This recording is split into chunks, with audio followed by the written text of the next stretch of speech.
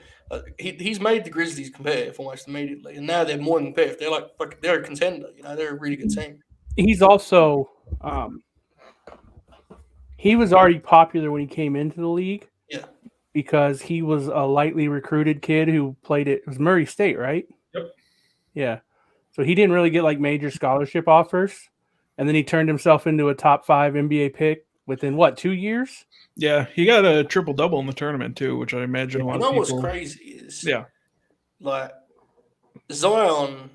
If you'd have took him over Zion, people would have gone fucking nuts. But in hindsight, Now it looks. in hindsight, it's like, well, obviously Zion's body. Is Zion the one who isn't able to play or something? Yeah. Okay. He was like the most hyped rookie since LeBron, right? No way. Yeah. AD was close, but I think Zion was probably hyped more. Because Zion had that, like, there was an aura to the way, because of his size. Yeah, true. I just remember AD getting a lot of. AD Anthony Davis. Mm-hmm. Yeah. Mm-hmm. Guys, you should clap for me for that one. By the way, Jesus Christ. Do you what do you think the Lakers are going to do with that fucking team, man? Lose. Yeah, there's not much I can do. Is LeBron bad now? No, he's still very good. He's still very good. He's not. There was a time where you could basically put us 4 on the court with him, and he would make you like a playoff team. Yeah, I mean, come on, just look at the late 2000s Cavs teams. Yeah, like if you like that team he's playing with now isn't good, but the fact they suck that much tells you that he's definitely not the same player. Is like that the team with not LaMelo, not LiAngelo? Lonzo, he played with him for a while. Yeah, he plays with the Bulls now, which is Bobby's team. Yes. Okay. Who else is on your list, Jay Shell? Or is that your list? Zach LaVine. Oh, there's Bobby's. I'm familiar with that. What team does he play for? He's a very good dunker. Who is it? He is Bobby's Bulls. Bulls. Okay, yep. I'm familiar with that. I think I saw him play in the. Did they make the playoffs, or am I just seeing him? I think they did when he was with the Timberwolves. I don't think they've made it with the Bulls yet. That's where I saw him. Where did he go to college, Bob? UCLA. That's what I thought. Okay.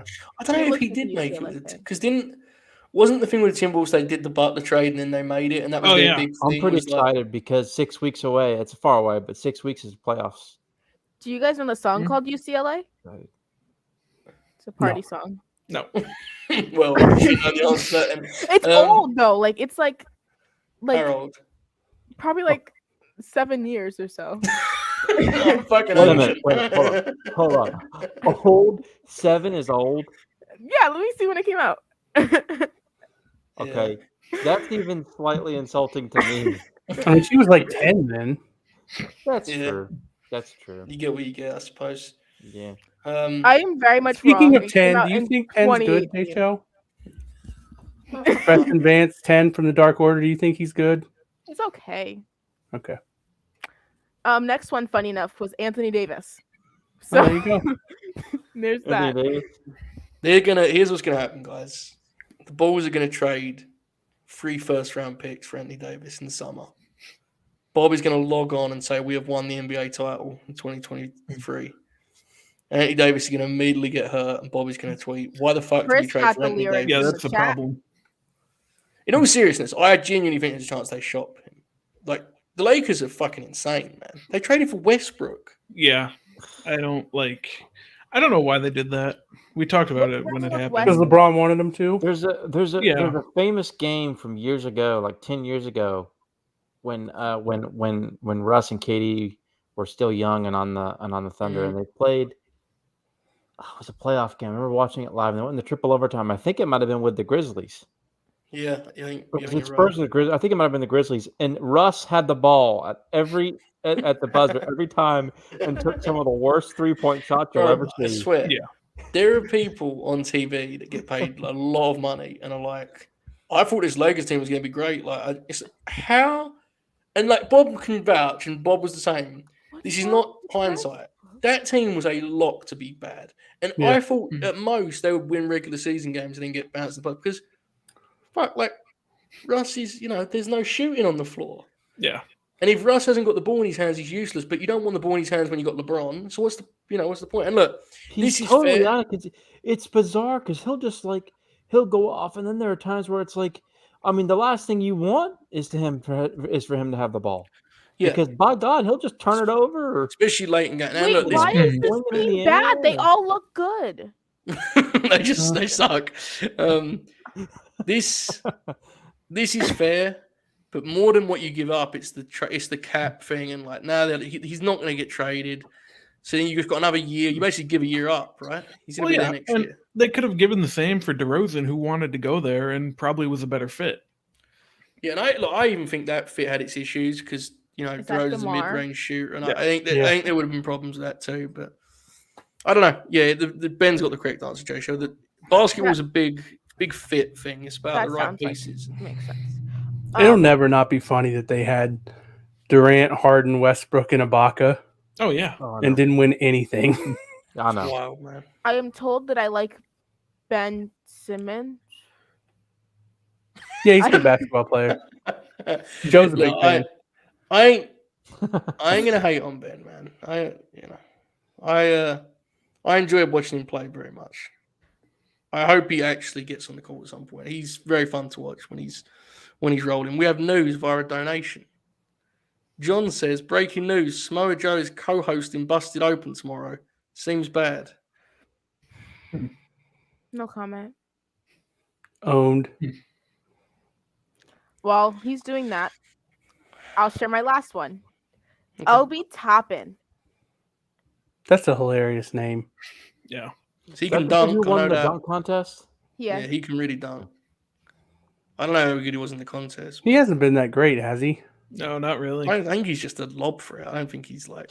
My favorite tweet is when Tape said that the last time he cared about the dunk contest is when they gave MJ the win after Dominique did like one of the most incredible things ever. But because it was Michael Jordan, they just gave it to Michael. Yeah. That's probably true. How do I listen to Busted Open Radio? You have to get Sirius XM. It's not a good time, though. So I'm not listening to Busted Open Radio. Okay. Joe would be a good podcast guy, wouldn't he? Yeah. Yeah, wait, we should have asked him to come on this. He would fucking hate us. Do you remember when Drew McIntyre would do his headbutt and Joe would go, give us a kiss? Yes, I do. Yeah, he had that weird... He decided at some point he was going to have like an announcer voice. And it was weird. I thought he was a good announcer, but it wasn't. Him doing commentary feels like a fever dream. Like I can't remember it. It does. You're right. It's weird. That whole his last year is fucking insane. He got fired twice. Won the NXT title. Was an authority figure, a coach, a scout, a fucking commentator.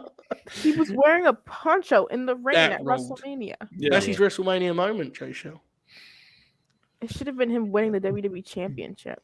What about squashing Rey Mysterio in like 30 seconds with Booker T on commentary? Do you remember they had Booker on commentary for that? Why would you put Booker on commentary? I feel like there should be a limit on how much Booker talks now. Yeah, bless him. His bootlicking has gotten out of control. There's a great interview with Joe where someone's like, God bless him, but like they're just a fan like you and I, and they're like, we really want you to be the WWE champ. Is that something that worries you? And he's like, oh, it's fine. Like, you imagine Joe like really actually giving a shit about the WWF title. Like, who gives a fuck, right? You can see his face. He's like, all right, man, it's good. I'm not worried about it too much. Who gives a fuck? Seriously though, right? Like when you're at that point in your career, I mean, look, it's dumb because we all know there are guys that do, and that's God bless them, right? But like, if I got a chance to interview Samoa Joe, I would not be asking him, "Hey man, does it bum you out you're not won the WWE title yet?" Like, I have a question for you guys about the WWE title. What's the over/under of like? I'll go 5 years for Montez Ford winning the WWE Championship. It should be under because I think he's great, but I don't know if they see it. Unfortunately, I'm going to say over because I'm not sure it ever happens. I think he's fabulous, but I don't know if they see him that way. He's quite good. I'm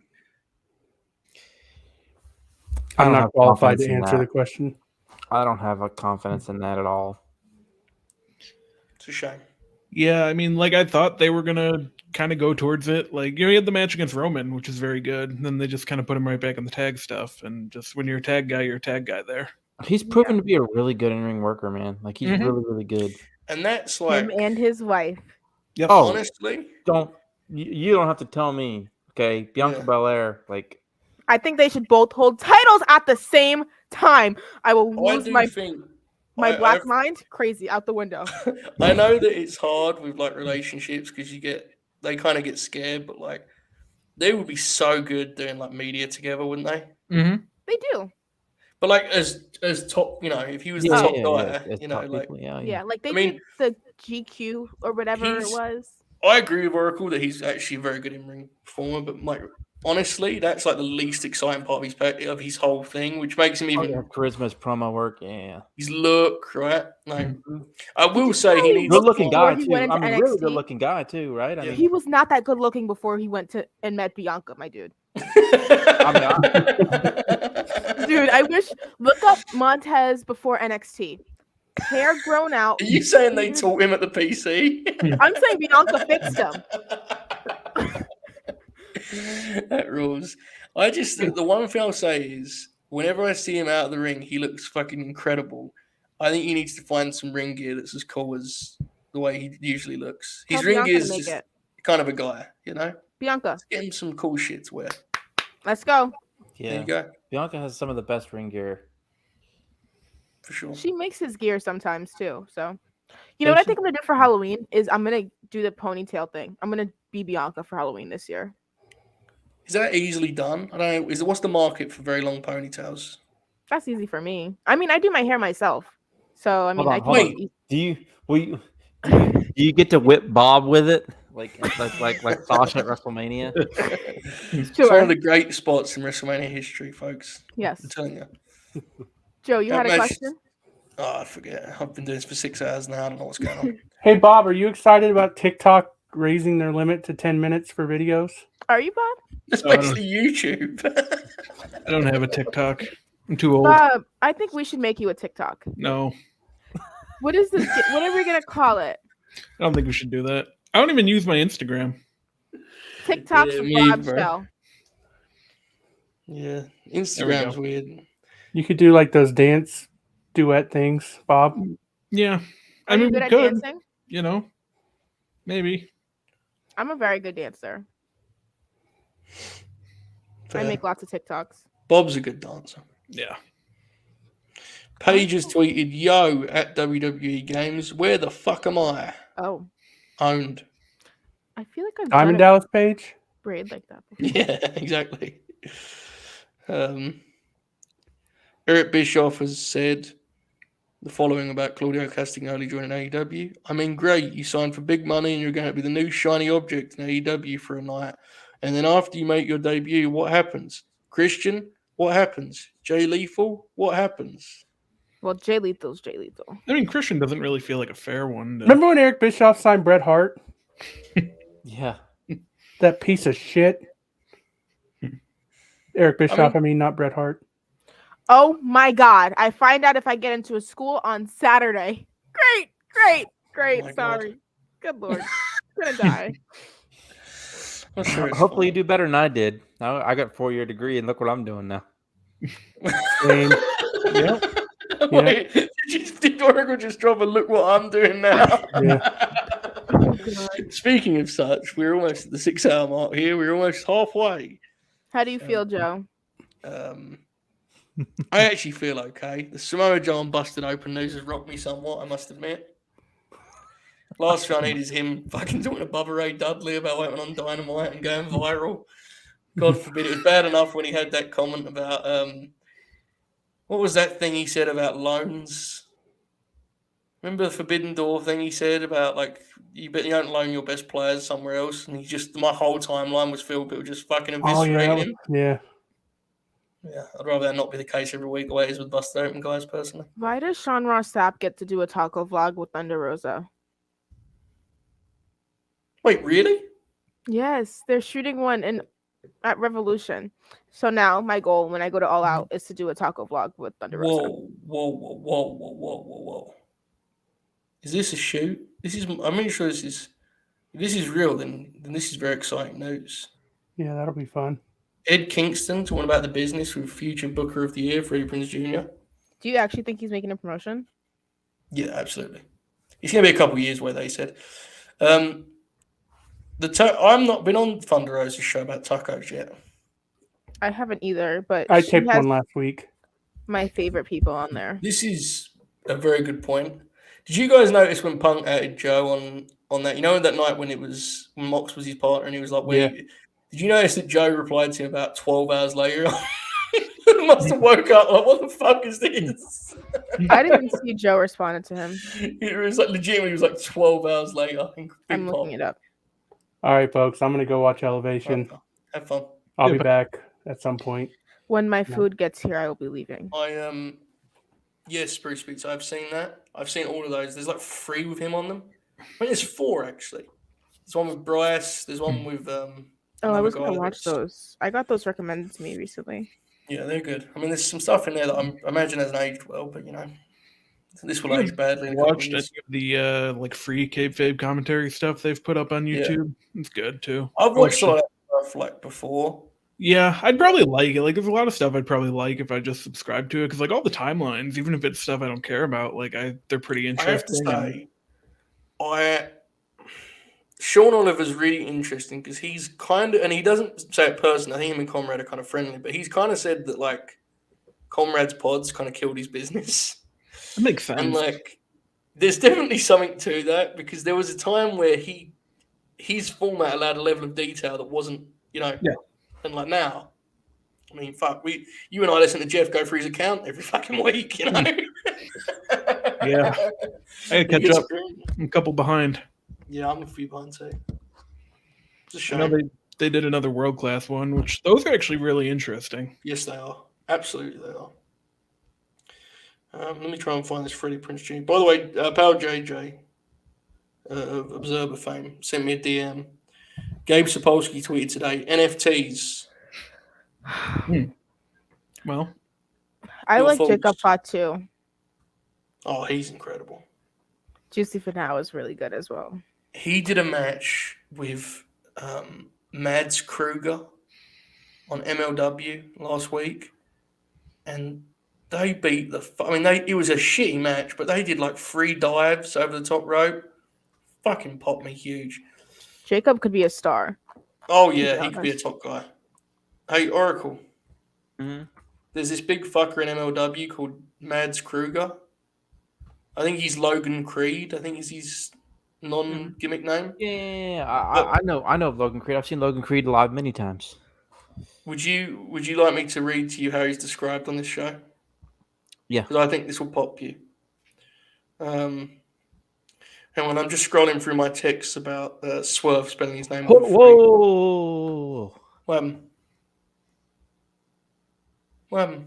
That is J Shell just like commenting in the chat. That's a mind fuck.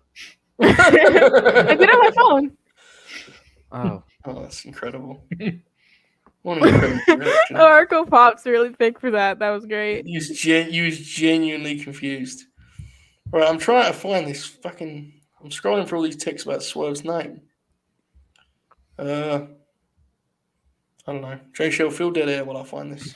Swerve is the best. Swerve is going to be AEW World Champion pretty soon. I'm very excited for that. I think that eventually I'm going to get an interview with Swerve and my life is going to feel complete. I have like a list of people from AEW that I want to interview now that I have my Ricky Starks interview. It includes Hobbs, Jade Cargill, who will say that she's my mom and she'll end up adopting me. Swerve is on there. Are you going to ask him does he know the difference between letters and numbers? Because he seems to be struggling with that right now. Are you implying he's dyslexic? No, I'm questioning why his name is spelled with a 3 rather than an E. All right, hang on. I've almost got it. Give me a second here, folks. I've been on the air for 6 hours, all right? Here we go. Listen to this, bro. They claim that Mads Kruger, who wrestles under a mask, perfected his craft in the South African criminal underworld. They describe him as a creature of cruelty. That is professional wrestling, brother. Yeah. This business is alive and well. Freddie Prinze has tweeted the following. Gonna have Eddie Kingston on the show today. Very few dudes make me at 45 want to watch them fight. But damn, he sure as hell does. Can't wait for our conversation. And then he tweeted afterwards, holy shit, what a conversation. This was two dudes confessing all their faults and failures and wondering how we ended up here. I haven't heard it back yet, but this one is heavy. Oh my. Oh my. Oh, that's exciting, isn't it? Oh, I got chills. Here we go. Two of the greats in this business, folks. Two of the great minds, a future booking committee of All Japan Pro Wrestling after Tony Khan purchased it in 2024. Great stuff. Have you guys seen this before?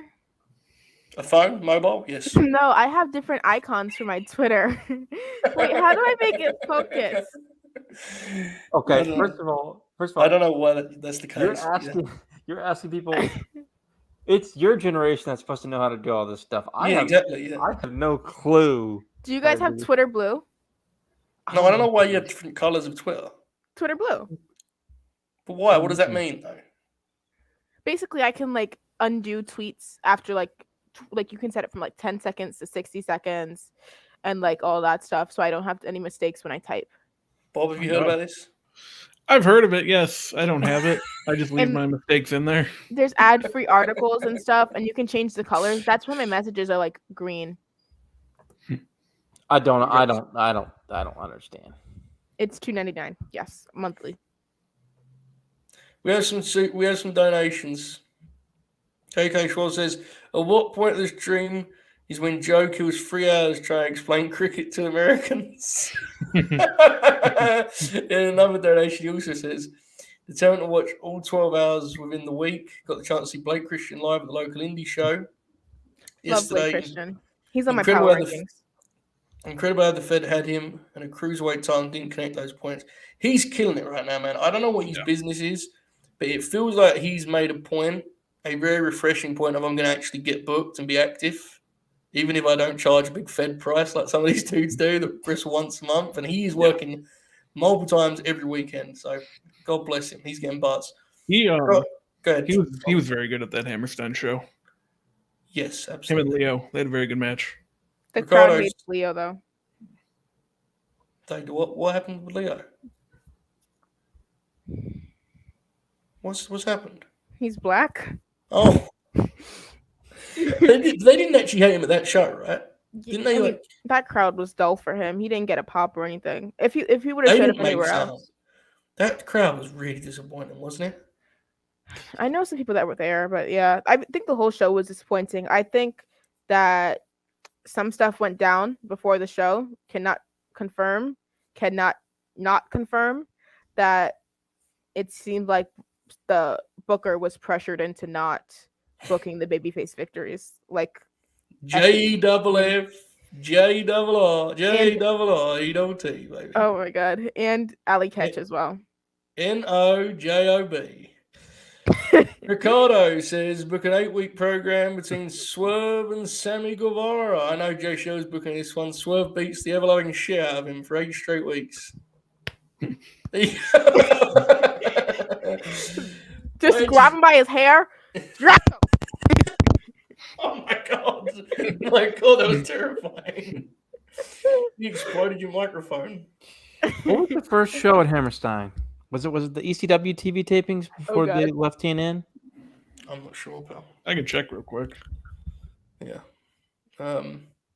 We have made now. We're $10 away from $1,200, folks. Damn. Send your money. Send your money. Send your money. There you go. I can do it. It's for charity. You can. You say that like you wouldn't do it if it wasn't, which is fine. I have told people to pay the reparations. I no longer can say that. But tomorrow is the start of National Women's Month.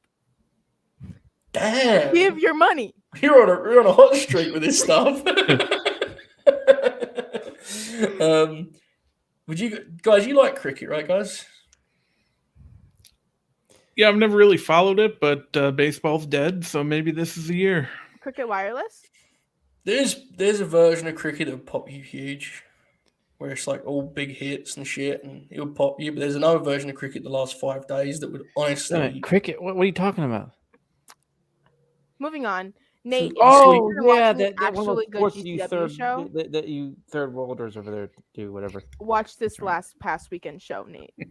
Watch coldest winter. Did you, Oracle? I think we've talked about this, but we stopped. You haven't seen this DDT from last night? Okay. I have not. I have not. They're in there scrapping and like they clinch, and brother just takes a flat back, so he basically just spike DDTs him. Can I just say how funny it is that I rip on Brits all the time when like my family name is English and comes from like. You also do this show with me. Yeah, exactly. And I'm also Scotch-Irish, which is not the same thing, but still, same island roughly, or at least the Irish are. So. Yeah, many people have told me they don't consider me to be a Brit, though. I don't know. My international geography is very poor, so people in the chat can bury me. Is Scotland in the same island? Bad, regardless. Bob, how's your geography? Yeah, okay. British. Bob, how's your geography? It's not terrible. If you give me like a blank map of Europe, I think I'd probably get half of them right. So maybe that is terrible. Wow. That was very cocksure, Bob. I'm going to just leave that there. I don't want to test you on that front. Let's do some Fed Dead here quickly. What's happening on Raw tonight? Do we have anything announced? Priest and Balor are. That should be good, right? Yes, it should be. US I would have title. liked a little more to it, but that will get some bit time too. Let's see if anything else is announced. Trying to think what I'm gonna else. just go on Twitter and see if they posted. They hate to announce things, but yeah, they really do. Make their show difficult. Hey, Bob. That looks like it's it. They also announced. Yes. On the Saturday show, I believe. Oh, fucking hell. Yeah, Saturday. Wait a minute. Logan Paul is going to show that again. What's that for? Oh, that's a Saturday show? Yes. Brother, at some point, Logan Paul is going to feed a Dominic hot tag and wrestling will be saved once again. It looks like Edge's WrestleMania challenge gets answered today also. There you go, Oracle. Adrenaline in. No, it'll probably be. Guys, AJ. I'm sorry to interrupt our usually scheduled Fed Dead programming, but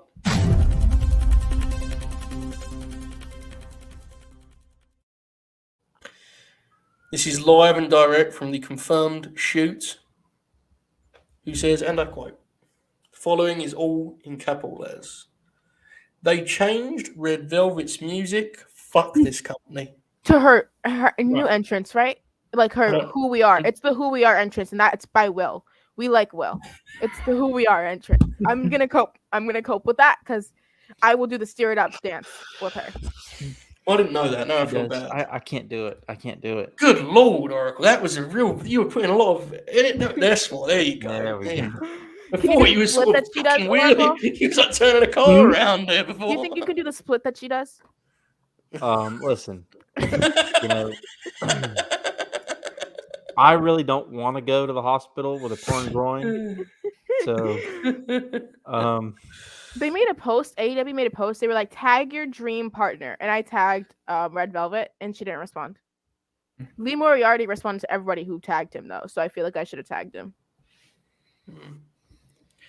We have a super grin here, or whatever we call it. It's a donation now, I guess. Ingalls Draws says, thanks for all the grins, pals, and I'm glad to tell such a good cause. The Bob O'Neill Scholarship Factual. Oh, God. I need a scholarship. And I believe our pal Quickbeat is headed to bed.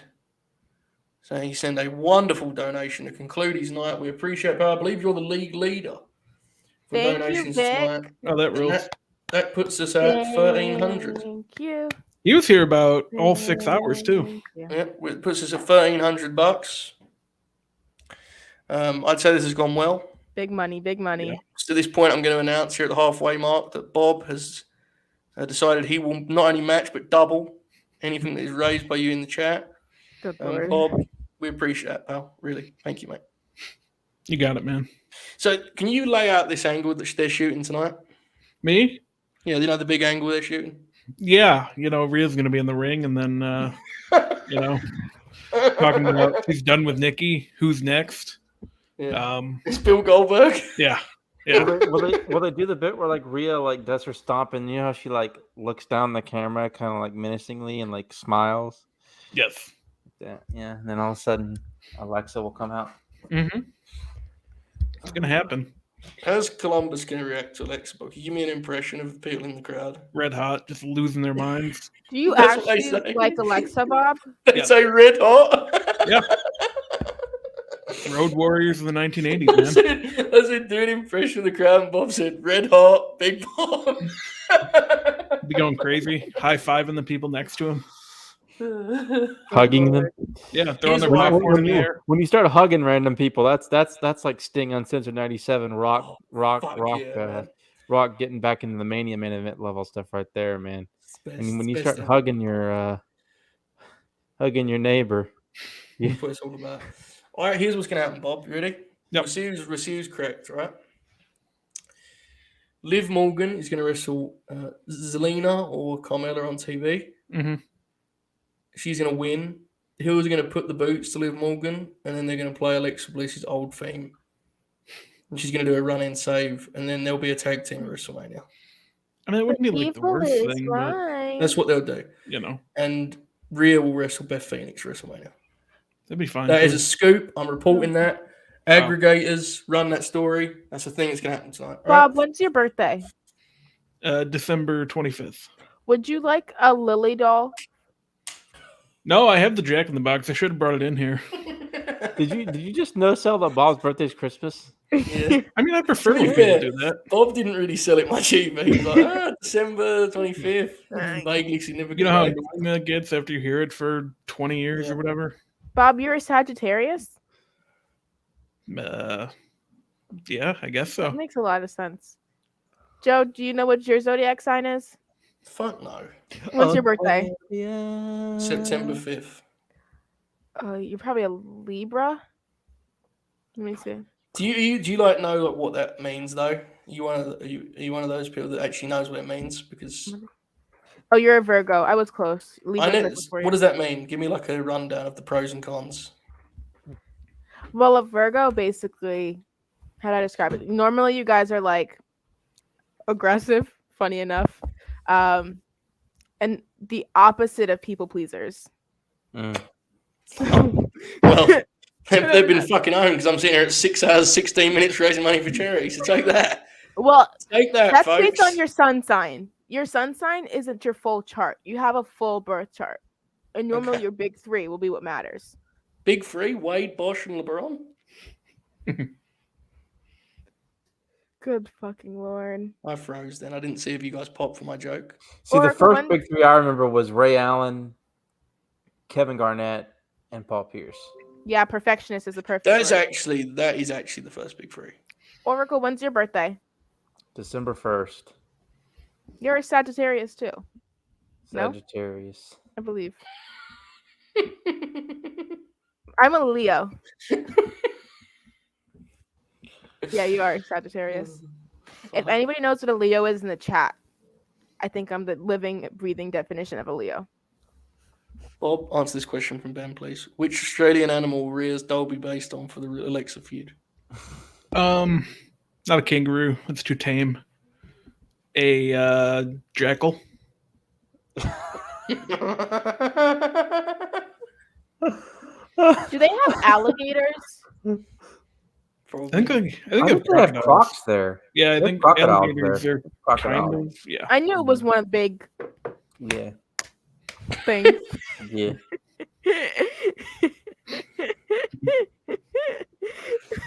Oh god! Do you remember when I said I was going to do this initially? If Samoa Joe showed up and instead he did a deal with Busted Open Radio, that was great. Joe, your brother hasn't come upon any crocs out there, has he? No, I don't know. If he did, he wouldn't tell me. If he did, he wouldn't tell me. He just instead asked me about like Dynamite or something really interesting. Does your brother know Bud Matt? Oh yeah, he's a wrestling fan. He just, he has this weird idea that after doing 15 podcasts a week, I actually want to talk about it.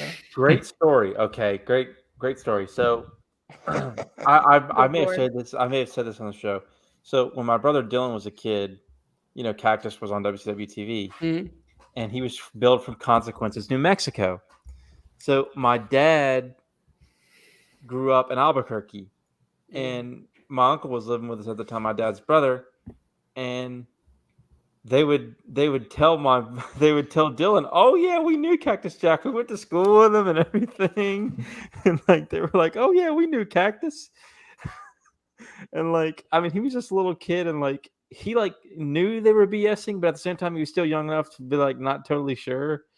And so every time they'd be like, "From Consequences, New Mexico," my dad and uncle would just make up shit about how they just hung out with Cactus outside of school and stuff. Very funny. Here's something that'll pop your oracle.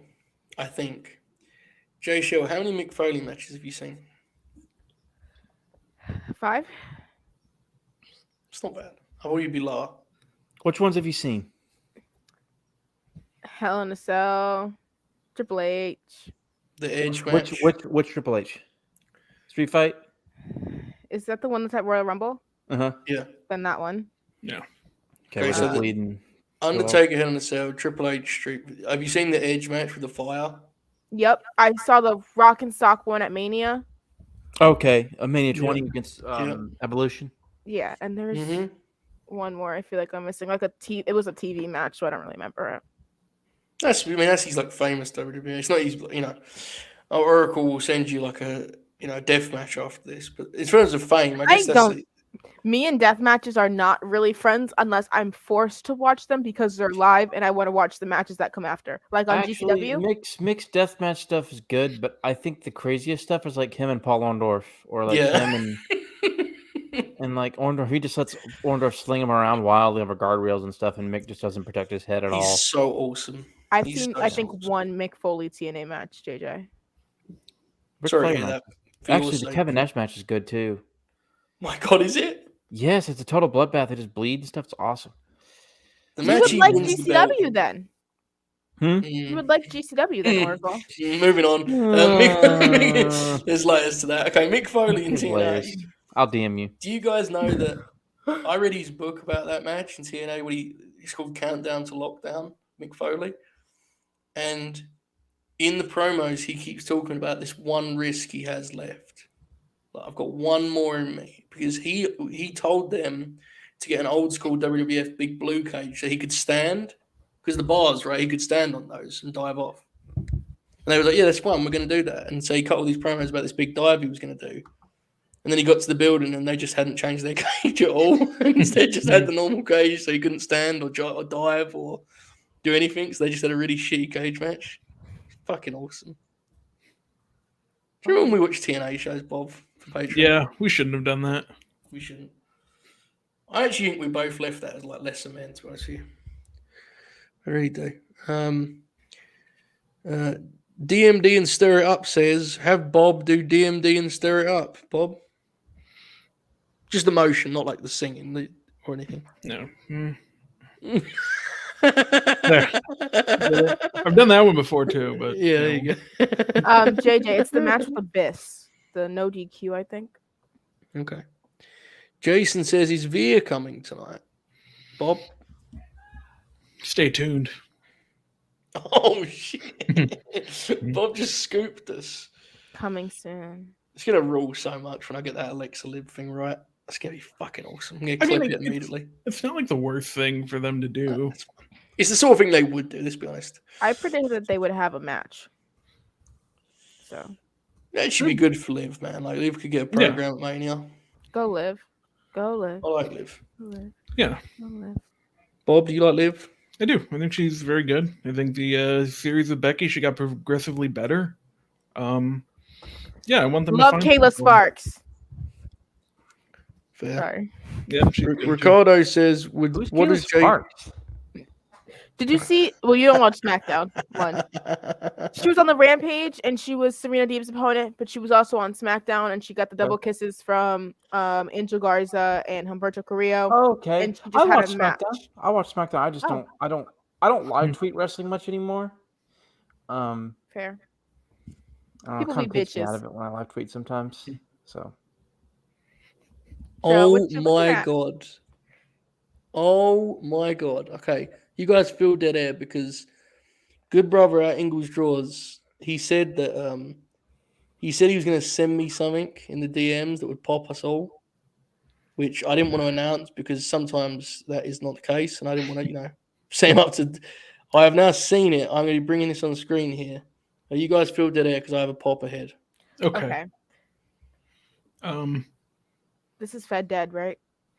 Yeah. I think most of the next 3 hours will end up being Fed Dead for the most part, but fair. I mean, I will be leaving at the 30-minute mark. No, that's fair. What are you having for dinner, Jay Shell? I have hot wieners. Like do you hot dogs, buffalo sauce, barbecue sauce, like. Apparently, it's right here. My mom came and brought it while I was on the stream. Okay. Oh, okay, yeah. And then I have French fries with vinegar as well. Have you guys put vinegar on your fries before? Mm-hmm. Yeah. I love that. I'm not a fan of vinegar. I like to dip my French fries in tartar sauce. Not a fan of that either. Okay. Are you a very picky eater? No, not as much as I used to be. I'm the pickiest eater in the world. Like I used to be way more. Like I here's the thing. In truth, I am, but I'm not anywhere near as picky as I used to be. I think it changes when you like live alone and pay for your bills, and like you have to kind of like suck it up sometimes. That is a Rhode Island hot wiener. In case you're wondering. I eat horribly. I eat McDonald's 4 times a week or so. Do you like your coffee? I don't drink coffee. Okay. Do you think I need coffee? I'm just naturally like. I actually the only time I ever get coffee is like if I go there, and I don't do it very often. Like Dunkin' Donuts. Or like Mary Lou's. Dunkin' Donuts is good. Dunkin' Donuts, yeah. I like Starbucks, like pink drinks and all like the fruity girly shit over there. And then I like Dunkin' Donuts donuts. I wish I had I get a half dozen of glazed donuts and I eat them all in one sitting.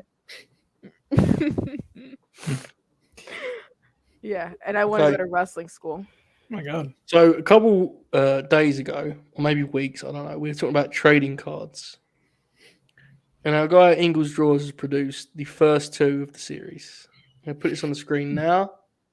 This is one of the most incredible things I've ever seen. Here's the first one.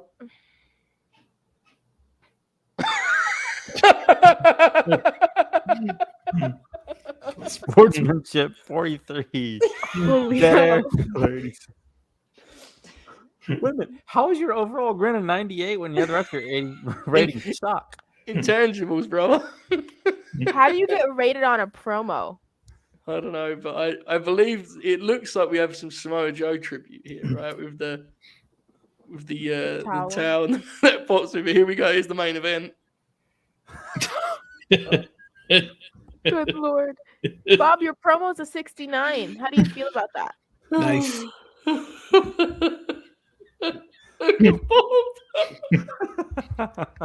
It's fucking incredible. Yeah, that's your dead air filler is free. That's incredible. That is amazing, man. No, that's great. That's the good brother. That's fabulous. Man, that's good. Bob's the champion? I think it's pretty fair, right? Rick, let me put the overlay back on before Shoot texts me. There we go. Ricardo said, what does Jay Shell know about Surfer Sting? Have you ever even seen that version of Sting, Jay Shell? Say it one more time. Surfer Sting. You know when he has the blonde hair? Oh. Yeah. Kinda. Is that the one where he does like the colored face paint? Yeah. Yeah, that's the young I don't know much, but I've seen. I know the different versions of Sting. I just don't know what they're called. Fair. Gabe Sapolsky has commented on the rant room, folks. Oracle, do you know what the rant room is? The what? Dragon, I can't wait for my the rant room, the room in which it control your narrative. If you're a VIP, you can scream at your least favorite wrestler for 3 minutes without being. Oh, somebody said I'm a women's champion. There you go. Hell of a division we have. Wait a minute, what? Yeah, There's you're a a rent VIP. room? Yeah, you can shout your least favorite wrestler for 3 minutes. Do they have to work for the company, or can it just be anybody? They're going to be in the room, so they have to be there. I guess in theory it could be anybody, but you just stand in an empty room. I have an idea. About Becky Lynch. Oh, Gabe Sapolsky has quoted this with, and I quote, "Dude, you know no fan will enter the rant room and say things to anyone's face. I've been threatened since the AOL days in the 90s, and no one has said jack to me in person. This is stealing money." Champ show.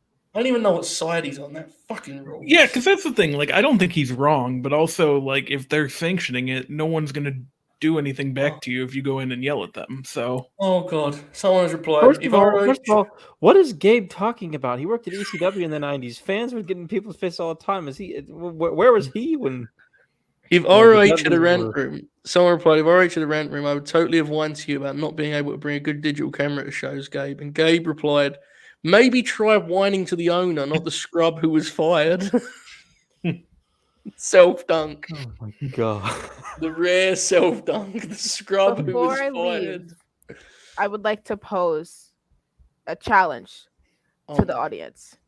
Okay. If you guys can raise $1,500, I will let the guys pick 3 WCW matches for me to watch. wow. This is a big challenge, but it's a great challenge. What's okay? How much does it have to be? We are 175 away, so we got distance. Listen, listen, y'all. Listen.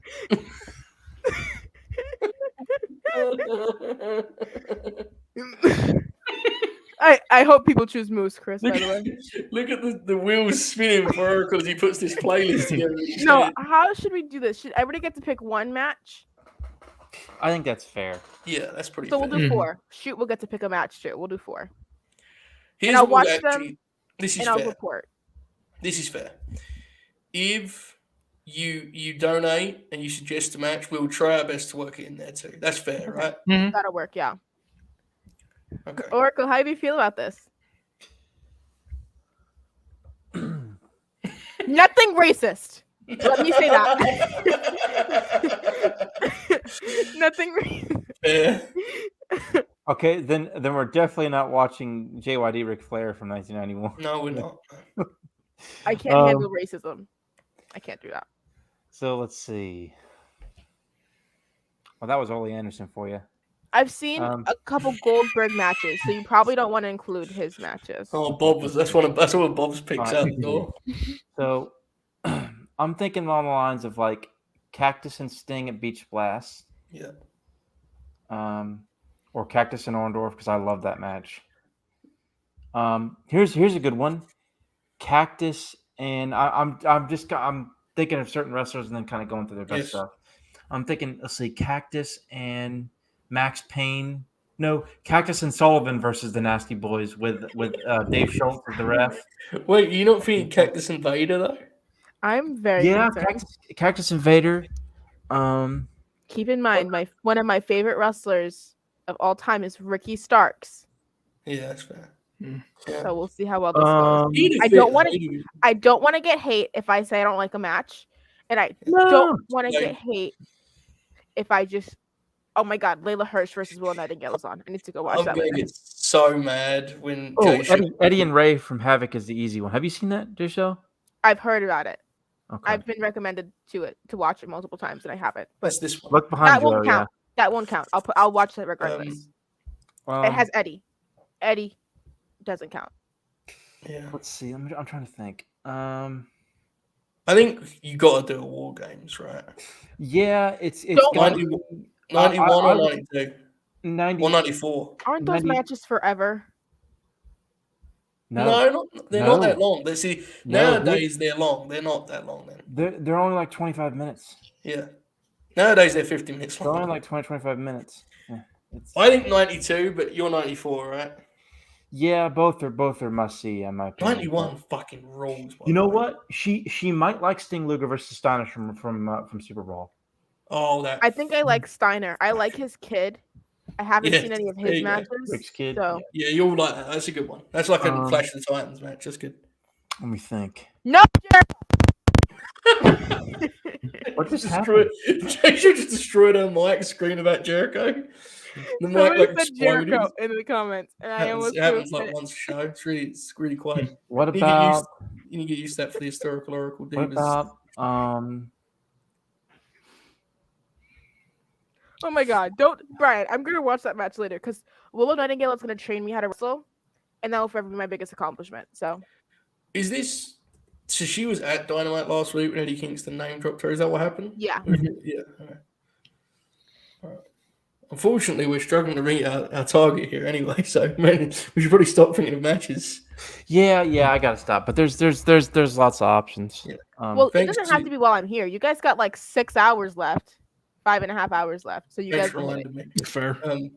Cody and JJ have thus far chipped in, which is very nice of them. JJ says his favourite, or his WCW match recommendation is Sid and Tank Abbott, which, What have I signed up for? yeah, I don't know about that one. That may be pushing it. More for donator power, but that seems like a bit much, doesn't it, Oracle? Flair and Funk. Oh, yeah. Oh, Ric Flair. You I've never seen an actual Ric Flair match that wasn't from bless. WWE. Okay. Do you, Oracle, I know where are you at? Evolution. Where are you at on the Bash match by comparison of the I Quit? The Bash match is more iconic, I think. Just for like the post match and Jim Ross screaming on Post match commentary. is incredible. Somebody wants to recommend a Juvie match. I would much like that. I like cruiserweights, so There you go. Yeah. Oh, there's plenty of those. So we could do like the Ray and Juventud versus Psychosis La Parka tag from December 15th, 97 is excellent. is your mind just like a catalog of WCW? It's fucking insane. My mind It's is just a wrestling. catalog of Wrestling. way too much stuff. It's wrestling. It's nuts. Good Lord. It's not just for us football. Like No, I know, but don't I'm saying know. like say it's much more than just WCW and wrestling. Like, I'll reference a match and Oracle will just say the date immediately. Good Lord.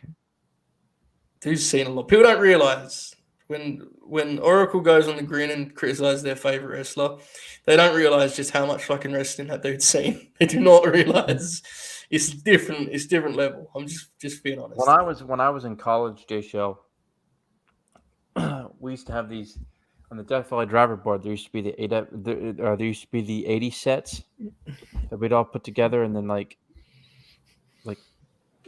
give out or whatever, so we could watch the matches and make a list. There's like a top, like the top 150 best matches from New Japan, or like top 175 matches from New Japan in the 80s, top 150 matches from AWA in the 80s, top so on and so forth. And we did like 10 of them. And I didn't jump in until like 2010 or 2011, but I watched the AWA in college, the top 150 AWA matches that were made through a committee that they watched and spent like months on making. And I watched it and ranked every single one of those 150 matches. And then there's like a big vote and like a big tally. And a guy by the name of, he works for AEW now, Chris Harrington. Mookie Ghana was a guy who had put all the results together and tabulate all the results. Yeah. Legend. I could never. All I know is I like AJ Lee, and I know lots of her matches. I like AJ Lee too. Before I die, I will meet AJ Lee. She go. got interviewed by Izzy. So if Izzy can do it, I can fucking do it. There you I go. agree. Direct shot. I don't like her. I'm sure it's fine. Okay. Can I end on that note? Can I end on the Yes. fact that I don't Before like you Izzy? go, Bishmack suggested the triple cage Savage and Hogan versus everyone, which is hilarious. Feels like it should be a separate thing altogether. And Joe with a big time donation. We are just over $100 away now, folks. So we're edging very close. Jay Shell, thanks for joining us. Yeah. Do you have anything to promote before you bounce here? Just follow me on Twitter at JShellNicole. If you want to subscribe to my Patreon, you can do that too. $1 a month. An Anthony Henry interview will be up there shortly. Then Josh Woods after that. Oh, wow. My interview with Big Swole is up there if you want to check that out early. Wow. Some good wrestlers right there. Have a good night, Jay Shell. Enjoy. Jay Shell. I'll be back when Bianca's on. Okay. All right, we'll see. Bye, guys. Oh my God, that was alarming, wasn't it? Let's get back. There you go. We're doing all right here, boys. Yeah. Oracle's dinner's fast ahead, but Bob's gonna have Raw on here shortly to commentate, and Bob's gonna be doing play-by-play. So my dinner's gonna be ready in about once. So like I'll probably get off right about the time Raw starts, and I'll jump back on at some point after I eat my meal. I mean, like I know it's the gimmick. I gave people the show of me eating my chips, so. That's enough. It's fine. For a 12-hour stream. Yeah, I think we're going to be okay here. I really do. I have How to you say, feeling, Joe? How you feeling? I actually feel fine, but I do think it's worth noting, and I think you guys can co-sign. Like, we have a very unique prep for this with doing the grin, right? Oh yeah. The grin is a weekly 4-hour pod. Like, who the fuck does a weekly 4-hour pod? And it's the end of our week. Like, so. Here's the thing. I'll say this about the grin. I think it's good when we cut it to like 2.5, 3 hours sometimes. Yes. Oh yeah. It shouldn't just be like a necessity that we go for. Sometimes it's just it's fine, but it's great prep for this particular challenge. Mm-hmm. Yeah, I'm doing good. I'd need to give some love to the folks watching because we've hovered from like 90 to 100 for like the last 5 hours. Yeah. 6 hours, I guess now. Like it's kind of nuts. I mean, I'm assuming it will drop off as the night goes on, but it's pretty wild. It's been pretty stable the whole time. It's been a lot of the same people in here too, commenting. It's really cool. Yeah, it is. I mean, God forbid that grin on Friday is going to be fucking awful because we've talked about everything possible, won't we, by then, Yeah. When we did a whole Revolution preview. Hopefully something crazy happens this week in wrestling, in a good way, of course. And my God, Joe got a warning from his credit card. Wow. Just don't trust us Brits, do they? Do they, Bob? Well, much to the chagrin of my ancestors, that place is just. Okay, Oracle, remind me when you come back later. JJ sent this in much earlier, and I noted it down. Let's kick around Brett in WCW. Yeah, I've DM'd him a little bit back and forth, but we'll talk about that when I come back on. Okay, cool. I'll be on here for about another 10-15 minutes, but all right. Well, until then, Andrew had one that I noted down, which was non-title women's feuds for WrestleMania. Bob, you're the expert on this, obviously famously predicting Rhea Ripley versus Alexa Bliss, which will definitely happen. Your thoughts? Well, give us some ideas here. What do you think? What other ones could they do, maybe? And even if not for Mania, just like big picture, Yeah, because I mean, like the Mania ones are kind of starting to fill up with Sasha and Naomi kind of being accounted for. And again, I assume Alexa and Rhea are going to have something going on. Doesn't seem like Asuka's going to come back, which the reaction to that was a little weird. Just because people are like, oh, how do they not have anything for her? And it's like, well, this time of year, it's kind of, you don't want to just bring someone back for no reason. So, like, I think Asuka could have had something in Mania, but, like, as far as the non-title women's stuff goes, maybe Alexa and Rhea, then, Bayley, if she's ready, maybe you get another Lita match, or it doesn't seem like Trish is happening, even though she's going to be in Dallas that weekend, but, I think if she was doing something with them, she wouldn't be at WrestleCon. Mm-hmm. Yeah, so I mean, like maybe Beth comes back for something. But a lot of the women that are left are probably just going to be in that Battle Royal, minus like Rhea and Alexa and maybe Liv they can find something for. What's the deal with Shotzi Blackheart right now? She's been hurt and having some family issues with deaths of the family and stuff. Her dad on SmackDown the other day. Passed away recently. Yeah. Oh, okay. Had a pretty tough time. I was wondering because I knew she worked Friday, right? And I hadn't seen her work for a while. Yeah, I don't know. It's interesting. Like Bob's not wrong to bring up all of the kind of legends and part timers because, I mean, it's hard, right? It's hard to see the pieces, so to speak. Yeah, and I mean, like that's something they should look to do better is women's non-title feuds. Yeah. I think non-title feuds in general could probably stand to be better across the board. Yeah. But yeah, I mean, are there any women that like aren't accounted for right now that I didn't mention that you guys think should be in like a singles title thing, or not really? Yeah. No. I actually like the divisions a lot, but the way they book, you can very easily talk yourself into any of them being left off the card for the most part, other than like the 4 Horsewomen and Bianca. Basically, I could talk myself to, I think we're going to get something with Rhea. Probably something with Alexa. I don't know. Rhea, it seems like they set up with Rhea last week. Like she's going to have something at WrestleMania. Mhm. She beat Nikki flat, and there was like, what's next for her on the, they did the Road to WrestleMania line that they love so much. Yeah, I don't know. Oracle, any thoughts on some non-title possibilities on the women's side of things? I don't really see any. I don't see anything. Like, I don't think it's just going to be Sasha and Naomi Team Bad reunion versus. I think it's going to be multiple teams. Yeah. I'm a Sasha fan, so it's weird to see her put into a tag, but at the same time, like, she had some Mandalorian stuff or whatever, and she did get hurt. I think I think one of the reasons she got eliminated so early in the Rumble is because she was working hurt. Yeah. If you remember, she got hurt at that house show, and she was actually not scheduled to come back till like last week when she did. So, yeah.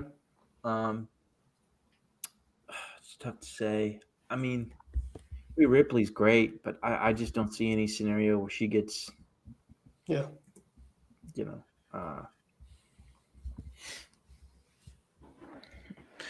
Be interesting. I see some Bellas talk in the chat. They definitely feel like they could be there. Yeah.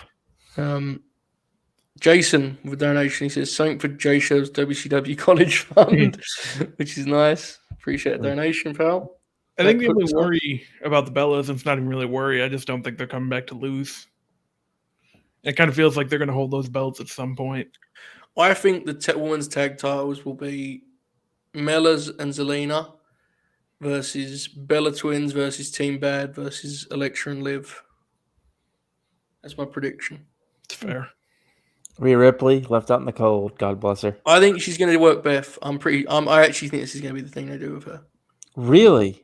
Yeah, because I think they've like retroactively made Beth Phoenix like one of the biggest stars in wrestling. Which God bless her, man. All hell. I think that's what they'll do. I don't see I wasn't actually doing a bit earlier. I genuinely think that's how they'll bring Alexa back. We'll be saving like Liv or something. And then eventually, like in fairness, as much as it sounds like I'm doing this to be like, if you do that and then pivot into a program between them, like that could be good. So I ain't got a problem with that. Bob, have you noticed like on this Impact channel, like they'll have a show going, but during the ad breaks, they'll just show the same stuff over and over again? Yeah, it's weird. Like, I like it. Like, I'll turn it on sometimes, just watch whatever random pay-per-view's on. But if you actually pay attention while you're watching it, it's very repetitive. Yeah. We are at Croaky Boy has sent in a donation. It says, "All hail Bud Matt." We're at $1,420, edging ever closer to the 1,500 mark. Folks, see the link there or the address there in the top left of your screen. We've done great here, Bobby. We've overachieved greatly. I think it's fair to say, pal. Yeah, absolutely. And Raw hasn't even started yet. No, we're barely halfway through. Well, we put it that way, JJ's talking about getting this TNA channel in the UK. That will not be allowed. Great Britain would never broadcast such filth on BBC 1 through 44.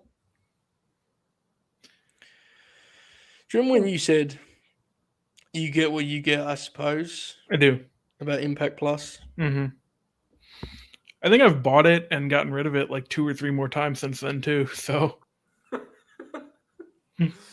Oracle, what's happening in Destination X 2007?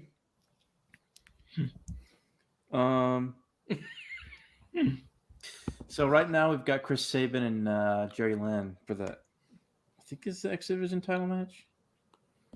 Do you like Jerry Lynn? I do like Jerry Lynn a lot. Good.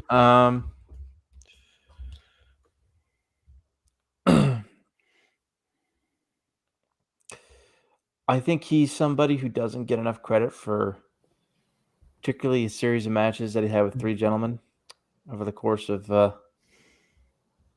15 or so years, 10 years really. Your mileage may vary on some of these, but he had a very important series with Lightning Kid, Sean Waltman, in the early 90s. Mm-hmm. He had a very important series with Rob Van Dam at ECW, late 90s and early 2000s. And he had a very important series with AJ Styles in the first year of TNA. I don't think Jerry Lynn gets enough credit for being a veteran and having those pivotal matches with future kind of big stars, right? Like, not everybody, Waltman, RVD, and AJ are kind of, even if you're just kind of a peripheral fan, you probably know who they were in the last 20, 25 years. So, and I think Jerry Lynn helped put those guys on the map big time. Yeah. I think he's always was a solid worker. Not sure they should have given him the Ring of Honor World title. But hey man, Mickey Rourke, yeah. God bless Adam Pearce. That was strange. We have news, basketball news in the chat via Jeff.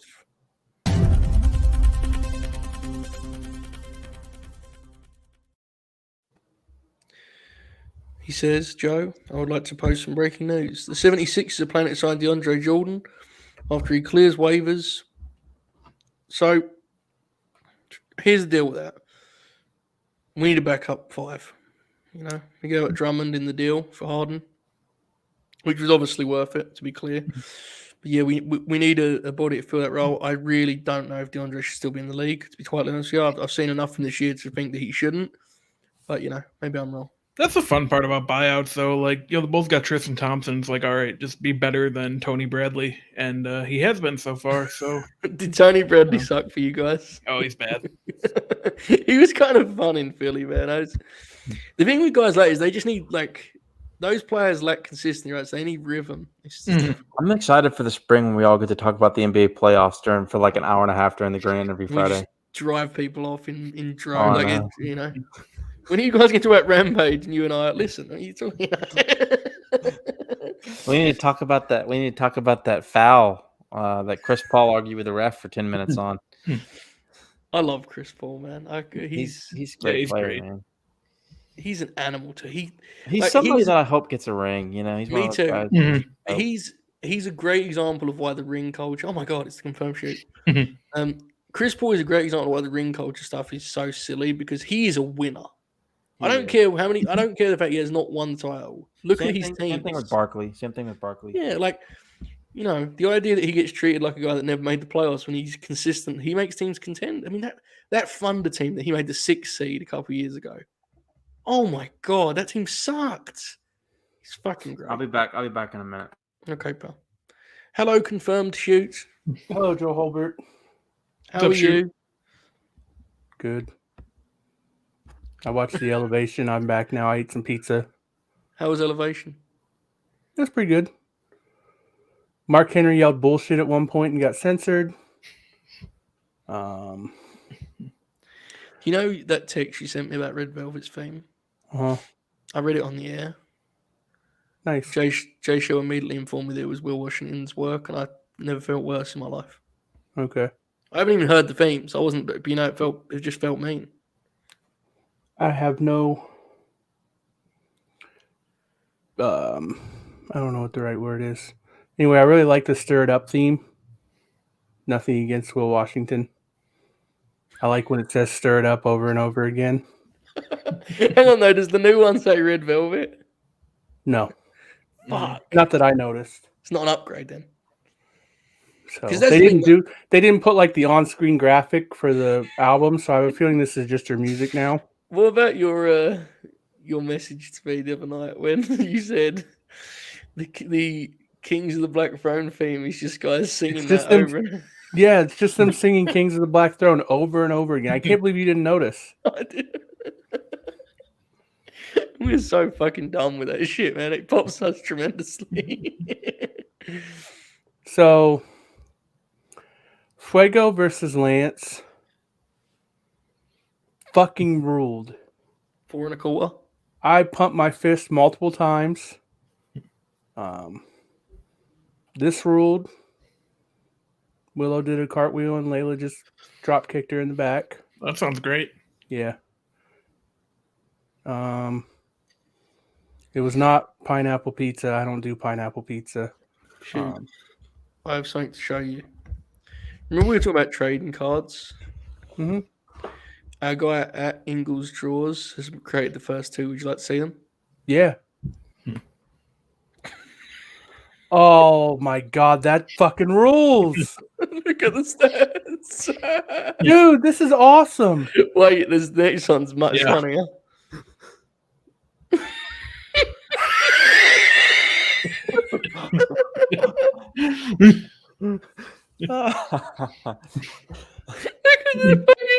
This is incredible. So like, at Ingles Drawers, you guys follow him on Twitter. He's that's his at. I'll actually link it if I can. So like it's just dawned on me because Bob's so associated with the cowboy that I've just realized he's Brock Lesnar. That's what that is, right? Yeah. Brock from TV, and I'm Sam Joe. You know, probably sporting the bye-bye shirt, right? Shoot. I can't wait to see where this goes with me and Oracle. Oracle's got to be Jack Evans, right? I don't know. That's our starting point. Yeah, it's at Ingles Drawers. I don't know if he's here right now. Yeah, I don't know. He has tweeted once ever, and it was him, giving me love on a victory lap regarding Bud Mats. He's not a big Twitter guy. He just obviously inexplicably likes this show. God bless him, man. Big love to you. Whenever you see this, if you ever see it. Okay, I think we have another donation. You're the only person who follows them. I've made it 2 now. There you go. What time is I have it? so much respect for it. Don't use that app. Yeah. Well, what I'd really like is those cards are incredible, but taking the 4 drawings of us and just putting them together because we could get some use out of that. Yeah, absolutely. Snitch has donated. He says, Joe said only terrible things about Confirm Shoot while he was gone. Yeah, it doesn't surprise me. Fair. Excuse me, there's 5 of us now. Oh, here he is. He's here. There you go. Incredible work, man. Actually, like genuinely one of the coolest things anyone's ever made for anything that I've produced in this realm. That is fucking incredible, right? Bro, look at that. When mine gets done, I will probably make it my Twitter profile pic.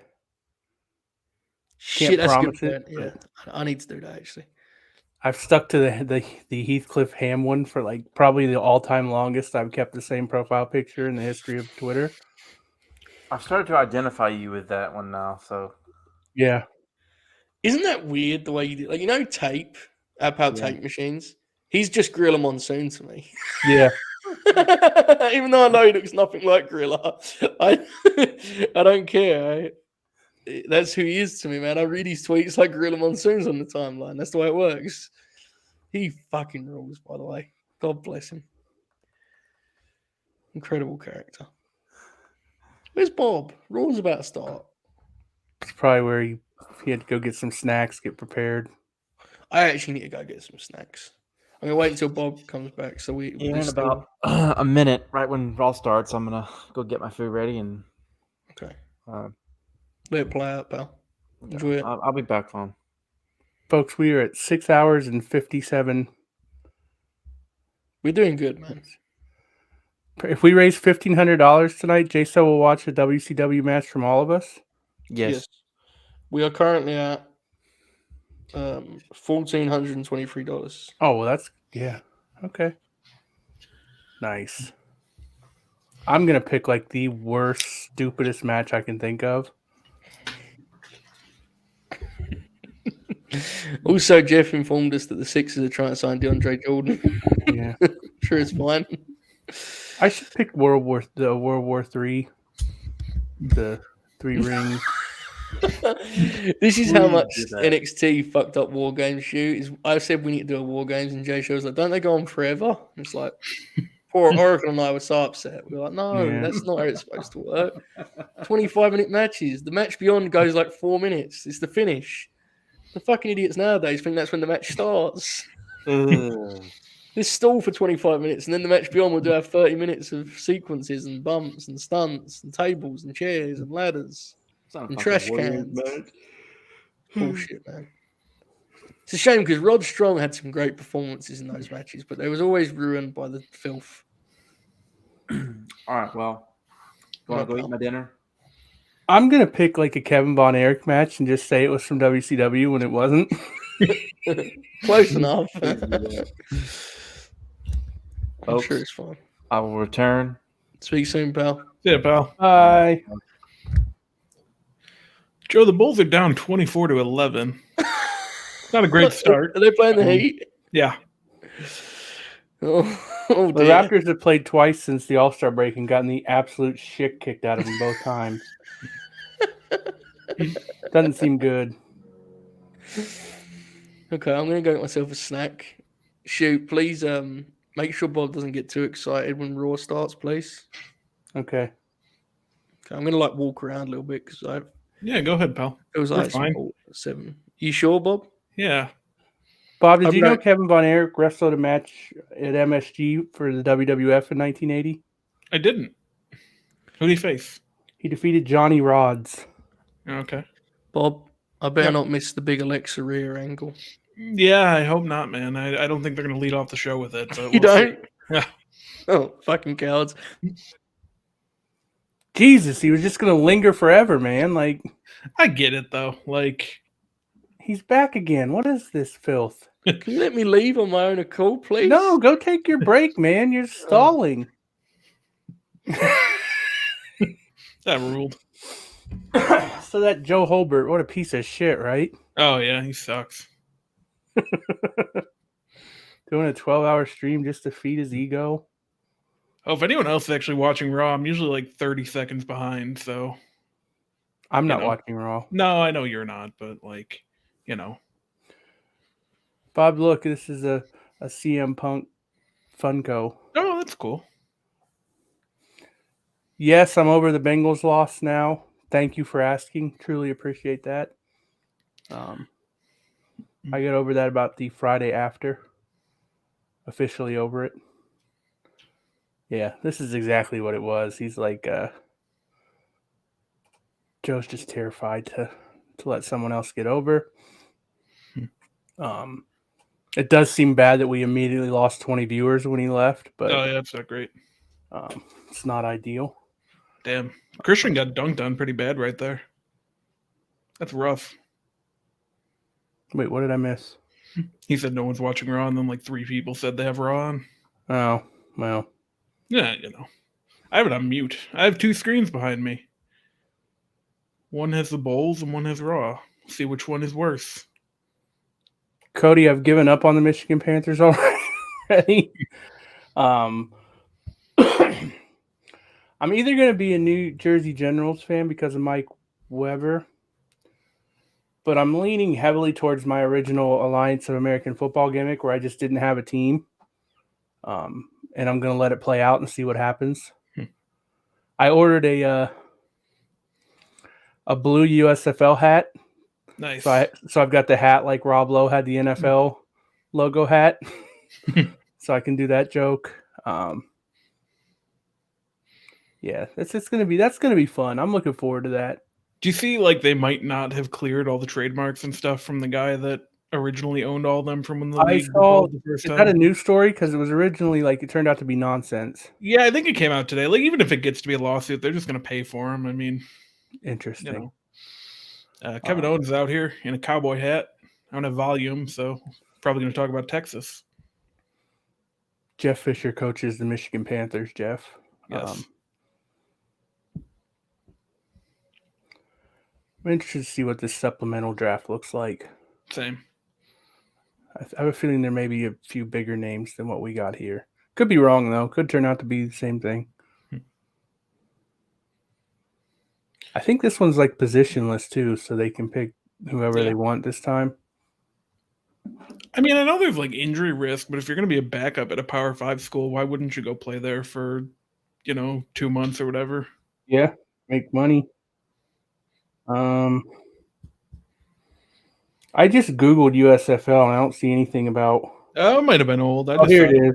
timeline today, but Larry Zonka has rolling lawsuit filed trying to block Fox Sports launch of the USFL.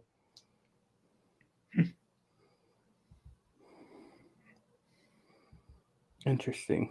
yeah, again, I don't think it's going to like derail the league. Yeah, I don't think they'll win that one, but we'll see. Original USFL sues Fox. Interesting.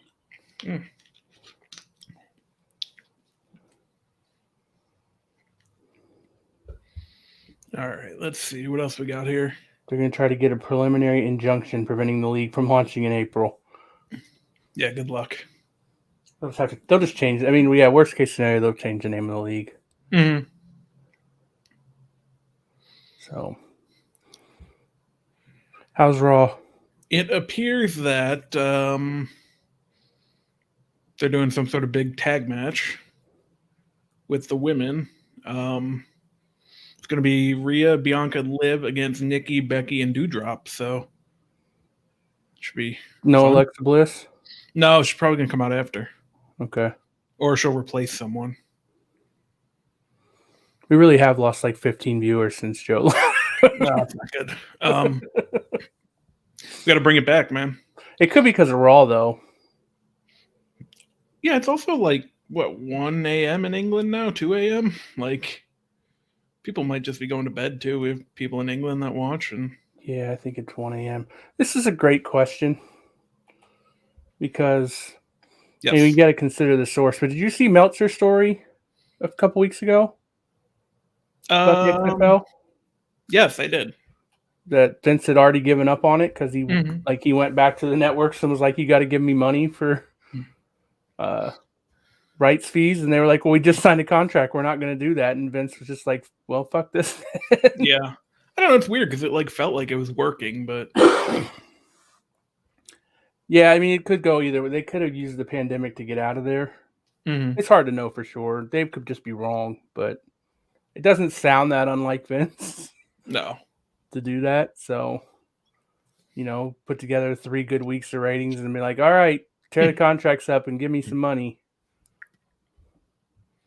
It sounded like he basically just decided he didn't want to lose the money he decided to lose. So fair.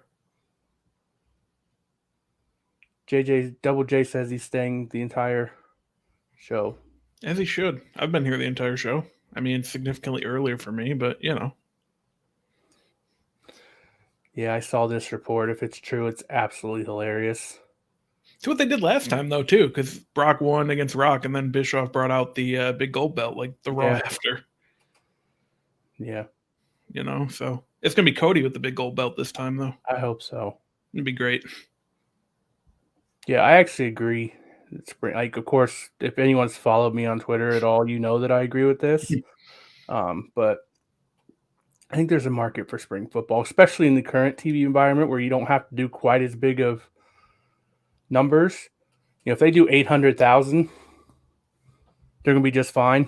Mm-hmm. And I think that's pretty, I think that's very possible. Yeah. I mean, that first one, because it's going to be on Fox and NBC, like that's going to be inflated, obviously. But if you can kind of win people over with that game and get them back the next week, like you're onto something. Yeah, they're going to. I don't know exactly. I mean, who knows what the targets are, but obviously it's cheap content for Fox because they're. Well, I guess you can look at that either way. But I mean, NBC paid them rights fees, so that's a pretty big deal versus. Yeah. Like even the XFL didn't get rights fees. No. So, and the spring league didn't do terrible. Joe's no, back. it's all right. Joe, at one point we had lost about 18 viewers since you left, but they started to come back. Do you guys tell yourselves this because it was late or some shit? Yes. Yes. I also blamed Raw. Oh, I didn't think you go that low. Okay. I'm gonna open this chocolate. No, bar. I didn't mean like people were watching Raw. I meant the fact that Bob was talking about Raw. Okay, that makes more sense. I'm gonna open this chocolate bar. Feel free to keep talking about football. Is it a Wonka bar? Yes, yeah, that's what it is. Yeah. Wonka bars were good, man. They don't have them anymore. Yeah, they were. Yeah, we don't really have anything to talk about. We were talking about the USFL again, which like 3 people in the chat care about. The Bulls are still losing, I assume. They are, yeah. I haven't looked to see if there's anything going on in sports tonight that I care about. Kevin Owens and Seth Rollins have welcomed their guests, the Alpha Academy. The Raptors Raptors are playing the Nets tonight. Oh, there you go. Yeah, Steve Nash has COVID. Who does? Oh, yeah. Steve Nash. So the Raptors are winning 42-27 at the end of the first quarter. Mm-hmm. That seems to be some good defense there from the Nets. This is the Raptors without Fred VanVleet and OG Anunoby, and they're still up by 15. Damn. Malachi Flynn started tonight. He's good. I don't know if he's good, but I like him. Nurse doesn't trust him. He doesn't play very much. Yeah. Wow, Precious has hit 2 threes already. Oh, nice. Bob, What's up, Joe?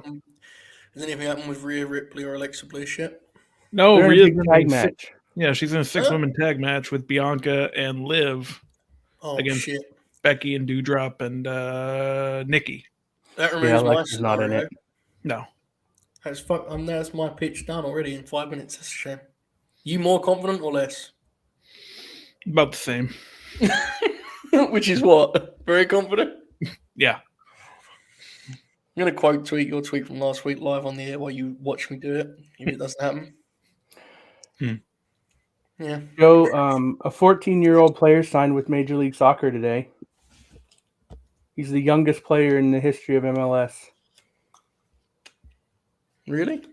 Breaking the record set in January when Real Salt Lake signed a 14-year-old kid. 14 years, 15 days old. Damn. The record was Freddie Adu. Remember him? Mm-hmm.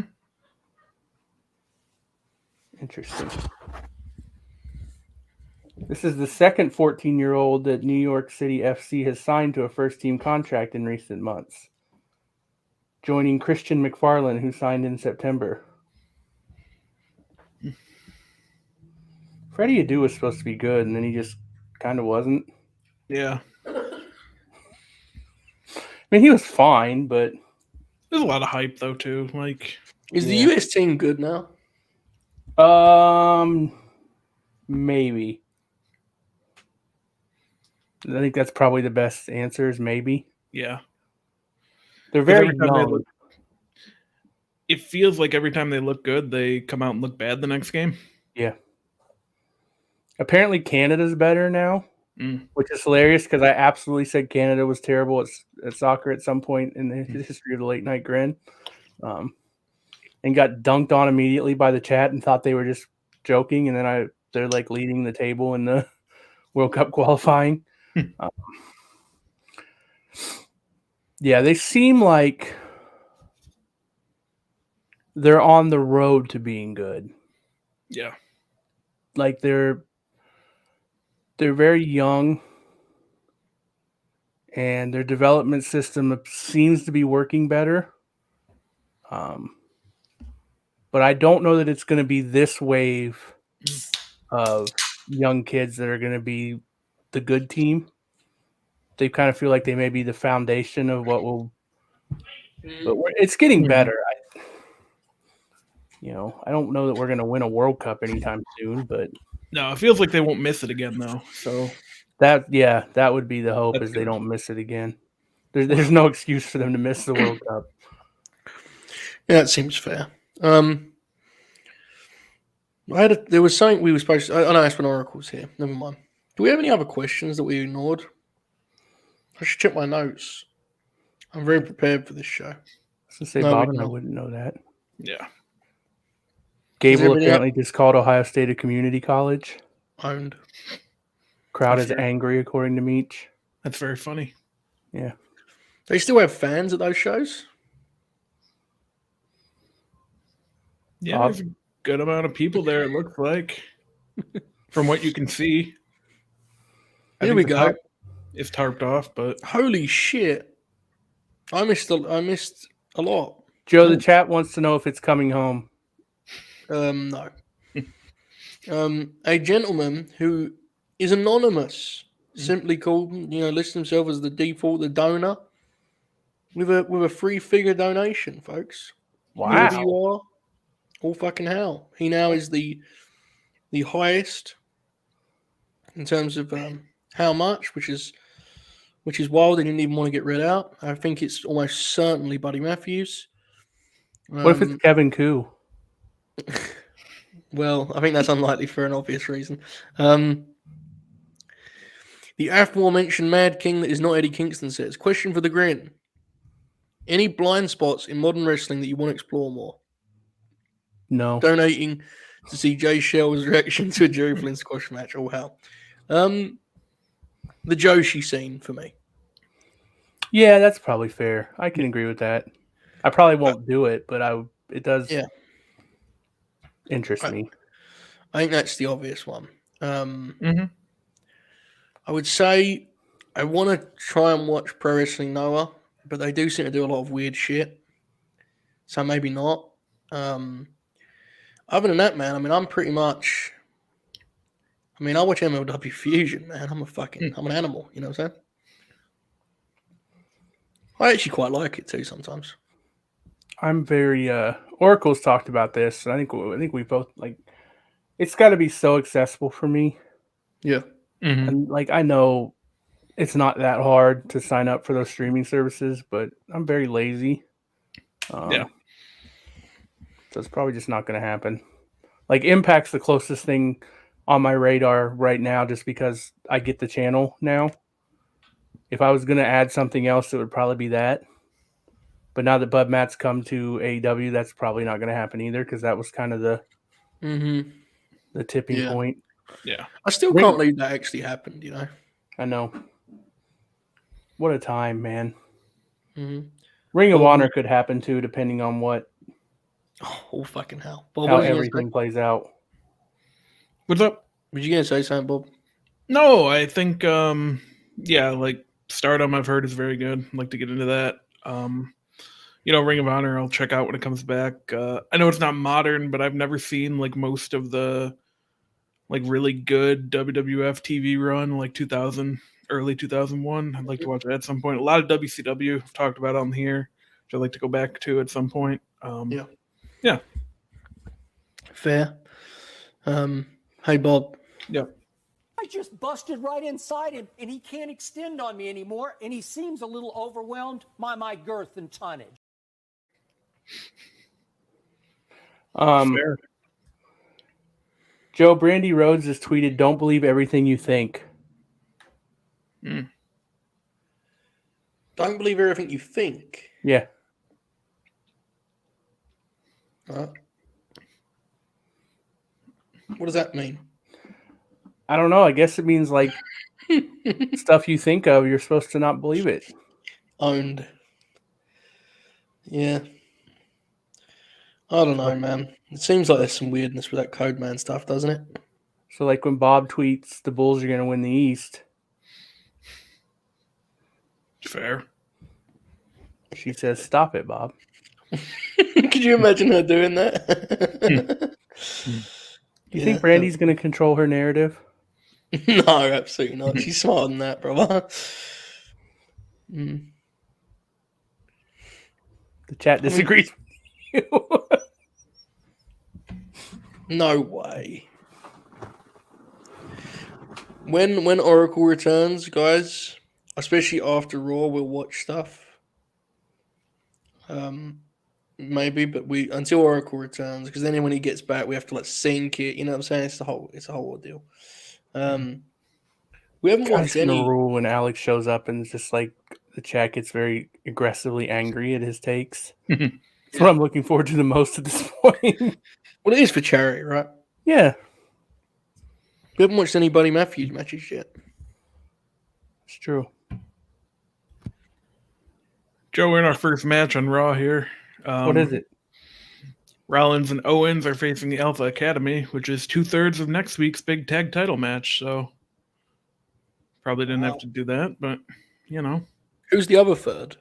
Orton and Riddle. Oh my God. That should be kind of good, I guess, if you like multi-team matches, which I don't. Fair. I did not watch that, Brian. I actually do intend to watch Bowler. I'm hoping it will show on high spots at some point, but I don't know how it works. It's Bud Matt, right? 3 matches, 2 injuries. God bless. It's still real to him, damn it. Oh, Bob just popped for a spot there on that. No, that was on the Bulls. Tristan Thompson almost dunked over someone, but he got fouled. Popping over Tristan Thompson plays. My God. Fair. He's good. He's not bad. No, he's not. But, you know, I told you he just had to be better than Tony Bradley, so. Dudes just need a roll, right? And if they're on contenders, it pops them so they can kind of talk themselves into it. Sure, it's fine. So anyway, you said Elevation was pretty good, shoot? Yeah, I liked it. Was it Paul White and Mark Henry on commentary? Yeah, and Tony was back. I'm trying to...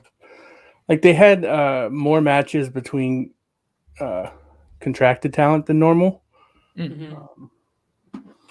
Joel faced someone. I can't remember who now. Who did he wrestle? Good Lord. Did you see this? That Tristan Thompson did like a thank you post to Yes. place? That fucking ruled. Yeah. It was Jay Lethal, by the way. Oh. Frankie Kazarian and Alan Angels is very good. Oh, yeah. Who won that one? Frankie. Oh, wow, really? Yeah. Nyla Rose, Diamante, and Emmy Sakura had a 6-person squash that sucked. I got actively mad like immediately. Wasn't their fault. Local talent, Lil Ruffer. Yeah, so for Fuego del Sol and Lance Archer, I would recommend watching that one. I agree with your take earlier about Archer. That he's going to be in. Yeah, and it's kind of a fit in a lot of ways. And, you know, he just had that epic title match. It feels like you could probably feature him somewhere on there, right? Exactly. And they've shown, they may just announce that match like tomorrow night sometime, right? Yeah, wouldn't surprise me at all. Wow. JJ has somehow turned that into TNA talk, which I respect. Of course. Guys, should we all fire up our Impact Pluses and watch 6 hours of Impact Wrestling? No. Fair. Frankie's a hell of a wrestler, man. It's a shame that there's no logical way which you can convince yourselves to put him on TV more, you know? He really is quite good. It's just you get what you get, right? It's difficult. Okay, folks. We've got a feature here. Oh, here we go. That Bob's involved in. He doesn't realize it yet. Okay. We need this right now. Shit, go. I'm going to have to take the branding off briefly here. Okay, so we're going to be reading Ginger the Giraffe, which is a children's book that I found online at monkeypen.com, I believe it was. I have not looked at this in advance. I'm very, concerned on what the content could be. Let's see if Bob will be able to read it. Next slide. Well, this is just the same thing. Ginger the Giraffe, folks. Well, this seems excessive. Oh, my God. We're not going to be able to read this. No. That was like a picture book. Yeah, this is disappointing. I probably should have vetted this first. Yeah, if you find one that's not all right, paragraph. Well, we'll come back to that. Oh, this rules. So when I told Joe I was going to do this is exactly what I pitched it as. Yeah, that was disappointing. That didn't go well. I could bring back. So I've learned that it saves things. So we've still got this in here.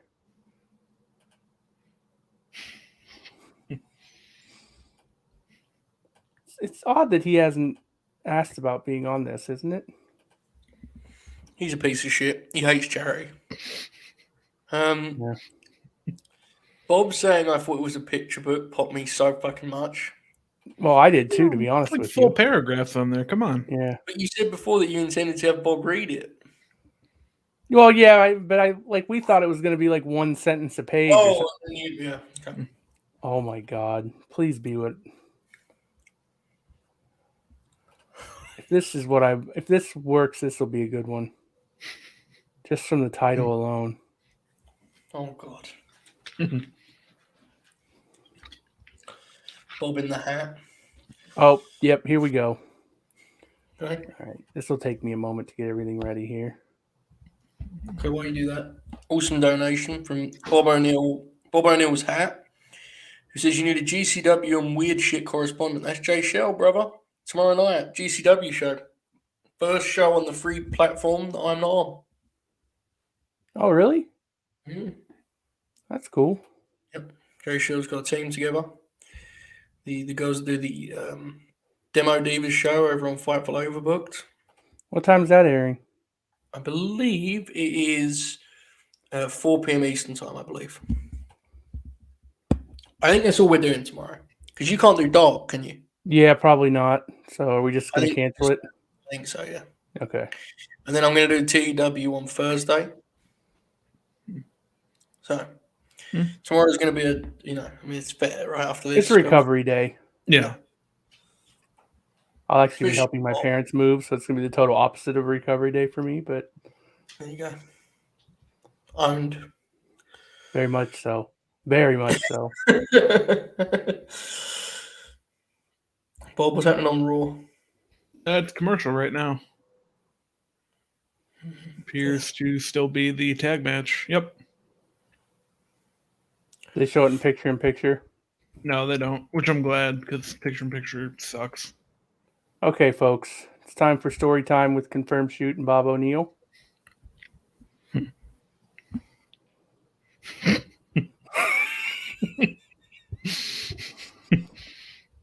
Bob, please read the title here. Okay, so this is Homework. Yuck. With an exclamation point. Story of a typical boy not wanting to do his school homework.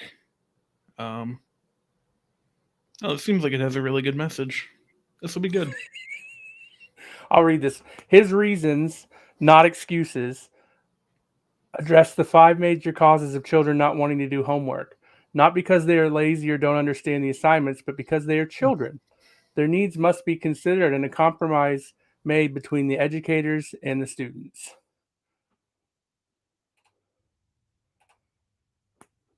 Go ahead, Bob. Okay. All right. When Jamal opened the door, his mother could tell something was wrong. He looked like he was going to cry. Jamal, what's the matter? His mother asked. Homework, he shouted. Homework. Yuck. I will not do any more homework. Look how mad he is, Joe. He's fired up, man. Look how high his socks are. Now, Jamal's mother was quite concerned. She'd never heard Jamal talk like that, and she had no idea he didn't like doing his homework. In fact, each time she asked Jamal if he'd done his homework, he would always answer yes. Oh, so he's a liar. My teacher wants to meet with you, Jamal said. Look at him. This is Joe when Samoa Joe doesn't show up on Dynamite. That's him right there. Okay. That's fine, his mother said, but I would like to talk to you before we meet with your teacher. I think now is the perfect time. My God. Jesus, man. Come on now. Bob was treating this like a professional too. Jamal and his mother talked for a long time, and while his mother was writing things down, Jamal chuckled to himself as she wrote. It was as if she was doing homework, and do you know what? She was. Wow. Tables really turned there. And his mother said, Jamal, now that we're done, I want you to do the best you can on your homework tonight. Tomorrow morning, we'll go to school together. Jamal agreed, and his mother continued with her homework. The next day, Jamal, his mother, and his teacher met before school started. Jamal was frightened. He did not know what to expect, and it was all his fault for not doing his homework. Homework, yuck, he mumbled to himself. I heard that, his teacher said. So who's this woman in the background? Like a student-teacher situation, or? It's got to be, because it's not a student, because she's got that big desk. Also just a really weird-looking classroom with no, like, chalkboard or anything. Yeah, that is, good Lord, man. Whew.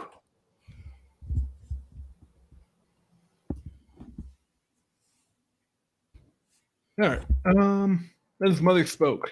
Jamal and I discussed the situation last night, and I assure you he'll be doing his homework in the future. I also think you need to listen to his reasons. There are reasons and not excuses. Please let Jamal explain to you as he did to me. Jamal was really frightened now. He had to talk to his teacher and tell her why he didn't do his homework. He thought for a moment, took a deep breath, and began talking. Look at this nosy woman back here.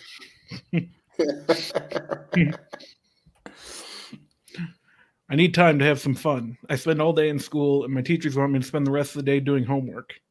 That's fair. It's a good point. Yeah.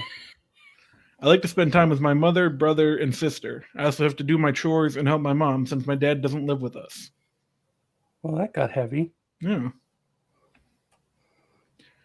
When I really try to do my homework, it takes too long, and I can't help my mom. I know this makes her sad and sometimes angry. Look at him. Look at it. That he's sucking up now. Sometimes I get so much homework, I have to copy some of it from my friends. I know that's cheating, but I want to turn something in. My God. It's getting very heavy. When I've done my homework, it takes so long to get it back that I can't learn from it. Meanwhile, you're teaching something else. I just get lost. Started roasting his teacher. Look at her face.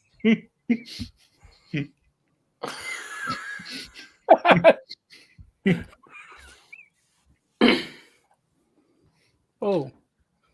Jamal's teacher thought for a moment and said, I never realized you were so smart. You made some very good points and I need to consider them. In fact, all the teachers need to hear them. I'll consider your comments before I assign homework in the future. I'd like you to talk to all the teachers. Will you do that? I mean, he doesn't want to do that. He's going to talk to all the teachers now? Yeah. He's not going to do that. Oh, my.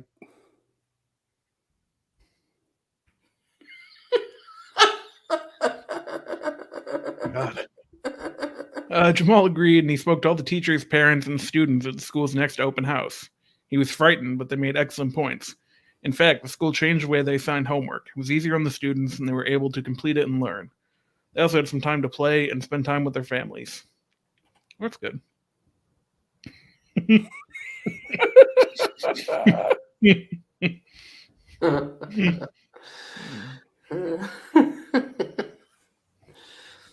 Now Jamal does his homework and actually looks forward to doing it. Now his mother doesn't. I mean, you know. Now his mother doesn't have to ask if it's done. Look, he changed his hair. Oh, yeah. Did he get older? Yeah, I think some time has passed. Oh, okay. Well, that was something. That's good. There's a good lesson there. Yeah. Do you think? Yeah. What would you say the lesson was? Well, just one? No, I think there's some good points where, you know, you do all this work in school and then you're expected to go home and just do a bunch more of it. Like, it's just not cool for kids to have to do that. And, you know, they do want to spend time with their families and stuff or doing whatever else. And, you know, you should help your parents with things too. That's another good lesson. Fair.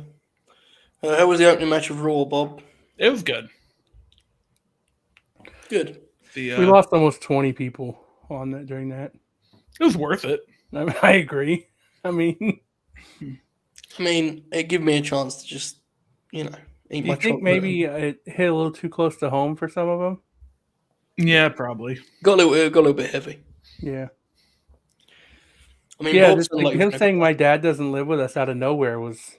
Yeah, that was. I felt bad for Jamal. You could hear Bob kind of as he's reading it, like he had to kind of set himself a little bit, right? He had to get ready for it. He knew it was going to be challenging. Bless him. So, good job, Bob. Thanks, Joe. We got Omos and T-Bar coming up. Oh my God! This should be interesting. Good science experiment.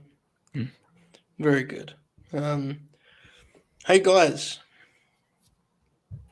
Yes. Yeah. Remember when it was announced that Busted Open Radio would feature the Samoan submission machine, Samoa Joe? I do remember that, yes. Therefore, putting Samoa Joe on a panel featuring some of the worst people in all professional wrestling. Yeah. Is that bad? That was it? You didn't have like a... is that bad? It's not ideal. Is he filling in for LaGreca or is he filling in for Bully Ray? Because I can't imagine Joe and Bully Ray is going to be a good show. I think he's filling in for Bully Ray. Okay. Could you imagine? Just screaming at each other. It's being really loud. He's like a voice actor now. WWE has tweeted which rebellious WWE superstar will have the heart to challenge Edge to a match at WrestleMania. Yeah, that's closing the show, so they're teasing something with them. I still think it's just going to be Styles, but... Well, that was a tease of Johnny Gargano. It's not going to be him, but... It was. Oh, I was really searching for how that meant Cody then. I was really confused. Yeah, Better Rebel Heart. Booker T or Bubba? Honestly, Bubba. Honestly. Yeah, I think so. I'm going to go with Booker T because Bubba gives his bad takes for free, whereas Booker's paid off. So at least he's getting money out of it. Fair. That's fair. Booker is like he borders on I actually sometimes don't have any fucking clue what he's talking about, which is very impressive. Fair. The Punk one is an all-timer, right? Like when he was like, The Rock would have talked about the city more. Remember that? Remember when he said that and he was like, that wasn't the promo they wanted from CM Punk. He should have talked The Rock would have got them worked up talking about the city, and it's like, what the fuck are you talking about, man? He's just real bad, man. He's when Punk and The Rock worked together, Punk eviscerated him in promos. I'm not I'll be honest, he was incredibly entertaining, but I'm not a huge Rock promo guy. I get it, but it isn't really my thing, you know? Mm-hmm. I agree. I loved it at the time, not so much in retrospect. Yeah. People try and recapture it too, which makes it worse, right? Yeah. It makes it age even worse because people have done really bad versions of it for so long. Yeah. Well, he comes back and does a bad version of it too, though. Yeah. Yeah. He hasn't been a good wrestling promo in a long time. No. Fair. Yeah, this is true too. He never really had good content. He just had all-time delivery. Factual. Okay. We have Sword. What was we on before? Does anyone remember what we were on before? This stream? Oh, no, I know. We are now on $1,613, folks. Good Mr. Lord. Laugh Lot Wow. said, keep up the great work, lads. We may hit $2,000. I'm not saying we will, I'm just saying we may. It doesn't seem out of the question. Yeah. And then when you obviously, Bob, considering the fee that he requested, that will take $1,650 off of that. Yeah. So that's still $300 for charity. Joe, the Bulls are coming back. Sorry to hear that. 50-44 now. Do you have any update on the Monday Night Raw program on the USA Network? They're in commercial at the moment. do you have an update on the whereabouts of one Fiendess Alexa Bliss the way you did during the Saudi Arabia fiasco? I'm going to call it. I do not. If you do get said whereabouts, will you text me them with 4 possible outcomes as to why that is the case? Yes. Fair. Joe, the Raptors are now leading 71-48 at halftime. Who are they playing? The Nets. Pascal Siakam has 3 points, and they're still up. So they don't have Fred VanVleet. They don't have OG Anunoby, and Siakam's got 3 points, and they're up by 23 at the half. Mostly because Scotty Barnes is 10 for 10 from the field and has 24 points and 9 rebounds. Wow. What's the Nets starting lineup right now? Oh, well, they don't even have Durant, so. Seth Curry, Patty Mills, Bruce Brown, James Johnson, and Andre Drummond. Okay, so yeah, they should be up by. They're going to be a playing team, right? That's where they're at right now, I think. Yeah. It's interesting, isn't it? Mm-hmm. Goran Dragic has 4 points off the bench in 9 minutes, and his big game against his former franchise, the Toronto Raptors. Like, Durant's probably going to be back. Are they saying in a couple of weeks or the next couple of weeks he's going to be back? Yeah. I didn't even know he was out. If you imagine they have, because they lost like 10 on the bounce, man, when they had no one playing. Yeah, weird. But didn't he play in the All-Star game? Or am I crazy? No, I think he was the captain, and then he didn't play. Yeah, no. I only watched the fourth quarter. To be fair, I watched the second half. I only really noticed Curry. So in a couple of weeks, they'll probably have KD and Simmons out there. The Kyrie thing remains like. That's probably going to get resolved. It sounds like they're going to lift that soon, so he's probably going to be able to play all the time. Yeah. If they actually just get those 3 guys together for the last month of the season, yeah, they could be so fucking weird. Yeah, I wouldn't want to play them. No, I wouldn't either. But at the same time, you probably need some chemistry and some. That's fair, right? It's a hell of a lineup, but surely not. Surely they couldn't just run wild. No, Durant probably could, but the other two, having not played for. What an incredible trio of guys that is. Kyrie's been playing, hasn't he? Not every game, but he doesn't have a rhythm. But I think he had a really good game a couple nights ago, didn't he? I thought I remember reading that. He did.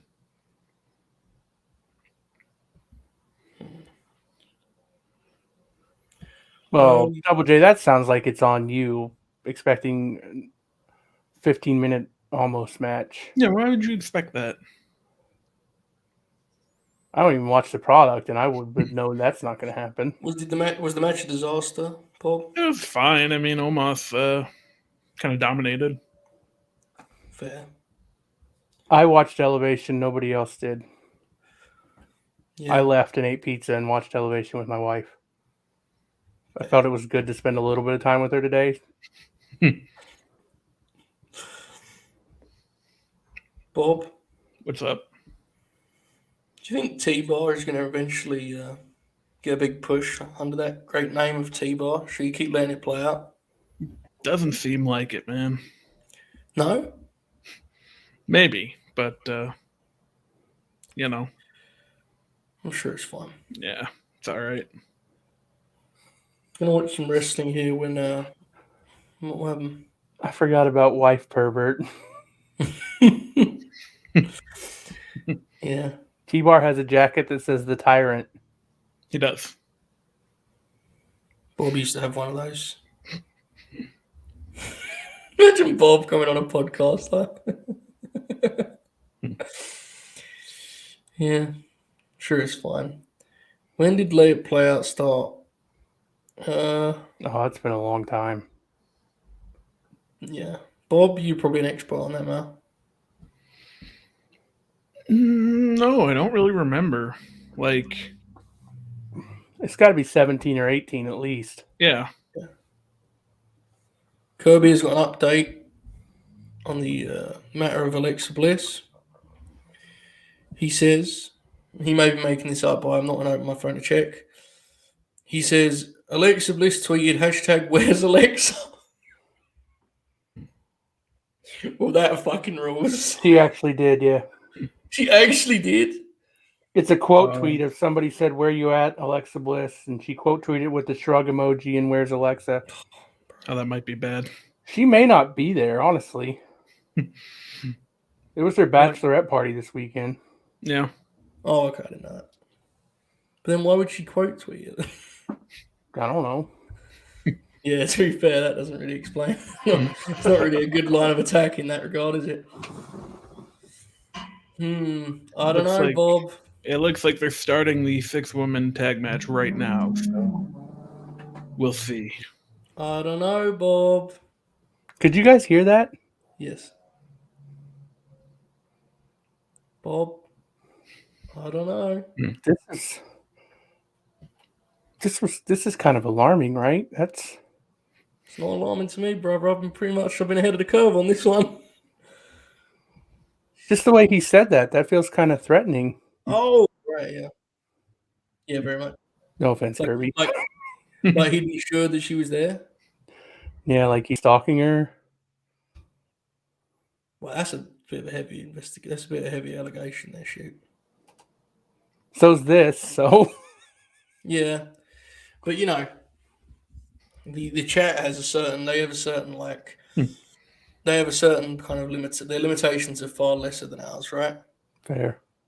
You know, unless we put it on the screen, in which case it's the same. I'm sure it's fine. Oh my God. The Oracle of Wrestling is back. Oh, fuck. That ruled. We might put him on the screen. I was going to do a countdown, and then you just said he's back, so... Oracle. I'm coming back to oh, my God. Everyone's back. Well, you know, I came back to cheer on Bianca Belair. As did you guys missed Bob reading a children's book. Yep. About homework. Damn.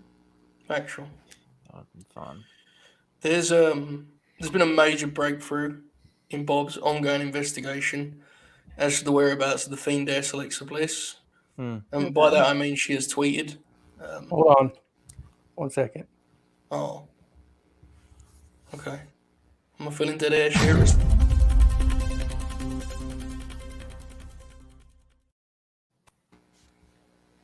Yes?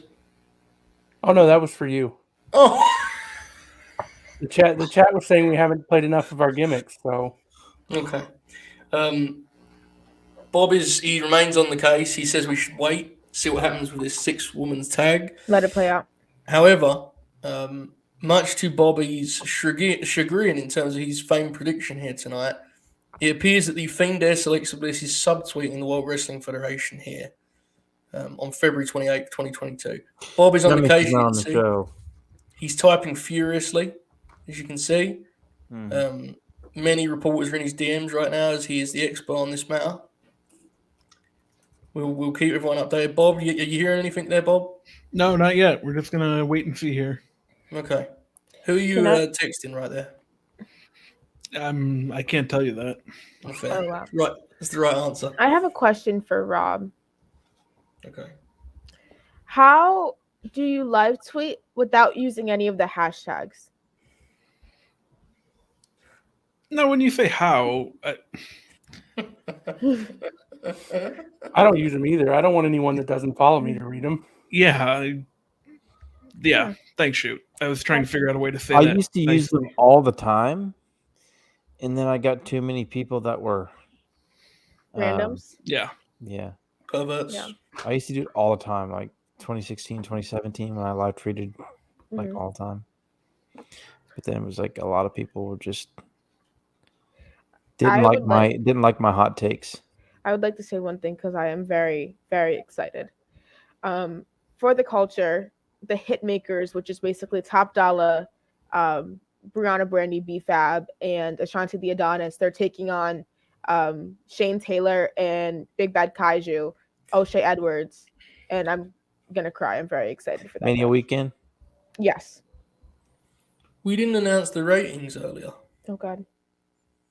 Rampage only did 473,000 viewers.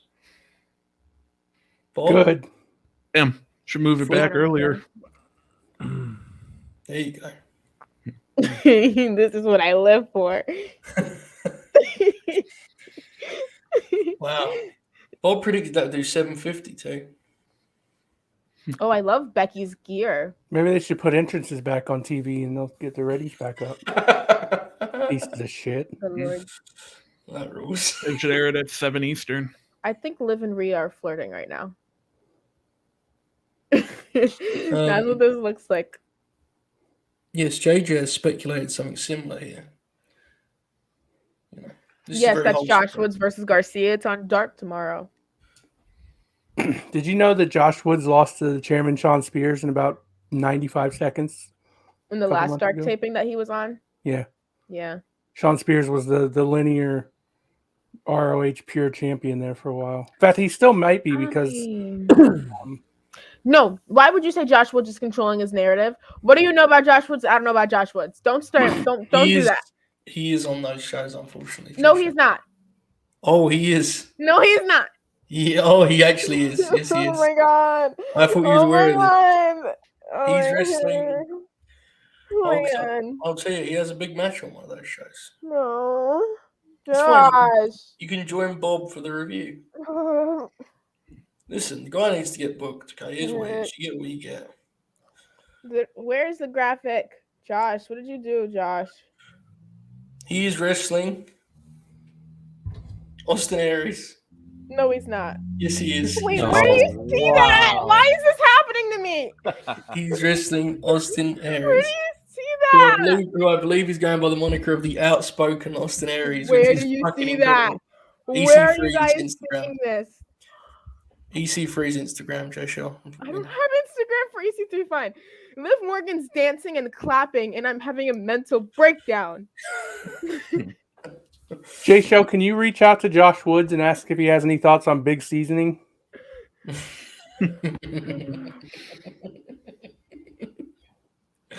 Tremendous. Oh my god, why is this my life? You can review it with Bob, it'll be fine. Bob needs someone to review with. Not everyone's going to be as into that promotion as he is. It rules that we kind of warned about this and then it happened immediately. I thought Jay Shell knew about that already.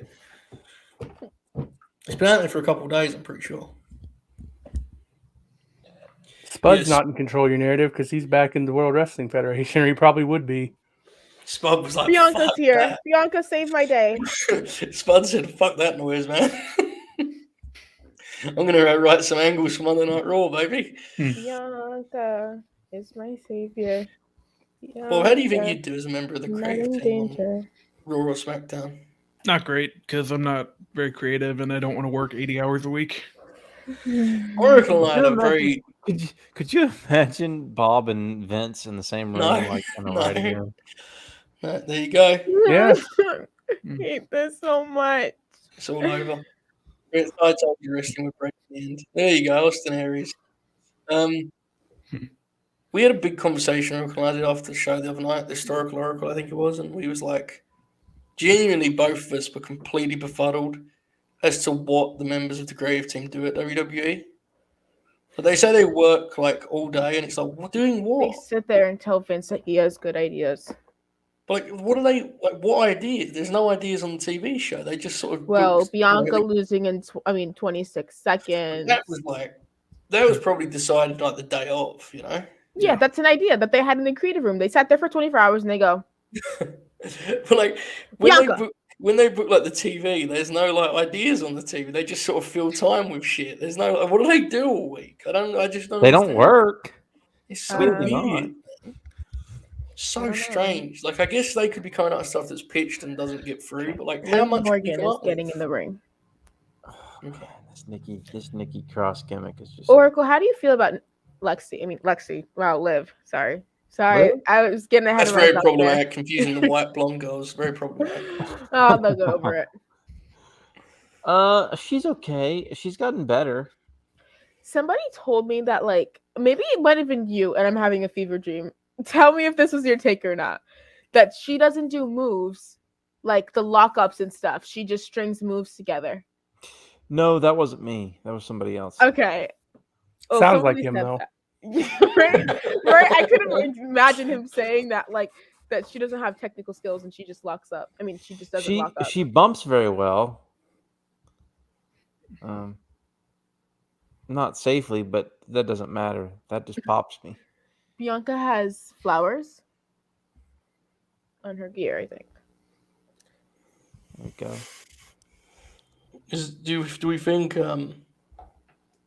we think there's any WrestleMania plans for Nikki ASH and Doudrop? I fucking hope not.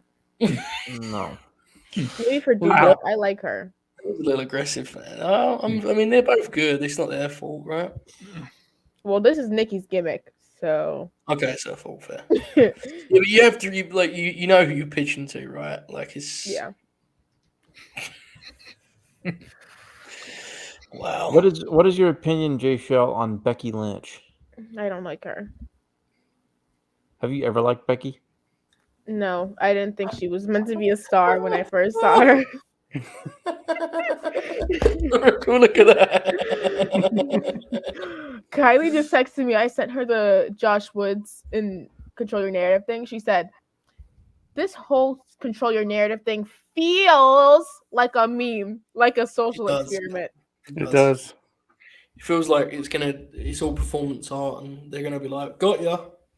But they're not. What about Charlotte Flair? I love her. Really? She would control her narrative if she was free to do so. Okay. I'm a big Charlotte fan. I'm never gonna imagine that you didn't say that. You're a Charlotte Flair fan. Yeah, it goes Bianca, Sasha, Charlotte for me. Wow. What? I think you're the only one here who likes Charlotte.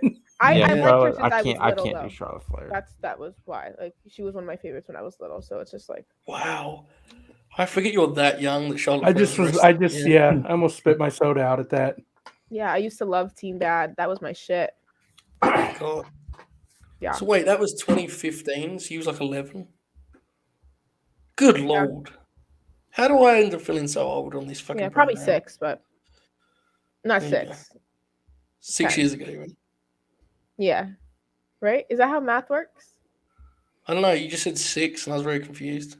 I'm thinking it's 6 years ago. Yeah. Yeah. I was 34.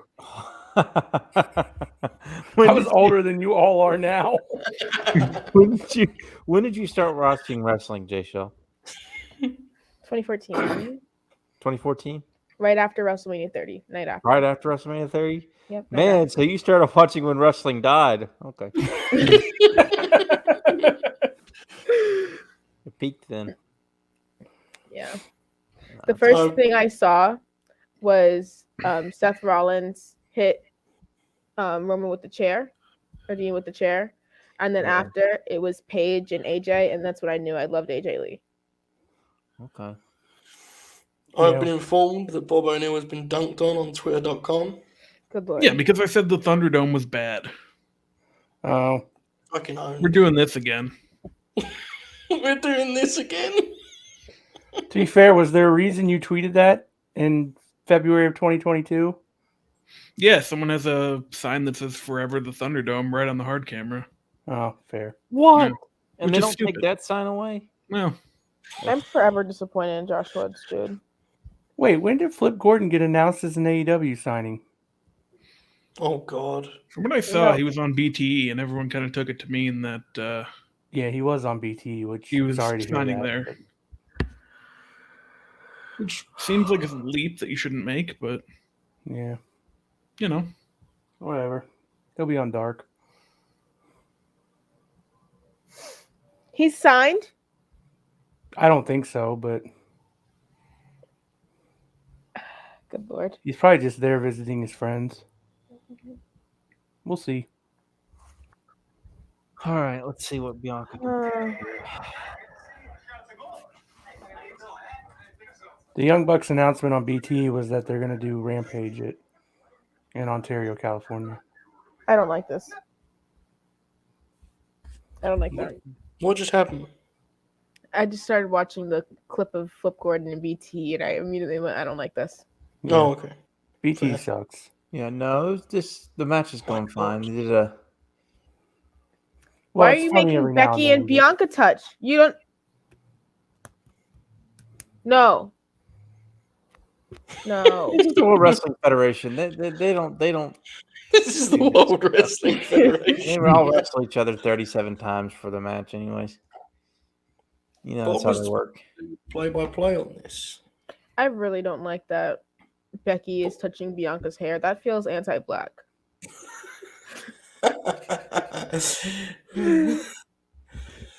Bob, have you watched Corey and Carmella yet? No, I think I've been on here since we realized it was uploaded. So it's 2 episodes, Bob. I did leave for a little bit though, so I guess I could have done it then. Yeah, you could have. I did. Yeah, not. this feels real anti-black. Becky's wrapping her hair around. Guys, I've violently hit the wall. Coward. It's 2 a.m. Oh my god. We only got 4 hours left. Yeah, we only have another. You can make it, Joe. Don't worry. I'm not going to quit. I'm not going to quit. I'm just saying. Joe, what's the total? Oh yeah, money. We're at $1,613. Oh yeah. Good You know lord. what that means, don't you? Uncle side the Oracle. Big fan of you pumping your fist like that. I'm very happy. I would like to note that I'm going to be researching to find out what the longest match in WCW history is. No. To select as my match. Wait, Oracle, what actually is the longest match in WCW history? Like, would it just be an hour draw, like Flair Steamboat? Probably. Yeah, or an hour. You know, how long did they go in that? Like, All of this is going to be available on Peacock, right? yeah. Okay. Hold on 1 second, guys. We're hitting the 4 hour mark to go.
So I immediately felt bad because Jay Shell's not in that intro. Yeah. Why do you feel bad? It's okay. So, Yeah. and then I decided I should have played the Christmas one. Yeah, fair. Welcome to the Late Night Grin, everyone. This is episode 412. We have 4 hours of exciting content ahead, don't we, guys? Let's review Rampage. Okay. What about Rhea Ripley, Jay Shell? I like her a lot. I think her and Bianca is a very big match for the future, and I hope that they recognize it. Good. I'm glad you like Rhea Ripley. I like Rhea Ripley. That makes me forgive you for your Charlotte Flair fandom. Is the match still going on? Yes. Yeah. Oh my God. It looks like it's the only women's match on the card tonight. Yeah, it's a good match. So, yeah. Hey, the Oracle of Wrestling. Yes. Did you see that Rhea Ripley was wearing a Buddy Matthews shirt and has liked a lot of tweets about Buddy Matthews? No. I like Rhea Ripley. Oh. Yeah, I'm not commenting on any of that. Jay Shell, your hand is up. Did you guys know that Dakota Kai and Shayna Baszler are dating? Oh, yeah. Really? We've known that for years. Shocker. Wow. Did you not know this? No. What? Okay. I found out through the wedding pictures at Keith and Mia's wedding. That's a great picture. Yeah. It is. Shayna looks like a badass. Hey I guys, love that for them. let's play a game. I'm going to say a wrestling scenario, and you guys say true or false. Okay. Didn't we have some like grand plan to do something for this show, or did that just go by the No. wayside? Rhea Ripley still works for WWE by 2025.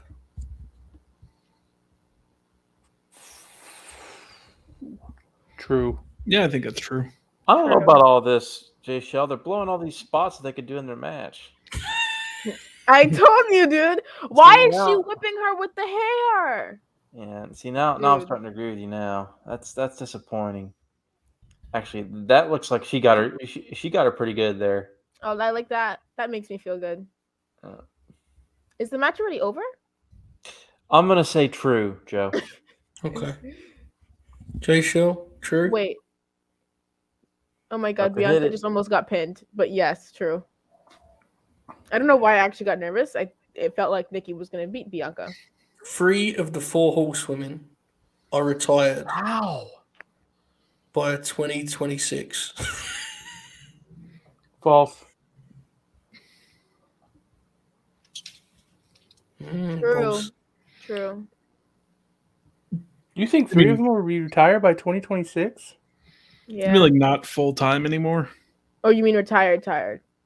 You know, yeah. Or just like part time. Yeah, because I'm thinking like part time. I think 3 is probably too high.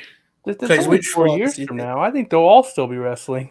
I think Bailey's still wrestling. I think Becky's with her baby. I think Charlotte has a kid, and I think Sasha's too Hollywood. Okay. Sasha likes wrestling too much to leave it entirely till. Sasha will be wrestling into her 40s, but she'll just be going on doing a bunch of movies in between. But she'll be controlling your narrative. That's what I'm saying. Yeah, she'll basically be retired. Okay, I have to ask this because I genuinely am a little bit confused. The legit boss Sasha Banks becomes an actual movie star. True or false? False. False. False. Okay, good. I was wondering. I mean, she'll be in big budget movies and stuff, but she's not going to be like. I see her in like a Suicide Squad movie. Yeah. Okay. Yeah, I agree. Another one of those classics. I like the Harley Quinn one. Okay. Birds of Prey. That'd be a perfect movie for her. Liv Morgan throws Robert O'Neill off a bridge. True or false? True. True, I guess. True. Bob? I feel like I'm too close to the situation to actually answer. Agreed. Good answer, Bob. True or false? The All Elite Fleet is broadcasting on a streaming service by 2025. Permanently? Exclusively on a streaming service. False. Wait, hold on. Are we talking like WWE Network vibes, or like they have a show like on TBS still, but they have their content? I'm saying that Dynamite will be on streaming. Rampage will be on streaming. No cable. Oh, false. Oracle? Bob? False. False. Owned. You think it's true, don't you, Joe? Not necessarily. I'm just throwing true or false. It's fun. I'm trying to keep my eyes open. Okay, guys. Good lord. I think it's so funny what they did with Big Bob. That's so mean. Bobby Roode. What happened to him? Yeah, Joe, there's a Bobby Roode singles match. You know, Bob. Hang on a second. Hang on. Bobby him in Roode's starting to show NXT? his age a little bit nowadays. Hang on a second. Ciampa's on. Shoot, have you noticed what's happened here? No. So the women's match has ended, Bob, Yeah. and the segment has come and gone. Yeah, we got 2 more hours still though, so we'll see. See what happens. Oh, I got you now. It felt like you were trying to just, avoid the repercussions and responsibility of your inaccurate scoop there, Bob. You didn't mention that, Well, I'm just gonna let it play out a little bit longer. Wait, is Tom Ciampa on Raw? Yes. Yeah. Okay. Wow, that was spiteful. Do you say Bob Roode's showing his age, Oracle? I would agree. He's got to be, 45 now? Yeah, I think so. Yeah, he's up there, boy. man. He's a good wrestler, man. He is. He's a very good wrestler, actually. It's weird because I remember when he was just like a Team Canada guy when I was a kid watching TNA, like 2003, 2004. old.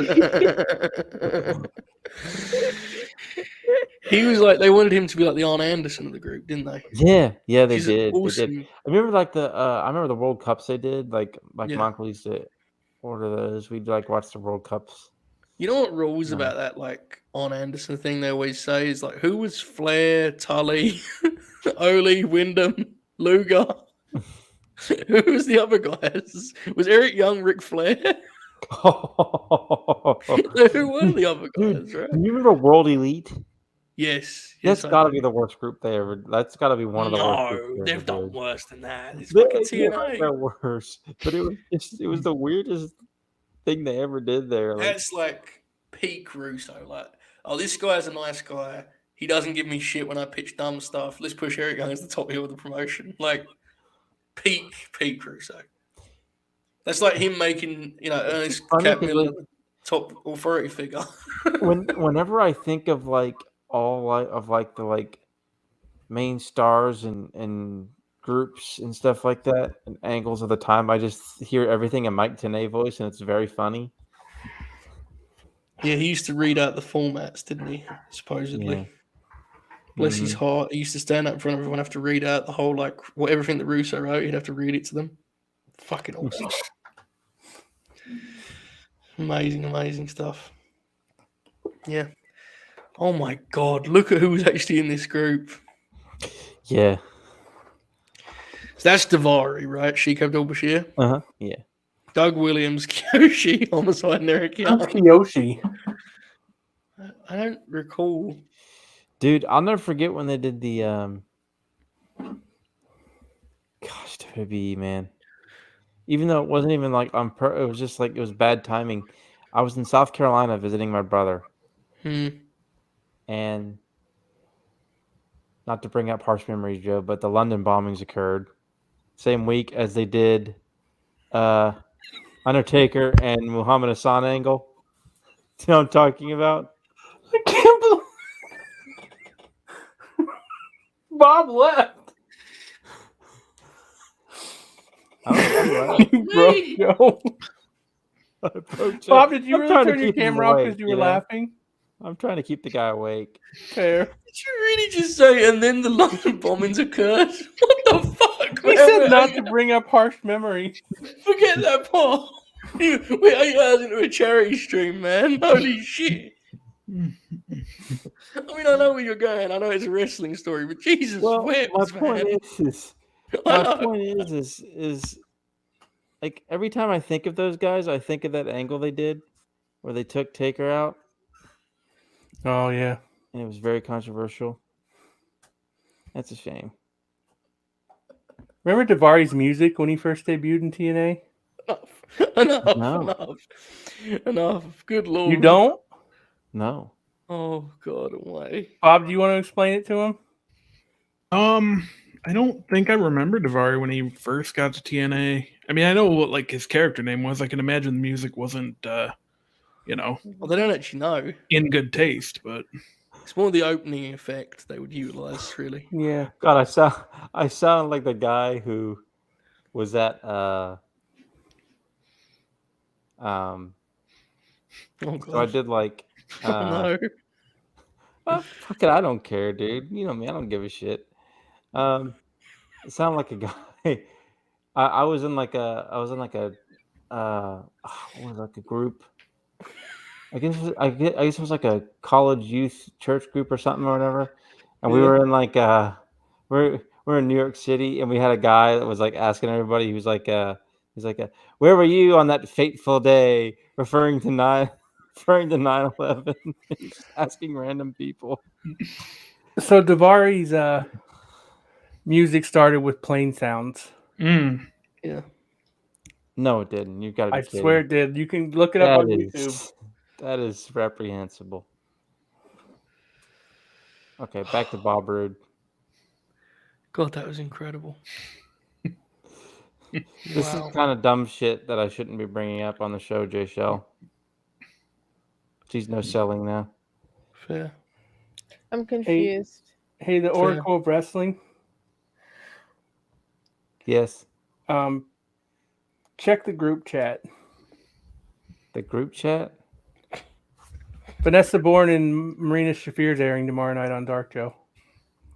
I don't like Vanessa. Who don't you like? Vanessa Bourne. What? Yeah.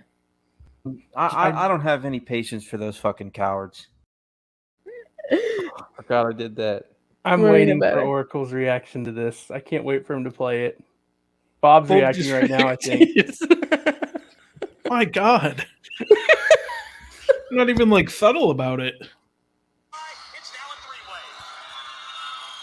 Oh my God.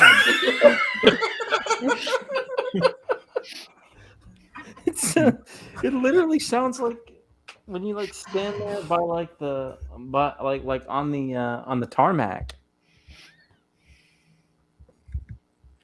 Yeah, it's not ideal, man. On the runway. Here's some donations. Yeah, it's not good. Oh, Akash said good night with his donation. Good night, pal. And Danny said thanks for all the grins and thank you, Bud Matt. Thank you, Danny. We are now at 1,663. I'm gonna tweet that out. What are you gonna tweet out now? What? What are you gonna tweet out? The amount of money we've raised, not the fucking. Oh, okay. Good. Good. It's probably for the best. Bob, what are you tweeting out right now? I didn't tweet anything out. Okay. You still reporting? I am. Wow. Dolph Ziggler looks ridiculous. Yes. Yeah. He has done for many, many years now, Bob. He doesn't have his hat on now, though. He had a hat on with like his jacket and then like a blue shirt under it, and it looked really weird. Owned. Honestly, The more I think about it, the more I think it's amusing that I brought all that up. Well, oh well. It was very funny. It was. I mean, in a distinctly Oracle fashion, it was very funny. Well, the funny thing is, like, I thought of it and I was like, "Oh, I'll just bring it up." Then I realized what stream I was on, so I was much more hesitant and awkward about bringing it up. Yeah, and then y'all laughed, and it made it even more awkward. But then I just couldn't let it go because, like, why not? Just keep going with it at that point. Fair. Yeah. Hey guys, Bob tonight when Raw concludes and his scoops have fell apart.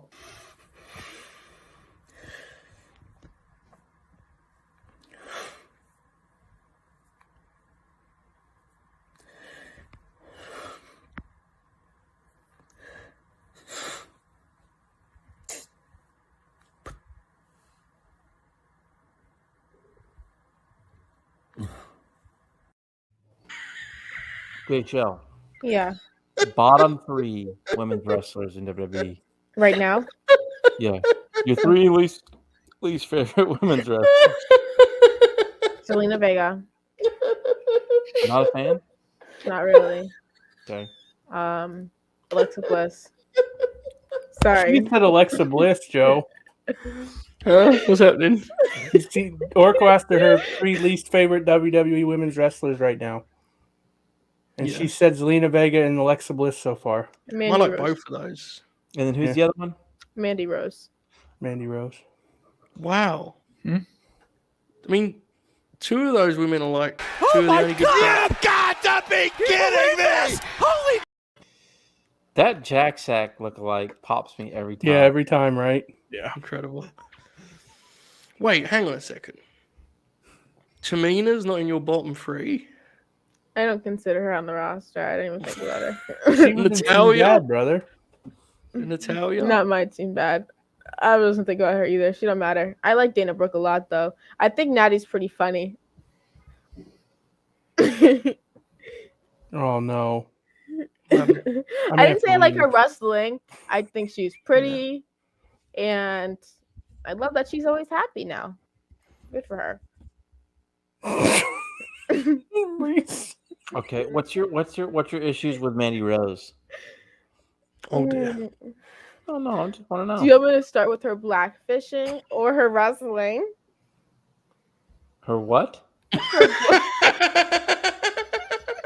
I think I know. I think I'm getting where you're going to, but I'm blackfishing. Do you know what that word means? Okay. Bob does. Do I have permission to try to explain it and see if I can guess? Okay. Does that mean like? Is that like a white guy or a white girl trying to be attractive to? You're getting somewhere. Okay. It's kind of where like they pretend to be black almost, so they'll like change their skin color or features to blend in with the black community, basically. So, do you know how she always has that really dark tan? Yeah. That's blackfishing. She's like so close to being my skin color, basically. That's a problem. Do you think it's just too much tan, or you think there's evidence that that's actually blackfishing? Well, whether it's too much tan or not, it's regardless blackfishing. Okay. Okay. What's the second reason? Second reason, I don't like how she wrestles. Third reason, I don't like her promos. Fourth reason, I need more than just being hot. I need something else. Yeah, she's not good in the ring. Yeah. What about Alexa Bliss? She's very white. Puff Dog agrees. Where are we going with this? She is very white. Cody, I want to specify that being tan isn't the issue. It's when you tan to the level of my skin color and you appear to be my skin color. That's the issue. If you look at the regular pictures of her, she doesn't look like me. But I don't like Alexa because I don't like the scary lore shit. Coward. What about pre-scary lore shit, Alexa? Joe, look at what I just her. tweeted. You are the confirmed shoot, right? Correct. I was gonna make the same thing Jay Blood just said. Yes, there you go. Thank you.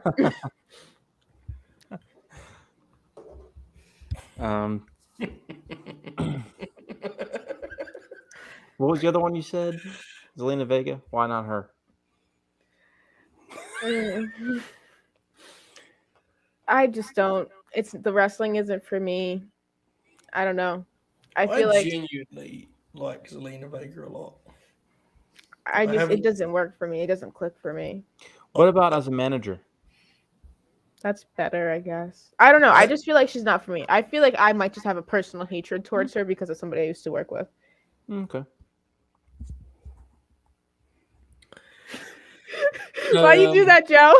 So I just realised and put the pieces together. It's like Zelina's was great as a manager. As a wrestler, I think, but as a manager, I thought she was really awesome. Yes. As for Alexa, I think she's one of the better part-time wrestlers they have. Do you think she's better than Brock Lesnar? Scary stuff. I'd be happy again. Did you just say Brock Lesnar shoot? Just probably true. Why did they do the same job, Pop's thing? Yeah. I don't know. I try and keep tabs on these things, but it's hard to disagree with Jay Shell when she says the spooky stuff's bad, Yeah, the spooky stuff is bad. I don't know. I just wanted to know why she didn't like them. That's okay. I gotta remember, I'm a quizzer. I will quiz you. I will quiz you and quiz you. I'm running into the ground. Bob, you're very quiet. Are you still reporting? Bob, who what in the world? Oh, okay. I was confused for a second. Okay. Yeah, that's honestly, that picture's not even really the worst example of it from what I've seen on my timeline. Thank you, Joe. That's probably true. Yeah. Yes, Taz as well. I thought Taz was black up until this year. So have y'all ever seen the article of someone had went to an ECW show for like the New York Times and a black man by the name of Peter Sinertia, they thought he was black. It's an actual article. I'm laughing from my belly. That was the whole thing earlier, like late last year, wasn't it? That everyone realized he wasn't black. Yeah. When I saw his kid, I went, "Oh fuck!" Yeah. I'm sure it's fine. He produced a beautiful child. I think it's so funny how they made Hook's gimmick that he's hot. I don't know if that's actually true, but I like that you see it that way. The devil thing? That's him being hot. Okay, here's a game we're going to play, okay, Jay Shell? Can you rank us four in terms of likelihood that we could beat up Hook in a fight. Oh no. Now, before you go, I think we all agree we couldn't beat up Hook in a fight, right? Oh no. But I would like to know, like, I like you to rank us in terms of who would be most likely to, like, give him a go, you know? Give an old country try. Okay, I need no hurt feelings here, okay? Everybody give me pinky promise in the camera. Oh, okay. There you go. Thank you. Number 1 for me is Joe. Okay, hang on. Is that bottom or top, though? Top, like you could like fucking hell. Okay. You understand he's British, right? Hey man, we have the heavyweight champion of the world right now, you know? I don't know. I feel like Joe got something there. Number 2 is Oracle. I don't know what it is. I feel like Oracle would just come out swinging. Yeah, I agree. Number 3, I gotta go with Shoot. Shoot, I feel like would just start laying into him. What a visual. I'll probably run, to be honest with you. Number 4 is Bob, because I feel like Bob wouldn't even want to fight Hook. I feel like he'd just be like, nah. Fair. Just judo throws Bob and he just says fair as he's laying on the ground.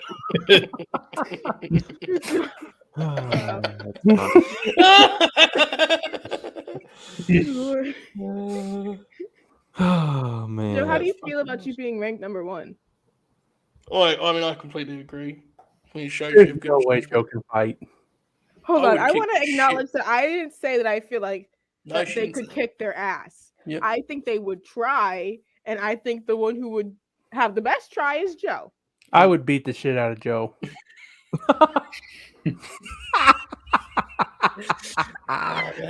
You're too tall. You guys are too tall. I got like 8 inches on him. Like, Wait, Shoot, how tall are you? That might change my ranking, Joe. See what you got yourself into? Shoot, how tall are you? 6'4".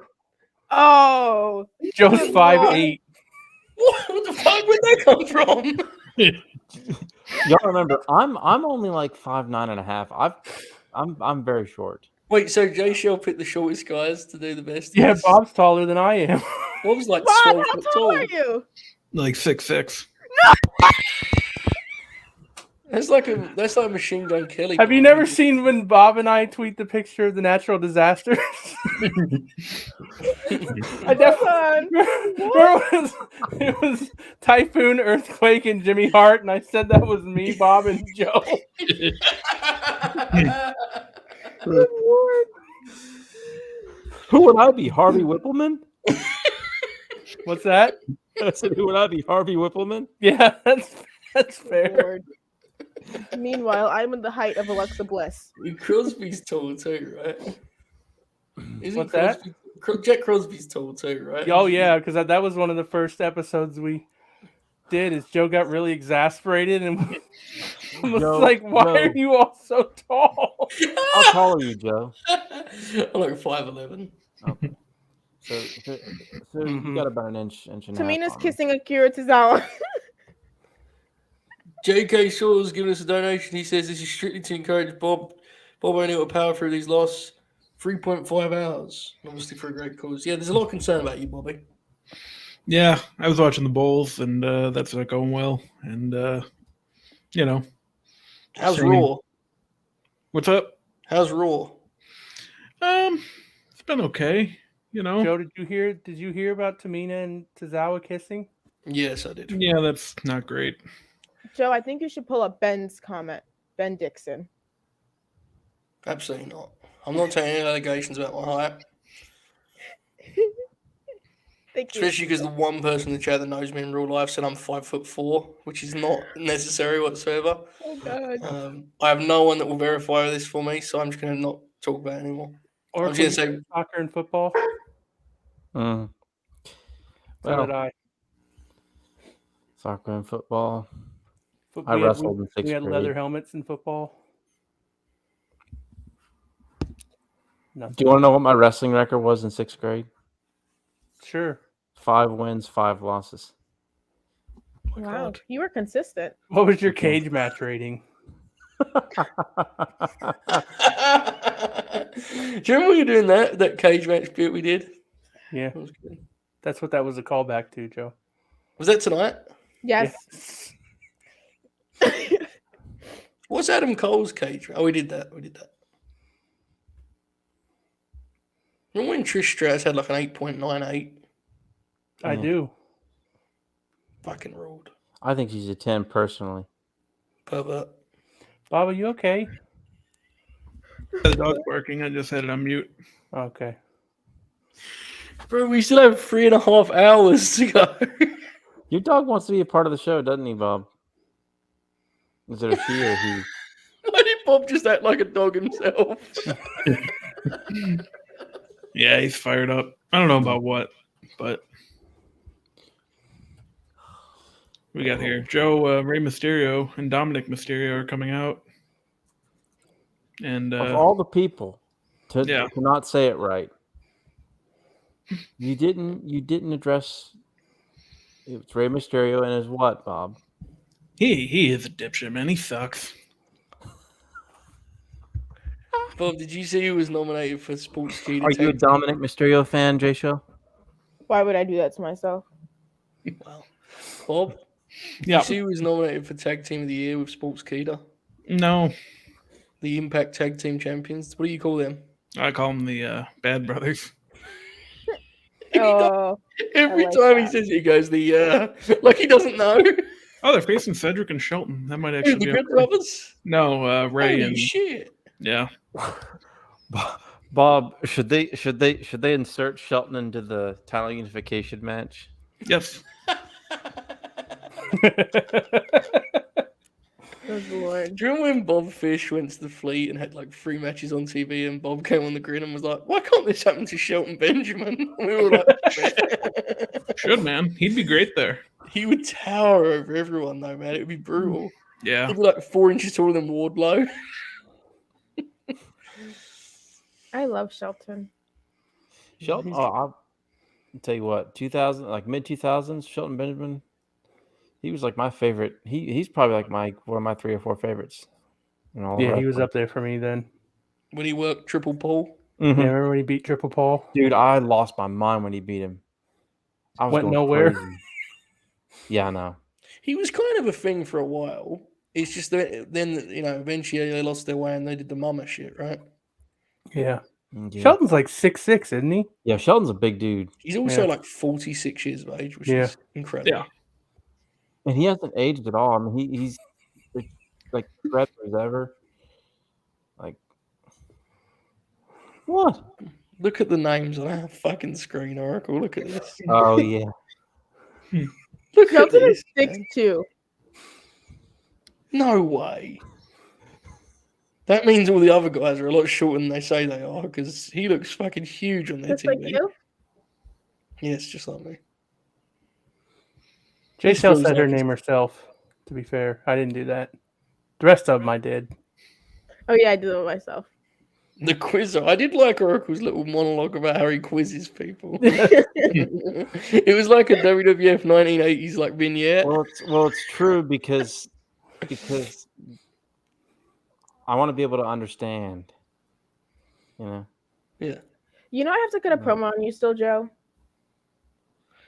I mean, you don't have to. But yeah, you've decided you're going to. Told me to. Well, no. You tweeted, who should I cut a promo on? And you got like 6 suggestions, 5 of which would be very bad for your career, and the other one was me. So therefore, I am the one there that you're were cutting like a promo 2 for you. Yeah. The other ones, indeed, were not good for my career. You mean it wouldn't be good if you cut a promo on Sean Ross Sapp as a burgeoning piece of wrestling media talent? Yeah, fair. God. That's probably fair. My height is 5 feet. Do you have a I'm not actually gonna go that direction. I was genuinely, this is how fucked I am. I was about to ask Jay Shell if she had a large bearded friend who was into spooky stuff. That would have been I would have set her up to just fucking mow me over there, wouldn't I? Do you believe I nearly went that direction? That's how cooked I am, folks. Shoot, what happened? This buzzer beater of the Grizzlies. I hate to see it. Grizzlies is the one with Ja, right? Mm-hmm. Yeah, he's the one who made the shot. He missed? No, he made. Oh. Let me pull this up. Oh my god. This must be incredible because you've sold it big and Send it in the group me if you don't mind. Shoot. Doing it now.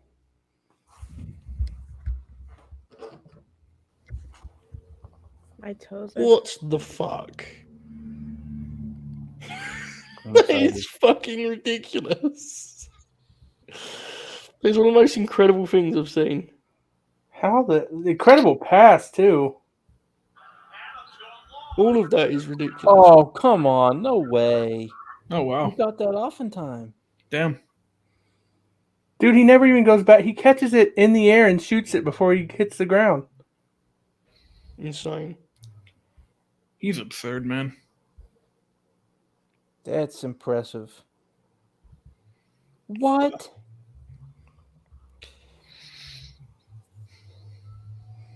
That was incredible. That rules. Bob, how's Raw going? It's going well. Came back from commercial. The Hurt Business, who they're still billed as the Hurt Business, are in the ring. Wait, the Hurt Business are still around? Well, Kinda. yeah. Yeah, I'm 5 feet of fury, Alexa. I told Joe that I wanted to get an Alexa Bliss life-size cutout figure, and he thought it wasn't a good idea. So I'm just uncomfortable with the idea of those existing, to be honest. That's just me. No. You get what you get. Okay, I think we have a donation here. Let me catch up. Okay, Root says we may be too far along the day for this, but what is something each of you want to see from the Go Home Dynamite to hype the pay-per-view? Good question. I personally would like MJF to, on this particular TV, lure Punk in and get some heat based on the idea that he used his mental advantage as a trap rather than it carrying over to the pay-per-view, because like Oracle, I'm not too desperate for staring at the hands and such. I'd rather that be concluded here. So that's just me. I appreciated the visual there. Bobby? I think just kind of a little bit more with Mox and Danielson. I really liked how they went off the air yesterday or last week, and I don't know if they're gonna do a promo or what the deal is there, but like just one more thing to hammer it home, you know. Are you expecting to see Rhea Ripley shoot an angle with Alexa Bliss on Dynamite? Yes, I expect that on every wrestling show. Yeah. Are they in Columbus? Yeah. Shoot. Buddy Matthews versus Christian Cage. I actually quite tweet Dunk Bob, don't I? Oracle, what would you like to see him do on the Go Home? I agree with you. You notice I ever adopted Joe. Did y'all ever notice that I've adopted Skip Bayless's I actually did, yeah, but I thought I didn't know. I didn't want to say it because if it wasn't purposeful, it would feel mean. Right. They've done this match twice now, haven't they? Yeah, they've done it twice. Unless he means Cash Wheeler, that would be cool.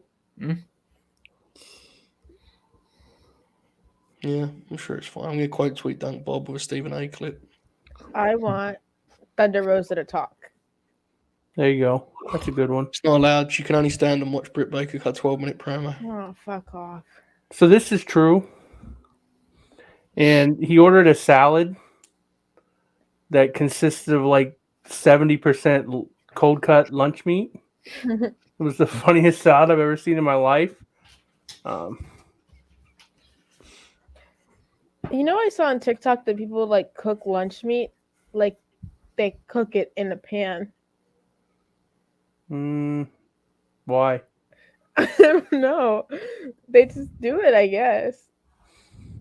I don't know. That doesn't make sense to me. I did not order a single giant meatball on that outing, no. I just saw this picture of Nikki, Doudrop, and Becky as a team, and it looks fucking awesome. Nikki looks ridiculous. One night at SCI, I got very drunk, and then I just started demanding a grilled ham and cheese. I just kept tweeting about it over and over again until my wife got very mad at me and took me to the cafe to get me a grilled ham and cheese. Aww. And then there's a picture of me holding it up and smiling goofily. Holding it up like to the sky? Yeah, I think it was baloney. Yeah. It would have been much funnier if you was holding it to the sky. Baloney. I'm pretty sure I have the. Oracle, did you see Tope Suicida's edit where it was the audio skip with the video view? Yeah, I saw it. You know, guys, this audio. I just busted right inside him, and he can't extend on me anymore, and he seems a little overwhelmed by my girth and tonnage. Greatest of all time. The greatest of all time. Girth and tonnage. Oh my girth and tonnage. You're off this week. Him and Shannon are off. He must be so gutted he missed out on that Lakers Pelicans slaughter last night. He had an incredible time. He would have been slamming all over the desk and everything, and just. He did this new one. I sent it to shoot, but he had this new maneuver recently where he was like, what a maneuver! When he was listing stuff, he was going boom, boom, boom. He was doing this boom thing with his fist. It was fucking fascinating. Shoot, I'm not lying, right? This was a real thing he did. Oh, that's a real thing, yeah. He debuted it while talking about Ben Simmons. No. Shannon was like, "What's Ben Simmons done?" And he like what he was trying to list his accomplishments rather than just saying them in order. He was like, he went boom, boom. Fucking ruled. The face that he makes, where he's like, look at this. The big announcement is bringing in Skip as an analyst. Please. Imagine him running out. Imagine him doing the run out the curtain.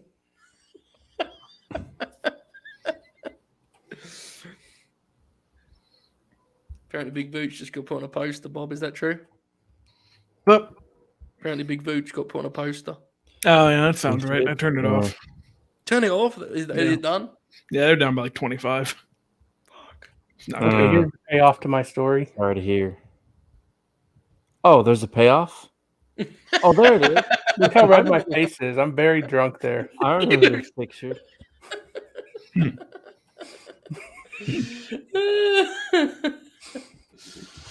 Oh, that rules. Oh, God. Okay. 3 least favorite wrestlers in WCW history. Okay. Three least favorite women's wrestlers in AEW, J Show. Oh God. They have to be signed full time, like to the roster. Yeah. Okay. Julia Hart. Wow. Are you for real wowing me? I'm just on Julia Hart right now. Flag on the play. She's harmless. Come on now. I don't even think she's liked any bad tweets. You're saying like my least favorite. I'm just giving the ones that I like the least. Give her a list. Then she can explain herself afterwards. Britt Baker. Okay. Oracle said good. And Leva Bates, I guess. She's technically fine. She's on the team. She doesn't count. She doesn't count. She doesn't count. Yeah. You got to toss her. Okay. Yeah. Let me find a better one then. Is this only women? Yeah. If Rebel doesn't count, then I'll go tie between the Bunny and Penelope Ford. Okay. Why do you not like Julia Hart? The lore. Tie it up. Do something with it. I don't know. I like her though. Sometimes she's cool. I just don't like her the most. What about Britt Baker? I just don't like her at all. Like when she shakes her head every time she cuts a promo. Well, that's whatever. Jay White does that too. That was something that a mutual of the show publicly tweeted, but I don't know. Yeah, Alex. What?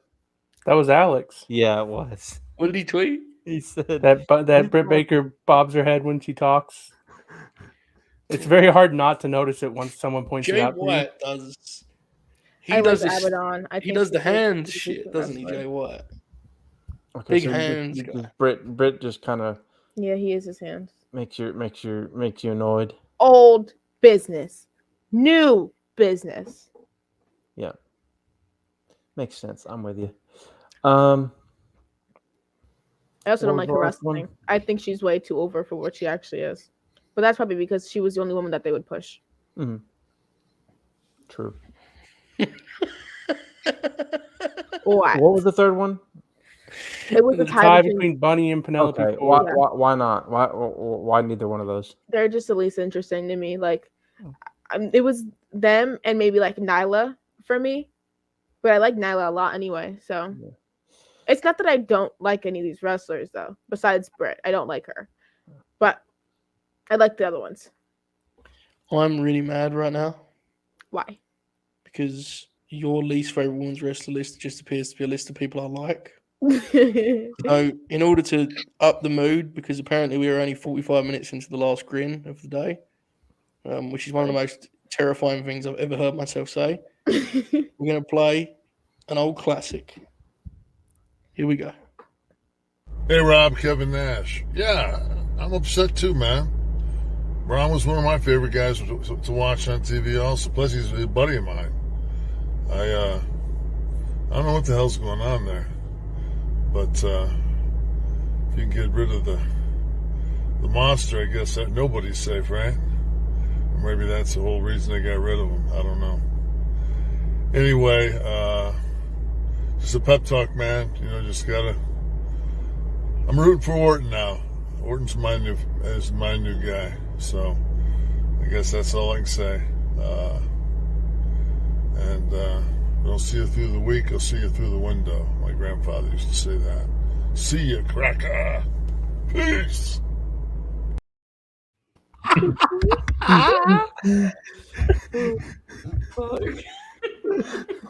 See ya, cracker. Good lord. I never will not pop at Orton's my guy now. He cancels himself. It fucking rules. Ay. He just talks himself through the situation and then concludes with cracker. That's incredible. Can I do my top 3 now since you put a lot of negativity? Okay. Yeah. Top 3. I'm gonna look at the roster page so I don't make myself. I'm very negative. You have to you know. Thunder read that Rosa, out of me. Anna Jay, right out the gate. Red Velvet. So Rosa, Anna Jay, and Red Velvet. Yeah. Why Rosa? Oh my god. She just has an infectious energy. I feel it when she comes out. She fucking rules. I like the part where she drop kicks half-trained ladies in the head as hard as she can and beats the crap out of them. I think it rules. I like when she wrestles the guys and almost kills them. Jade, it was number 4. Jade's number 4. It was between Red Velvet and Jade for me. Chris Stat's up there as well. You really said half-trained women. Well, fucking incredible. You gotta no-sell it sometimes, Joe. Oh, fuck that. This is like 9 hours in. That's an extraordinary line. What? I mean, you know, these ladies are just coming in and she's just over there just brutalizing them. It rules. Good lord. You're right. What about Anna Jay? Anna Jay, yeah. I like her style. I feel like for how young she is, she works really well. I feel like if I was going to be a professional wrestler, I'd probably wrestle like her. Oh my god. What about what was the third one? Red Velvet. Red Velvet. I always loved her. I feel like me and her could be real life best friends. And maybe I'm just making myself believe that, but yeah, stir it up. Yes. Yeah. Okay. Yes, she did. She did beat the crap out of Deppen. Oh my god. Let's see. 3 favorite wrestlers overall right now.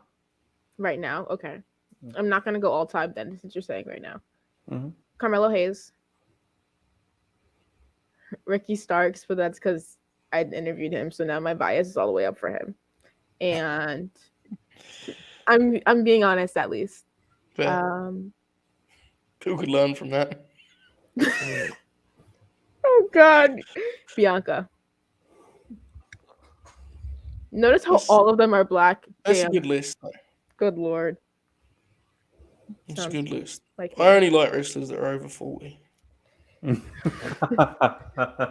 you like I only like wrestlers that are over 50. Yeah. I've said this before, and our pal Contrarian Alex, I believe, endorsed it with a swift retweet, which I saw as him sharing the same mentality, which is that if they didn't work mid-2000s Ring of Honor and they're not Australian, they can get the fuck out of here. I don't need them in this business. What are my favorites? Guess. Joe? Favorite or wrestlers in the world right now? Yeah. He's the closer.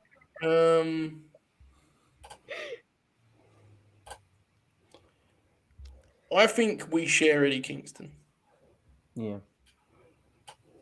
I think the Miz is up there. I do like the Miz, but not that high. I would say King, Bianca, and Roman would be my guess. King and Bianca are right. Roman's fallen off a little bit. I think Punk would probably be 3. Yeah, I should have got that. Yeah. I should have got that. Bob, is this who are your top 3? Damn, that's a good question. Brock. What have you been up to, Bob? You were taking very deep breaths then. What's up? Carry on. Probably Brock and Hangman and Kevin Owens. Strong. Shoot, do you want to go? And Joe can go last. I'm very bad at these lists. Buddy Matthews.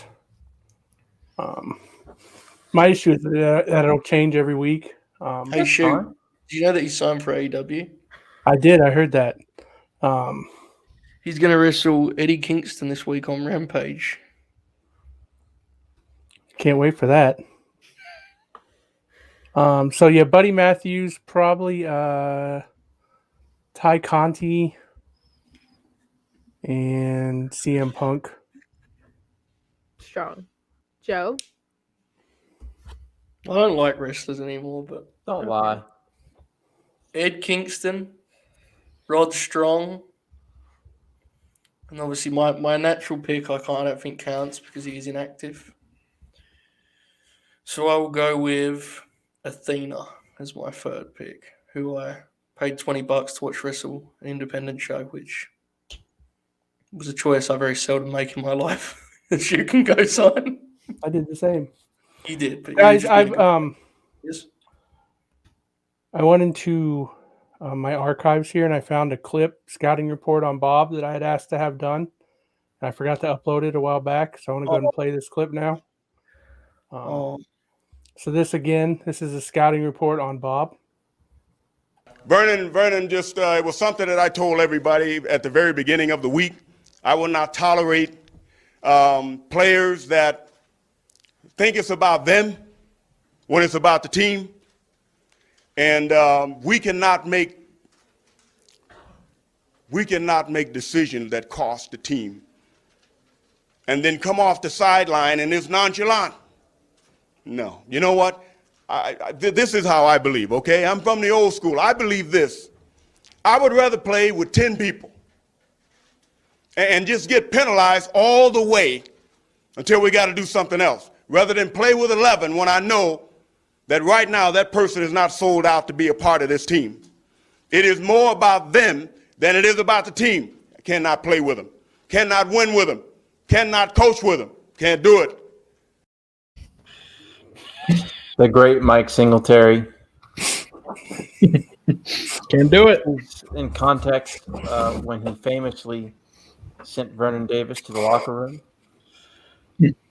And one of the all-time great moments in the history of our sport. Wow, you just went full American Shivani. football. That rules. Yeah. You don't really get coaches melting down like that anymore. Yeah, it's disappointing. It's a bummer. Wait, did I not put Buddy Matthews in my top 3? You did not, no. You piece of shit. Thought you were a fan. Oh well. Fake fan. I was just distracted by the fact I couldn't list Sam Joe anymore. Yeah, it's fair. Saying that, he's a busted open radio host now, so It's true. you know, things looking up. Have we got any more donations, Joe? Oh, probably not. Oh, good lord. I've been doing this for 9 fucking hours. What could people possibly be waiting for at this point, you know? My God, Fightful has commented on our... Oh my God. Bob's fucked now. Folks, we have no more donations. Everyone is bored. You could donate. Welcome to the chat, Fightful. Streamlabs.com/late-night-grin is where you can donate to this program. No, not this. It isn't donating to us, right? Donate to the Voices of Children Foundation, charity organisation. Bob will be taking 75% of all proceedings. Hi, SRS. He wanted more. My God. One of the premier scoopsters in this business, and I'm not talking about Bix, is in the chat because he's bored about Raw. Oracle and I, the other night, Oracle and I were literally sitting there just laughing about how fucking much he rules, man. When he tweeted, "I'm going to investigate the control your narrative thing," I swear to God, man, the idea of him like pulling up Reddit and being like, "Here we go, let's dive into this thing." Amazing. I'm glad to have fellow Bengals fan Sean Ross Sapp in the chat. I thought you were talking about the machine gun Carl Anderson or Roderick Strong then for a second. Why are we doing this? The machine gun Carl Anderson fucking rules, you know. And he's a Bengals fan. Sean Ross Sapp, if you're here, what are your thoughts on Kevin Koo having a higher cage match rating than Kevin Von Erich? Kevin Koo for life. that bit's from 7 hours ago. Dude. Oh my God. Oh my God. Sean has scoops, dude. Bix would never. Whether it be terrible or hilarious. I hope it's hilarious. He just fucking rules. She's getting on. Good answer. Oh my God. Wow. Wait, Kevin Von Erich has 2 feet. Scary. It's scary. It's scary. You can accuse him of many things, but not that. Good Lord. Sean, are you going to do Thunder Rosa's taco vlog? Bob's on that next week. Thumbs down. I'm going to let that slide because we're Bengals fans. Oh, God. Hey, Bobby, what's happening on Raw? So at the moment, the tag match is still going on. I'm going to be honest, Bob. Like, I'm not, accusing you of anything, but it really feels like you've lost interest in this show. No, that means Raw, not this particular stream. Yeah, I mean, Raw and the Bulls, and I got to pull myself back up for the last 3 hours here because I was real down for a little bit. Pull yourself up by your bootstraps. Bob's a big bootstraps guy. This hasn't gone very well for me. He's a big bootlicker guy. Factual bootlegger enthusiast, Robert O'Neill. Speaking of such, Bob, how's your scoop coming along there, Pedro? Going How are well. we looking? Yeah, we still got some time. Oracle, did you see your dad say that the Bengals should get Deebo Samuel? Yeah, which I don't know how that would work because I don't think that would be. There's not enough footballs for that, right? Yeah. What is I think it would be.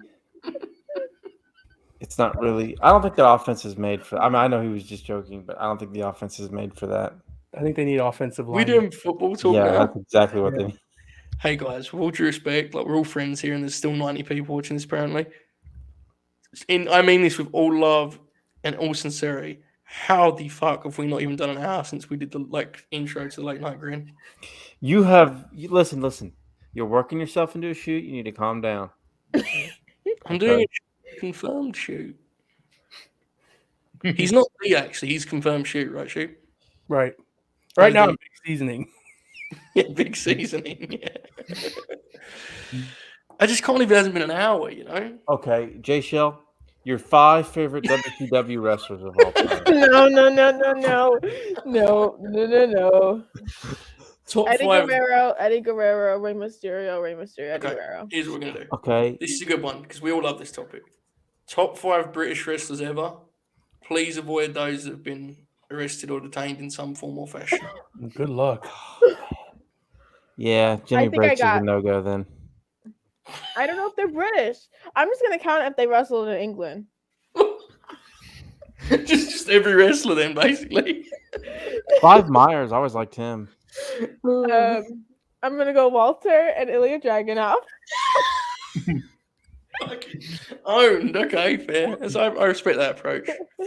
What are your thoughts on Billy Robinson? Who's that? Oh wow. Correct answer. Wow. Do you remember when I tweeted I want Dustin Rhodes to win the NWA title when so many people replied to me dunking on Nick Aldis that he quote tweeted my tweet? Oh God. So okay. Tim Thatcher's a good British Hold wrestler. on. Tim's a great British wrestler. He's from Britain? Jason. Okay. No. Have you never had any interest in watching older wrestling? I mean, sometimes it depends how old it is. Yeah. So like, what's your cutoff? 2001. Dude, anything before the Ruthless Aggression era isn't really for me. Oh wow, I overshot. Wow. I think what she's saying, Oracle, is you may not be able to get her to watch 1979 Puerto Rico. What is that?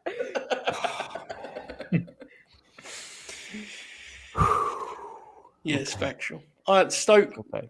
Do you remember when he posted a video after Rod lost to Carmelo of what was the song he had? You know when he was walking around with the cruiserweight title? Oh yeah, I can't remember the song though. He's incredible, isn't he? I'd like to see him manage Bob. I miss Great. Hold on. I'm kind of sad now. Jamie Hayter's a good one. Yeah. Oh yeah. Go Jamie. There you go. I'll do Juice Robinson too. Why? He's not British. Oh, somebody said him, so I went with him. He may be the least British man ever. ever. What was his gimmick in NXT? What was his name? CJ Parker. CJ Parker. That's right. And he had Kevin Owens' debut match and busted his nose open. Yeah, with a palm strike. God, that ruled. NXT was awesome, man. I was talking to Shoot about this earlier. I posted that clip of Shin's entrance and the whole place rocking. It's like, man, different time, brothers. Different time. Wow, nothing before Ruthless Aggression, huh? I don't think so anyway. Wow. Like, probably like a little bit. Like, I've dipped my toe just because it probably had Eddie Guerrero in it. That counts out Funk Briscoe Oracle. Man. Have to scratch off that Hanson Andre match from 81. Can you watch older movies or older TV shows? No, I don't do that. God, that rules. I feel like a lot of it also is because I feel like if I watch old wrestling, my mind's going to change. And I don't really want that to happen. So I kind of like right now. Like it takes over who you are? No, like my opinions will change and I'm going to become like funky. I don't know. Well, the key to that is to just choose your opinions and then never change them despite any new evidence that you get. That's what Bob does. Wow. That is layered. Poor Bob. Speaking of such, Bob, how's your scoop going along? It's going great. Oh, wow. Well, that was slightly short, Bob. Are you all right, mate? Yep. You honestly seem like if I was sitting right next to you. I've dipped my toe in for those, Jeff. You seem like you'd punch the face right now. Bob. No, we're having fun. Have you seen any of the TLC matches, Jeff asked? Yeah, I've seen a couple of them. Oh. But like only because I used to like edging fiction, basically. I kind of think that because of how much excess has followed those matches, I kind of think it's hurt their like replay value. Like if someone was a fan that had watched for the last 5 years and watched those now, they would pop for them, but they wouldn't think they're as insane as they were then. People do crazy shit now, man. There's no like. It's just another bump to people now. Oh, if there's been a WWE documentary on it, like a Ruthless Aggression. That's kind of why I watched it, or like the recap on the matches. No wonder she doesn't watch WCW, Oracle. That they buried WCW. The Fed brain is invaded. It's okay.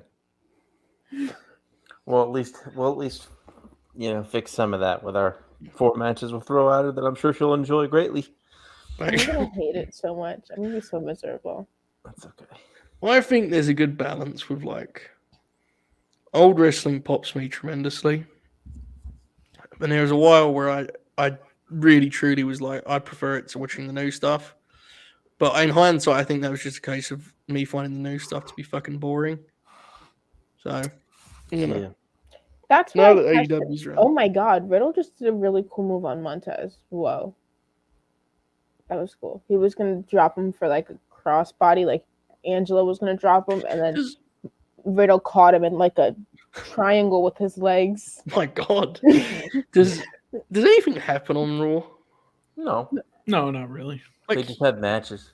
Could you imagine watching? Seriously, like it's not a perfect show, but could you imagine watching Dynamite like this? Like how much shit you'd have to keep your eye on when they do like their 15 angles in a row, smash cut from one to the other. If it was like with Raw, you can just like look up the screen once every 20 minutes and have a good idea what's going on.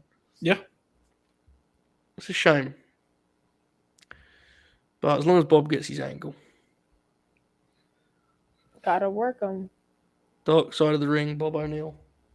Dawkins pops me because he's just like in like the shorts I wear to work in the summer because I work in a warehouse. So he's just like in like his gym shorts and it rules. Do you wear the top and the? I do not wear the top. No, the headband. Angelo got very lucky. He was struggling with tag partners before Montez. So there's an episode of Swerved where they do the PC prank. And like it's like Finn, that class, you know, and Dawkins is there, and he is like legitimately like 3 years away from even finding the act that he's gonna do on TV. Like it's nuts. I think he was a part of like Breaking Ground too. I don't know. I might be crazy for that. No, I think you're right. Yeah, I think you're right. Breaking Ground was awesome, by the way. Swerve was a funny show. I like Swerve. Yeah, it was good.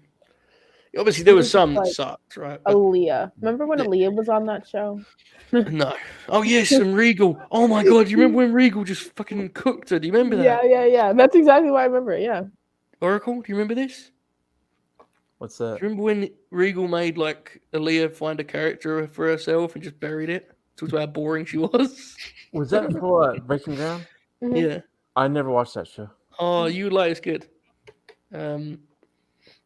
Yeah, it popped me. That's a shame. Why is there a guy that looks like Orange Cassidy on my screen?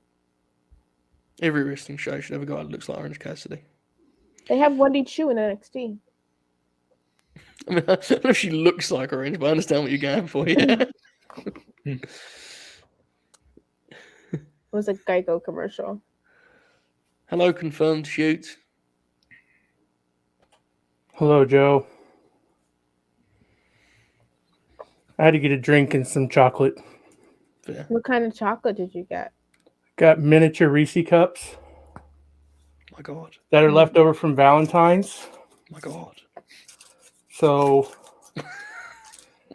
the top of them are pink. Even though they taste the same, I'm not really sure what the point of it is. This show is really taking a turn. Yeah. Did you eat your food, Oracle?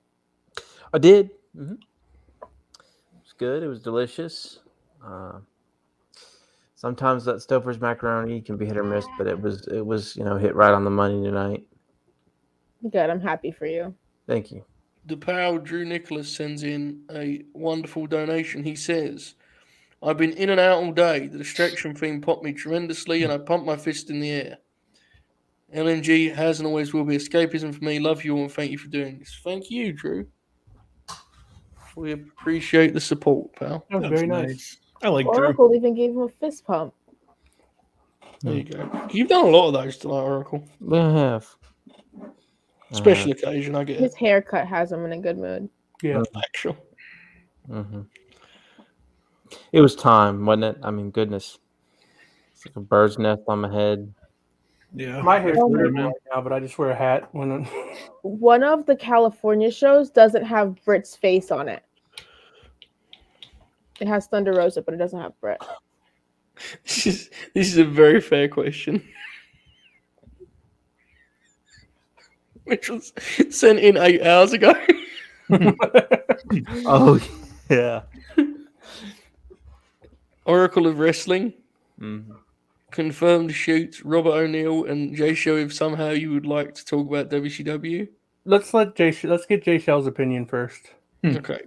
Can you kind of map out how you feel wrestling changes if Bret the Hitman Hart goes to World Championship Wrestling in January of 1992, therefore erasing his multiple WrestleMania main events and WWF title wins? WCW would maybe still be alive. I don't know. Fair. Strong take to start with. Oracle. This is me imagining. This is my thought of your response to this topic being brought up.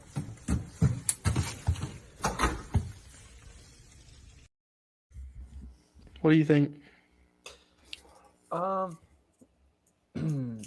think he was already valued enough as a singles worker by that point. He had had the IC belt a couple times. So I feel like they would have used him pretty well. Agreed. I feel like he probably would have been involved with the Dangerous Alliance stuff. I'm thinking a Rude program. Mm-hmm. I'm thinking a Cactus program. I'm thinking a Vader program. Oh, that'd be brilliant. Now, Vader's world, it would depend on. I feel like Bret would already be up in mid card, so like he would already have he would be at least at minimum be in like Dangerous Alliance tags, right? And I think a Cactus feud is very realistic. A Rude feud probably is too, but Rude was pretty high up on the card at that point. But again, like I said, Bret was already valued pretty well in 91, 92 WWF, so I would say those are the three feuds that I would want to see. And I feel like Cactus would be the most likely, and I feel he would definitely be involved with Dangerous Alliance in some way. So I agree across the board. I think the big question is, guys, who fills the role of Bret in the WWF? Do they go to Shawn straight away when they want a smaller champion? Probably. Yeah. So Shawn would have beat Ric Flair, right, in this timeline. And is it kind of unfair to suggest that maybe could have been bad for business? So this is kind of, it's not totally off the board. When did Perfect get cleared? See, I thought about the same thing. See, because we know when he actually came back, but was he cleared a little bit earlier to where he would have been the one to beat Flair for the belt? He got cleared. He came back to Survivor Series 92, right? Yeah, I think so. Yes. Joe, me and Oracle's playing cards are up on Twitter. They are? Yes. I should probably check. Did I get sent to last? Oh, wow. Saving the best for last. That makes sense. Period. Have they been tweeted publicly? Yes. Go on. Oh, hang on a second. All right, you get to post them on air. Where are they? Oh, this is a different one. It got tagged to, it's different. It got tagged to Late Night Grin. Oh, I see these. Oracle's Cactus Jack. Let me. Can you guys see them? I see them. Oracle, can you see them? Yeah. Okay. I'm gonna try and post them here. Okay. What was talking about? Hennig? Was that what you were talking about? Yeah. What was the question when he gets cleared? I think he might have been the one to beat Flair and win the title. Well, he wrestled Survivor Series 92 because they did the tag partner thing after Warrior left. Yeah. So that's probably correct then. And then him and Sean could have had their assumed classic that actually was just like a fine match. They could have had that early. Right? Right.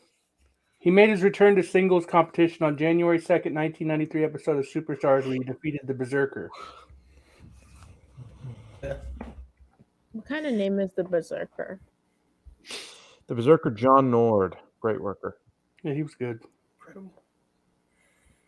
Right, hang on a second. All hail, I guess. Factual.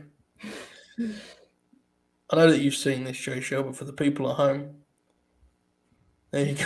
Look at that. I love mine's a rookie card. Yeah.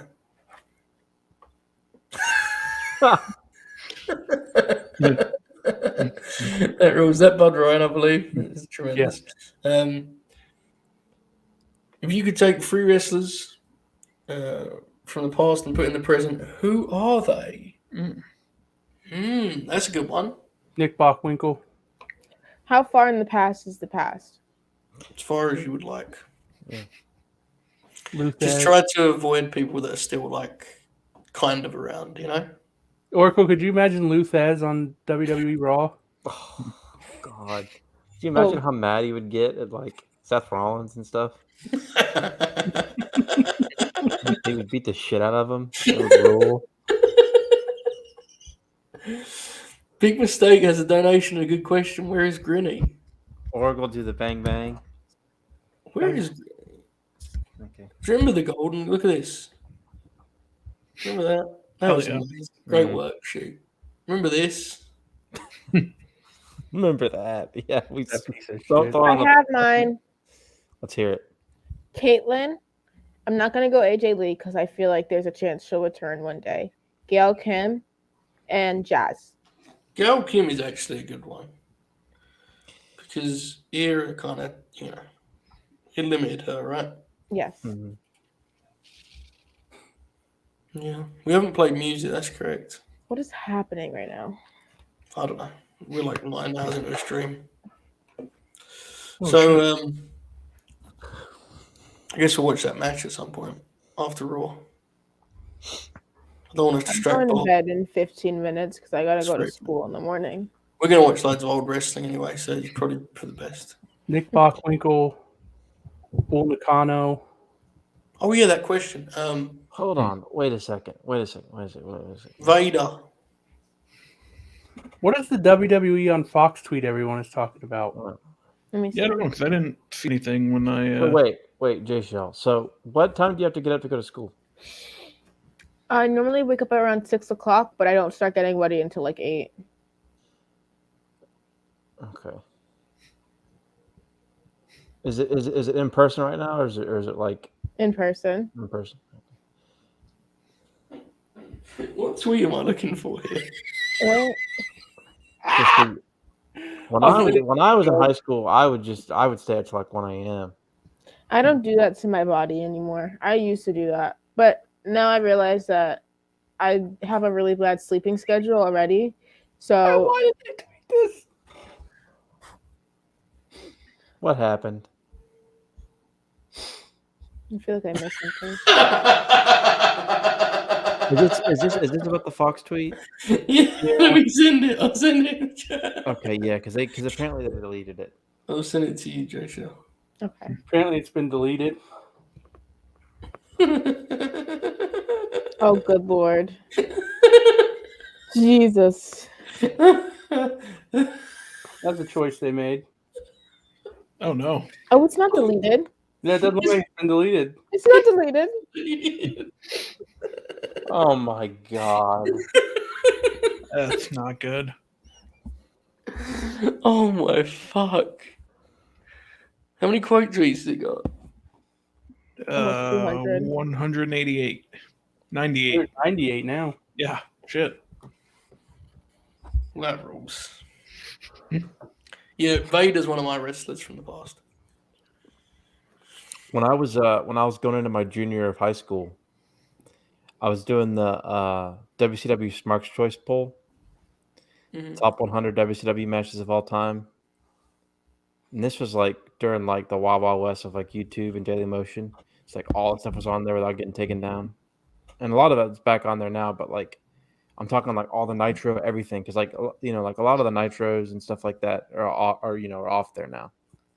So at the time, I was up all night watching it. It was the day before school started, my junior year, and I remember I was up all night like trying to like find like I think I was watching like Two Cold Scorpio matches or something from '93, and like my dad came in and was like, "Devin, it's 3:30 or 4 a.m. You got to be up in 2.5 hours for school." I said, "Okay." Good Lord. That was me in high school. Sacrifices had to be made. I only do that if there's like a pay-per-view on or something I really care about. Yeah. Bob, did you ever not get enough sleep for high school because you stayed up watching Two Cold Scorpio matches? I mean, I don't ever get enough sleep as it is, but it's not because of that. Two Cold Scorpio ruled. Bob? What's up? Yeah. Fuck. This is happening to me a lot now. I don't know, I've forgotten. Yeah, Oracle and I were talking about Too Cold the other night. I need to watch the ECW stuff. He's great there. Yeah. I need to see it. I saw him wrestle live a couple years ago. Yeah, I did too. He wrestled Gresham recently, GCW. Yeah. Pretty cool. I mean, he's still like he can still pop you for sure. Like, so I think WWE is aware that the Veer Mahan thing is like a rib. Yeah. They're just doing it now on purpose. Yeah. Actually. Yeah. Which is great. My favorite is when they like make tweets at like 3 a.m. about it. Like Veer Mahan is coming to Raw. They've deleted the tweet now. Cowards. Yeah, Orton got hurt. He got kneed in the head on the frog splash. Randy Orton? Yeah. They like pulled him from the match or something? Yeah, they went right to the finish. Well, he was just kind of laying there. By Montez Ford? Yeah. Okay, so definitely over on your question from earlier now. Yeah. What was the finish? I mean, Montez went for the frog splash, and Randy was clearly just like laying there, not moving after he hit it, and they just like looked on and were concerned, and then just pinned him. Okay. That's what I was going to say. What's the ending of Raw going to be? Randy Orton. Edge's challenger? Mm-hmm. Is it going to be AJ? Probably. Ben, don't do that. Oh, God. Bob? That's what I was going to ask, Bob. Which wrestler from the past would you bring forward in the time machine? Without like really sitting down and thinking about it, like the first 3 names that pop up are Brett Foley and Vader. I think is a good one. I like that one that you picked. I just think those 3 would really fit in quite well. And that's not to say other people wouldn't. I just think like those are 3 that immediately pop up. What about? I'm glad that was your answer, Bob. I was a little worried. Fair. I was going to go with Colonel De Beers.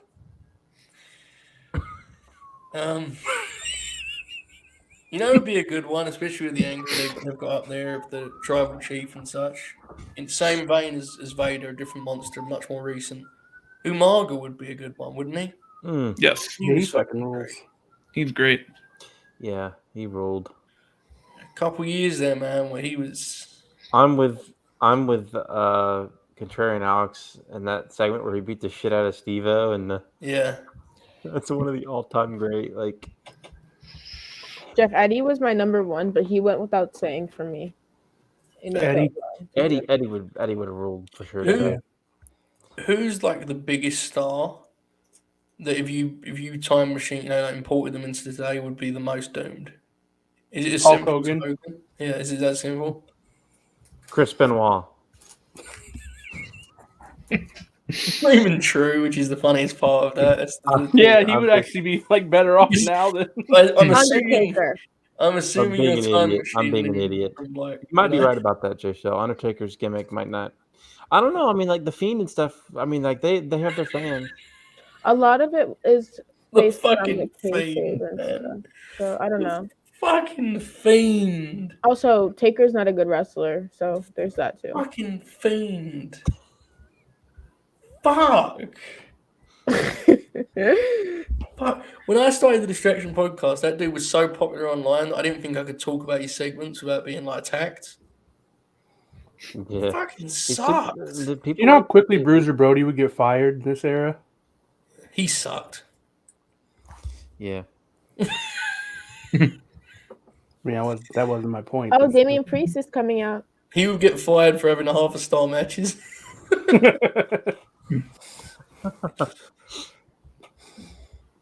Yeah. Yeah. What if Andre the Giant was the Fiend? That would be fucking hilarious. Especially if he did the Funhouse segments. Yeah. The biggest jumper in the world on. Amazing. Oh, God, there's got to be others that wouldn't be. Who else wouldn't be? Who else wouldn't be over now? Here's some people that would come out the crickets now because, and to be fair, it wasn't their fault because at the time it was all sex appeal.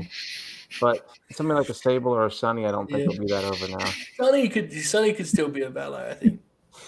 You're probably right about that because she was very good in Smoky Mountain. Yeah, Sable's a different kettle of fish, I think. Yeah.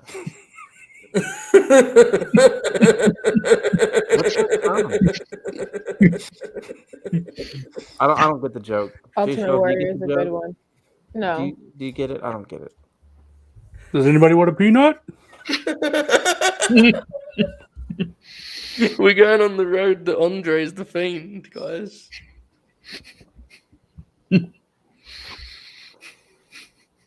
I just had to get my dumb jokes off tonight. I thought it was pretty funny, personally. I mean, not all jokes can hit as well as do you remember the London bombings, but I thought it was pretty funny. Okay, all right. Oh, fuck. We got like 2.5 hours left, man. This is dangerous. Okay. Yeah. No, Andre the Fiend got me a little bit there. Stan Hansen is he would be awesome. Stan Hansen coming over as a guest and working marks on a pay-per-view match and then just going back to being the top guy in Japan would be extraordinary. He fucking rolled. I wonder how John Cena would do now. If he wasn't in NXT 2.0 even. So if you imagine that he just came up the way he was, Ruthless Started over basically. Yeah. Pastel tights, John Cena. He could be like the third member of the Acclaimed.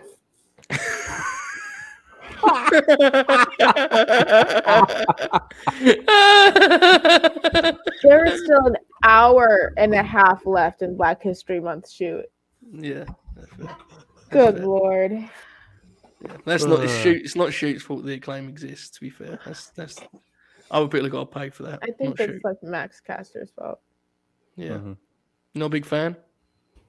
He likes me actually. Me and him are real life friends, I guess. Wow, another real life friend. Yeah, we were in a space before, like Twitter Spaces. You get too many of those real life friends, you can't fit on the grin anymore. Good Lord. Yeah. John Cena is interesting because he does feel like the kind of guy that would have just found a way just about any time, right? He was good enough in the ring. Mm-hmm. He would have figured it out. 2005 Sam Joe would be like the top guy in AEW. But unfortunately, back then, the AEW equivalent was Total Non-Stop Action Wrestling, who wasted a decade of his career. They 100% give up on him, and he never makes it, Batista. That's probably true. Mm-hmm. Cornette did a hell of a job with him, man. Yeah. And they still nearly fucked it up when they had him as Devon's, whatever the hell. Yeah. Devon's, the Deacon. Yep. Sure, it's fine. He was an interesting talent, Batista. Like, he popped me, and he was like, he's really cool. When he was world champion, not so much now, maybe, but when he was world champion, he was pretty fucking cool. But like, they wouldn't even have signed him because of how old he was. He was really like awkward in the ring, right, Oracle? Yeah, he was like. And the thing is, like, he wasn't terrible. No, just kind of weird. The way he moved was weird. Yeah, it's just weird. Yeah. Remember when Max Caster rhymed "stupid" about Vladimir Putin, and Joe lost his mind? Listen, man, I'm no hip hop aficionado, but holy fuck. You're not? Vince McMahon not, slapped no. Austin Theory. No. Yeah. Made my heart skip a beat. What's happening on Raw? They're talking to Well, Austin Theory. Vince is talking to Austin. They're still Vince doing Vince those? looks like he's been taken out of his casket. And Sounds accurate. I can verify. Yeah, I don't know how this McAfee thing's going to go on Thursday because I don't know if he can talk for 30 minutes. Think about what you just said. I know. Talk for 30 minutes. But, like, I don't know if he can. I don't know if he can try to fight somebody even. Even if they do smoke and mirrors, Vince has to move a lot for that. Bob, What's how up? are we looking on the scoop front, pal? Well, we got about a half hour left. I don't think she's facing Edge at WrestleMania, so it's not looking great. You can't rule that out. No, I can't. So I'm gonna wait till the top of the hour here and go from there, I guess. What's God, the that Cody would rule. Vader? The elevator that was in the middle for when Cody would do his entrance. Oh. Yeah, it's supposed to be Jade's now. Oh, Can't- that's okay. I got it. And then it broke and she didn't get to use it. Okay. adrenaline in the bone, everything under control. Whatever the lyrics are, I don't know. Remember the Snoop Dogg version of that song? Yes. Yeah. He debuted that in the Shaq match, right? Oh, that was so Yeah. bad. Yeah. You fucking rolled.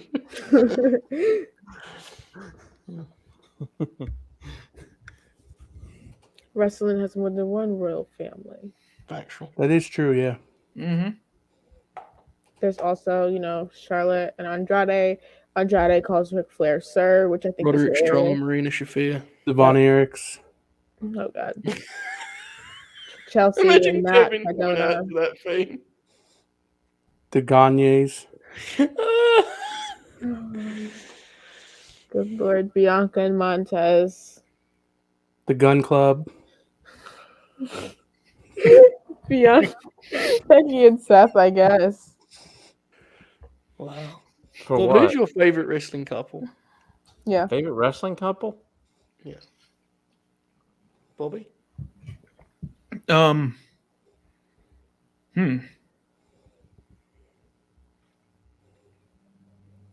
I guess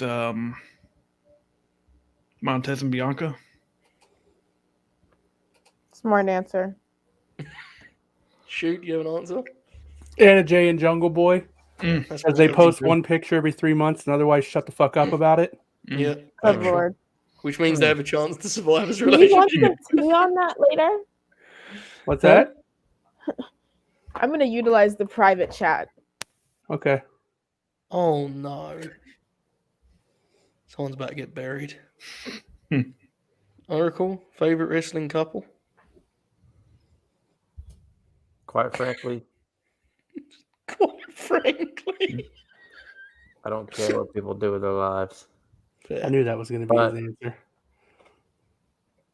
I think I gotta agree with somebody in the chat. Renee and Mox might be my favorite. But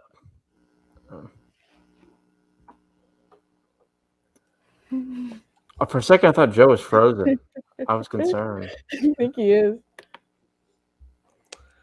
Renee and Mox is a good shout. Yeah. Yeah. Oh my god! You got to be kidding me! Holy Christ! Just keeping everyone honest around here. Surprised you didn't mention Bud Matt, Bob.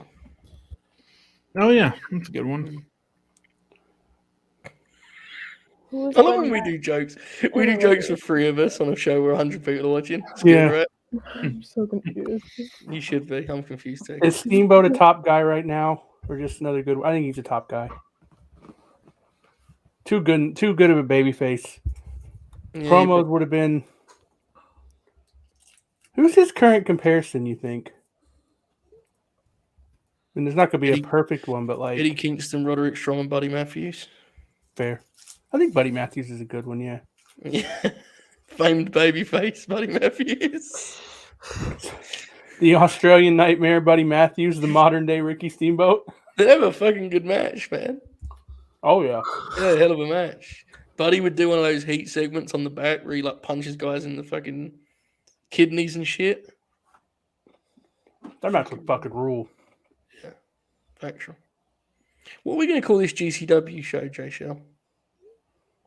Fuck if I know. That's a little bit graphic. Let me think about it, and I'll have an answer for you in the morning. I should probably give you access to the StreamYard, right? I kind of like this. That's pretty good. Yeah, that's not bad. Yeah. I don't know though. It's high. Some people are saying Jungle Boy. I could see that too. Oh, it's really difficult because Ricky was fucking incredible. Yeah, Ricky's phenomenal. We're gonna need to debut our show soon in the next week, like a few weeks, J Shell. Okay. What about Ricky Steamboat? Good lord. Why don't we do a show We're just gonna about... put everything on J Shell's plate right before she goes to bed, and then yeah, that way. Fair. Do you remember? Oh, that's great. Somebody actually said GCW. Fuck if I know. Yeah, there you go. Mm-hmm. Is that what we're actually going to call it? Is this not a family product? It's vulgar, exactly. It is. Brian had a good name. It is. Bob's a lot like Ricky Steamboat. Is he? Yeah, we kind of kick the shit out of him on this show, but he stays over, you know? There you go. Grin CW. Yeah, there you go. Grin CW, that's good. Grin C Dub or Grin CW? Dub is fine. If that makes you happy. Have we decided? It's gonna be W just for that answer. have we decided on the matches that J Shell's going to be watching for us? 30-minute Iron Man. Hold on. When are we gonna have this done by? Oh, who gives a fuck? It doesn't matter. I don't know. At this point, let's get month. through this show. The rest of them are bonuses. We've got 2.5 hours still. You got to get it. You got to get them done, watched before WrestleMania. Oh, that's easy. You could have told me next week, and I would have said fine. Owned. Well, I think she worked me there. To be fair, you gotta figure out which match to have her watch. Yeah, folks, we have 2.5 hours just under. We're at $1,718, which is a fabulous total. I'm thinking. I don't know what that means. Cactus and Sting Beach Blast. I think that's a good one. What do you think, Joe? I think so because it's two wrestlers that will have like an immediate kind of. I think she'd like the Vader and Cactus stuff. I do too, but it would pop. I think it would pop Jay Sean more to see Sting because that is legitimately 30 years ago. Fair. And he's wrestling on pay-per-view on Sunday, which feels ridiculous to say, but is actually happening. Good for Sting. Absolutely. You know, the first time I saw him, oh my god, it was fucking hilarious. I saw him and he debuted at Clash of Champions, and I said, "Who the hell is this?" And I googled him, and the musician came up, and I was so confused. Then I got excited after. When I was a kid, I was very convinced that the musician had stolen the name from the wrestler. I was very angry about it. It's a man called Sting. Great song. A man called Sting. Second best WCW theme ever behind American Mouse. He does this. He does that. Quick as something and he's quick as a cat. He looks fine. He looks cool. I can't remember the American Mouse is the best theme they ever made. It ends with "and he's nobody's fool," which is not true. And yeah, the guy that got portrayed 12 times. There's also the Steiner Brothers themes, which is here's a story of two brothers, Rick and Scott. They don't do drugs, and they're always on top. The Barry Windham one's good from the album. Do you remember the Barry Windham one? Fuck. No. I remember his music that was like a blatant knockoff of a real song that fucking ruled. Yes. Yeah. The Cactus one was math good. on the quiz? What happened? What? Oracle, is Steiner math on the quiz? I'm sorry? Is Steiner math? Steiner math, is it on the quiz? Steiner math? Yes. Yeah. Oh yeah, You're the quizzer. that's You're always right. What's that noise? Didn't we have Bob read that once? No. I don't think so. We should We do that. do it. Yeah. Steiner math, yeah. That's So you've the seen one the you said promos, earlier, Rico. Oracle. We do Luger and Sting versus Steiners is a great call. Okay. What late 90s match should we do? Or mid to late 90s? I think I like Lex Luger. I've never seen one of his matches, but I think I like him. Well, maybe we should keep it the way it is. Yeah. Well, I like Lex, I think the tag match will be fine. Yeah, I agree. That works. Can somebody please give me some cruiserweights? Let's do. What about one of the trios from Nitro? It's probably a good call. This is where I struggle because I get why people love it, but when I think WCW, my mind immediately goes to guys punching each other and stuff. It's hard for me. But yeah, that's probably a better option than a 25-minute Dean Malenko match. Yeah. I'm thinking. Oh gosh, what is it?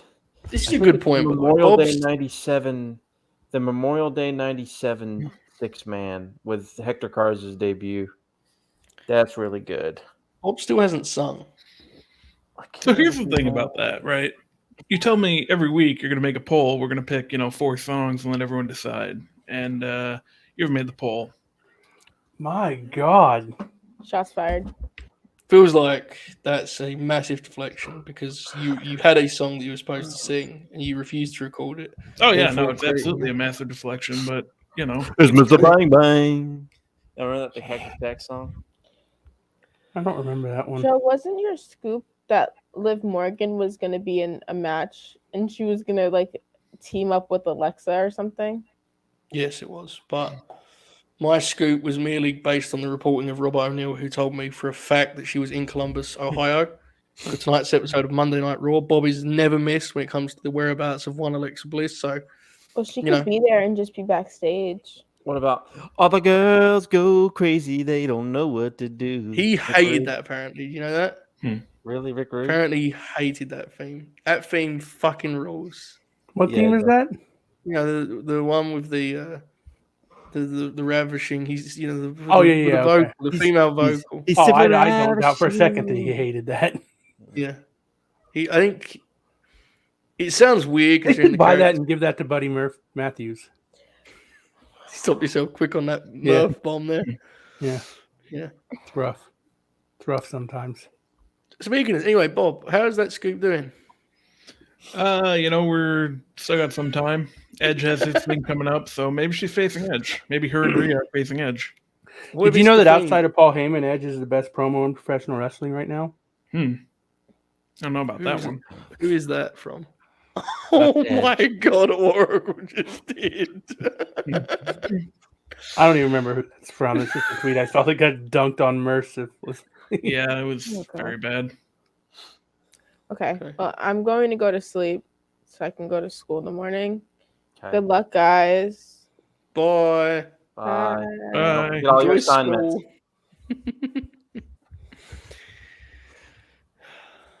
Finn Balor, what do we do?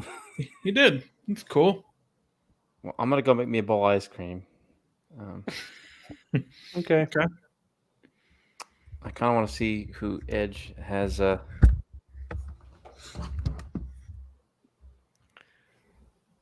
Finn Balor won. He's the U.S. champion.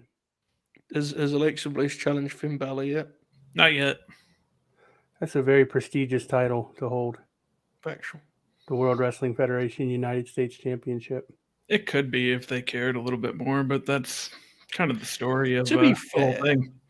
They kind of protected Priest, right? For a while. Didn't he lose a lot lately?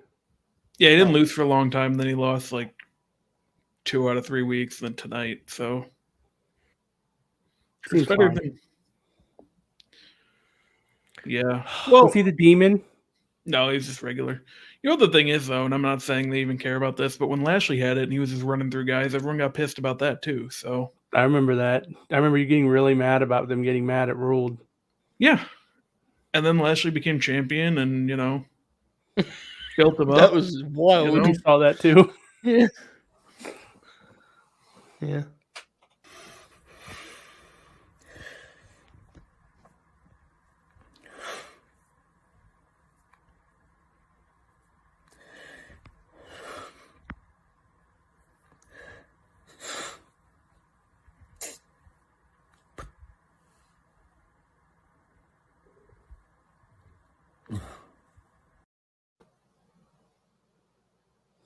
That was me after the Super Bowl. I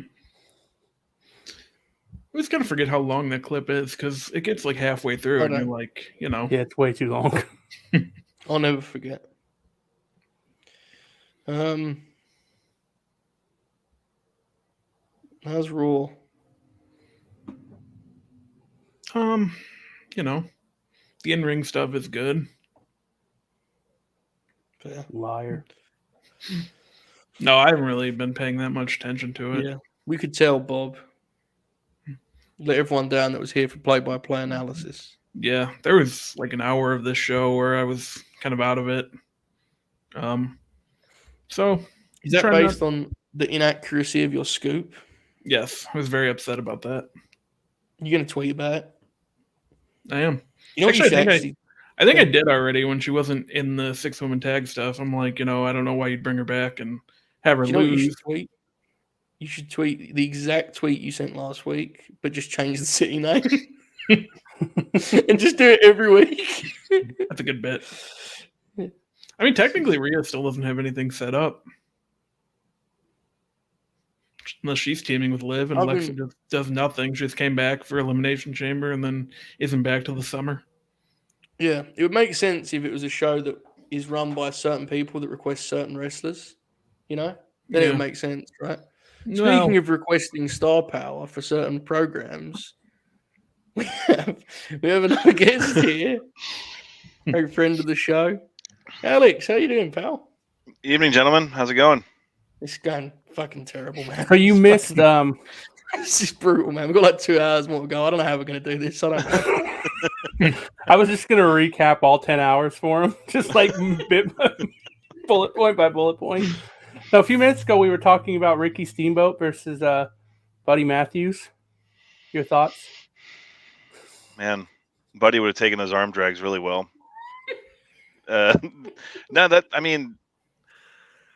Ricky was a great babyface, and as we three, myself, Joe, and Matt know, when Buddy was like the murderous heel, he was fucking awesome, and it's something that's not used, hasn't been used for him enough, and hopefully that's going to shine through in his new gig. But that would probably be awesome. I don't think I've ever seen a bad Ricky Steamboat match. He's the dark secret now, Alex. The dark secret? Okay. The dark secret.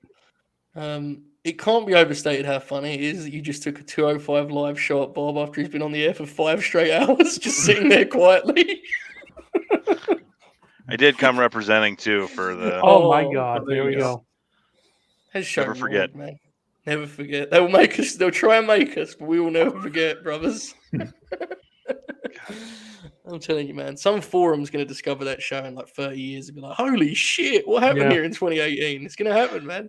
It's that thing of Cage Match or Wikipedia. Sometimes you'll go through see some card from the 80s and be like, what the fuck? That's just what you're saying. 20 years from now, someone's going to find the tournament brackets from the title tournament and just be like, did you guys know about this? Yeah. Holy shit, 7-time AEW champion Buddy Matthews was in this tournament.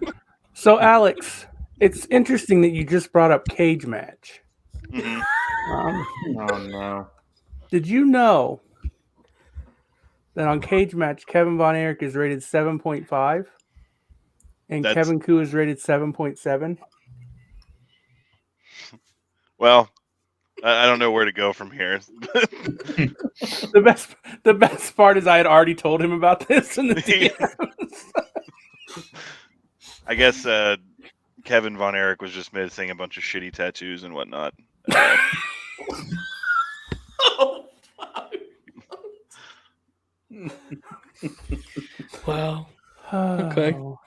Kevin rules. Someone, I don't know if y'all follow IQ Wrestler. He found fucking Kevin wrestled Billy Robinson in the Sportatorium, and the match is on YouTube, and he posted it. I was, it's what you'd expect, but yeah, the short-lived World Class Fridays, our main discovery from that, at least myself and Matt, was how fucking awesome Kevin Von Erich was in the ring. So is that Billy Robinson like working holds, and then Kevin just punches him in the face for real? Yeah, and like all the women in the crowd are just fawning over Billy Robinson. No, I'm just kidding. It's just they're screaming. It's your typical Sportatorium match as far as crowd support goes, which in the heyday, man, never got old. I have a friend who's going through like the dying days of WCCW. There's not much more really depressing than watching those shows after, especially Carrie died. I'm glad we got out when we did, honestly. Yeah. Like you We was probably working could have the went a few territory. more months, but we got out at the right time. Last week, people, it was like 25 years ago or something. Carrie Von Erich passed away. I was like, that's putting a lot of sugar on top of what happened there. Yeah. Yeah. So, I'm sure it's fun. I sent this to Joe, but I found a clip not too long ago of iconic Texas professional wrestler Black Bart. And he tells the story of a match with Kevin Von Erich where he's supposed to hit him with his branding iron to cheat and pin him. And Kevin no-sells the branding iron like 3 times. So Black Bart has to fucking hit him with a branding iron and knocks him out. and then like he storms out of the building and he gets back to his house and like Fritz is already calling him on the phone and like yelling at him, "What did you do to my boy?" and all this shit. And Black Bart basically says, "You raised a piece of shit," and hangs up on him. Jesus. It's like if you'd have done that when he was younger, he wouldn't be this way. Yeah. I gotta find that. I'll send you that clip. Oracle, have you ever seen the Heroes of World Class documentary? Not the one Vince did, but the other one. I don't think I've seen the real one. I've seen the Vince one. I have. I don't believe I've ever seen that one. No. There's a part in it where like Kevin, it's not funny, but we laugh so we don't cry type thing. He talks about like, and my dad told me if I had any guts, I would have killed myself just like my brothers. And then it's like this silence, and then he goes, "But I need you to understand, my dad was a good man." And it's just presented with complete sincerity. Great Kevin Von Erich, by the way.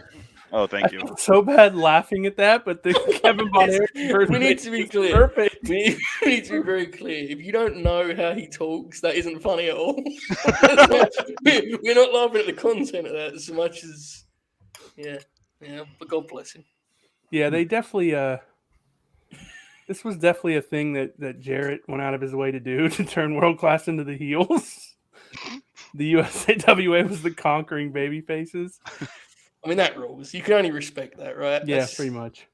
That's as good as wrestling gets. Like, when he buys Ring of Honor tomorrow, Tony Khan, and he just immediately, everyone that ever worked in Ring of Honor becomes a heel. It's like 25% of the roster left as babyfaces. Jungle Boy taps them all out one by one. God, do you understand? Like, this isn't gonna be like most people aren't gonna get this because they don't know me and Alex's history. But if there's an AEW run Ring of Honor, and I get to just send him stuff about it in the DMs all the time, it's gonna be art, dude. It's I mean, I don't know that they've only announced for the WrestleMania weekend show. It's just the main event for ROH and then the Briscoes Open Challenge or whatever, which I'm assuming is going to be FTR. I hope so. But that show, Tony Khan's going to be running that show. I think. Well, that's what I mean. I don't know how many tickets they've sold yet, but they're running a venue that I think seats like 9,000. So far be it for me. That's bold. Yeah, far be it for me to not think that Madison Square Taven's going to pack them back in, but they're going to need something big on that show.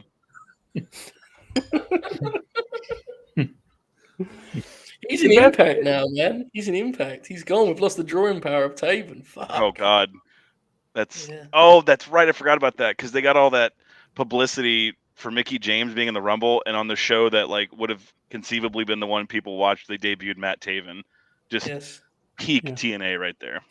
Yeah.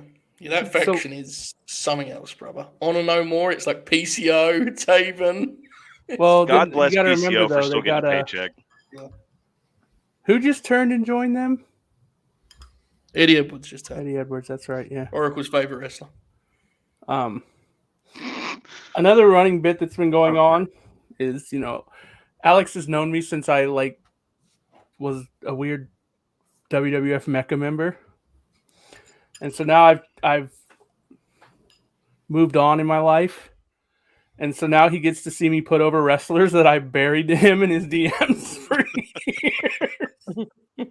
There was one, I can't remember who, I tweeted something about a match, being excited about it, and you got so pissed at me because I'm not gonna be able to remember, but I got a DM was like, "You don't even know who this is. Go fuck yourself." I mean, that sounds correct. That was when Ricky Starks debuted. Like, I remember you just being like, "Yeah, man, this kid's great." I saw him coming up. I was like, "Fuck you! You know you didn't." Saw him once on NWA Power. Yeah. And you like messaged me. You're like, "This is the guy," and I was like, "Yes, that's Ricky Starks." And then he shows up in AEW. You're like Homer, the Isotopes fan. You got all the T-shirts and everything. You're like, "Been there the whole time, man. Been here for the journey." It's gonna be crazy when Brock Anderson beats Gresh for the RH title in 8 minutes and Shoot sends an immediate DM.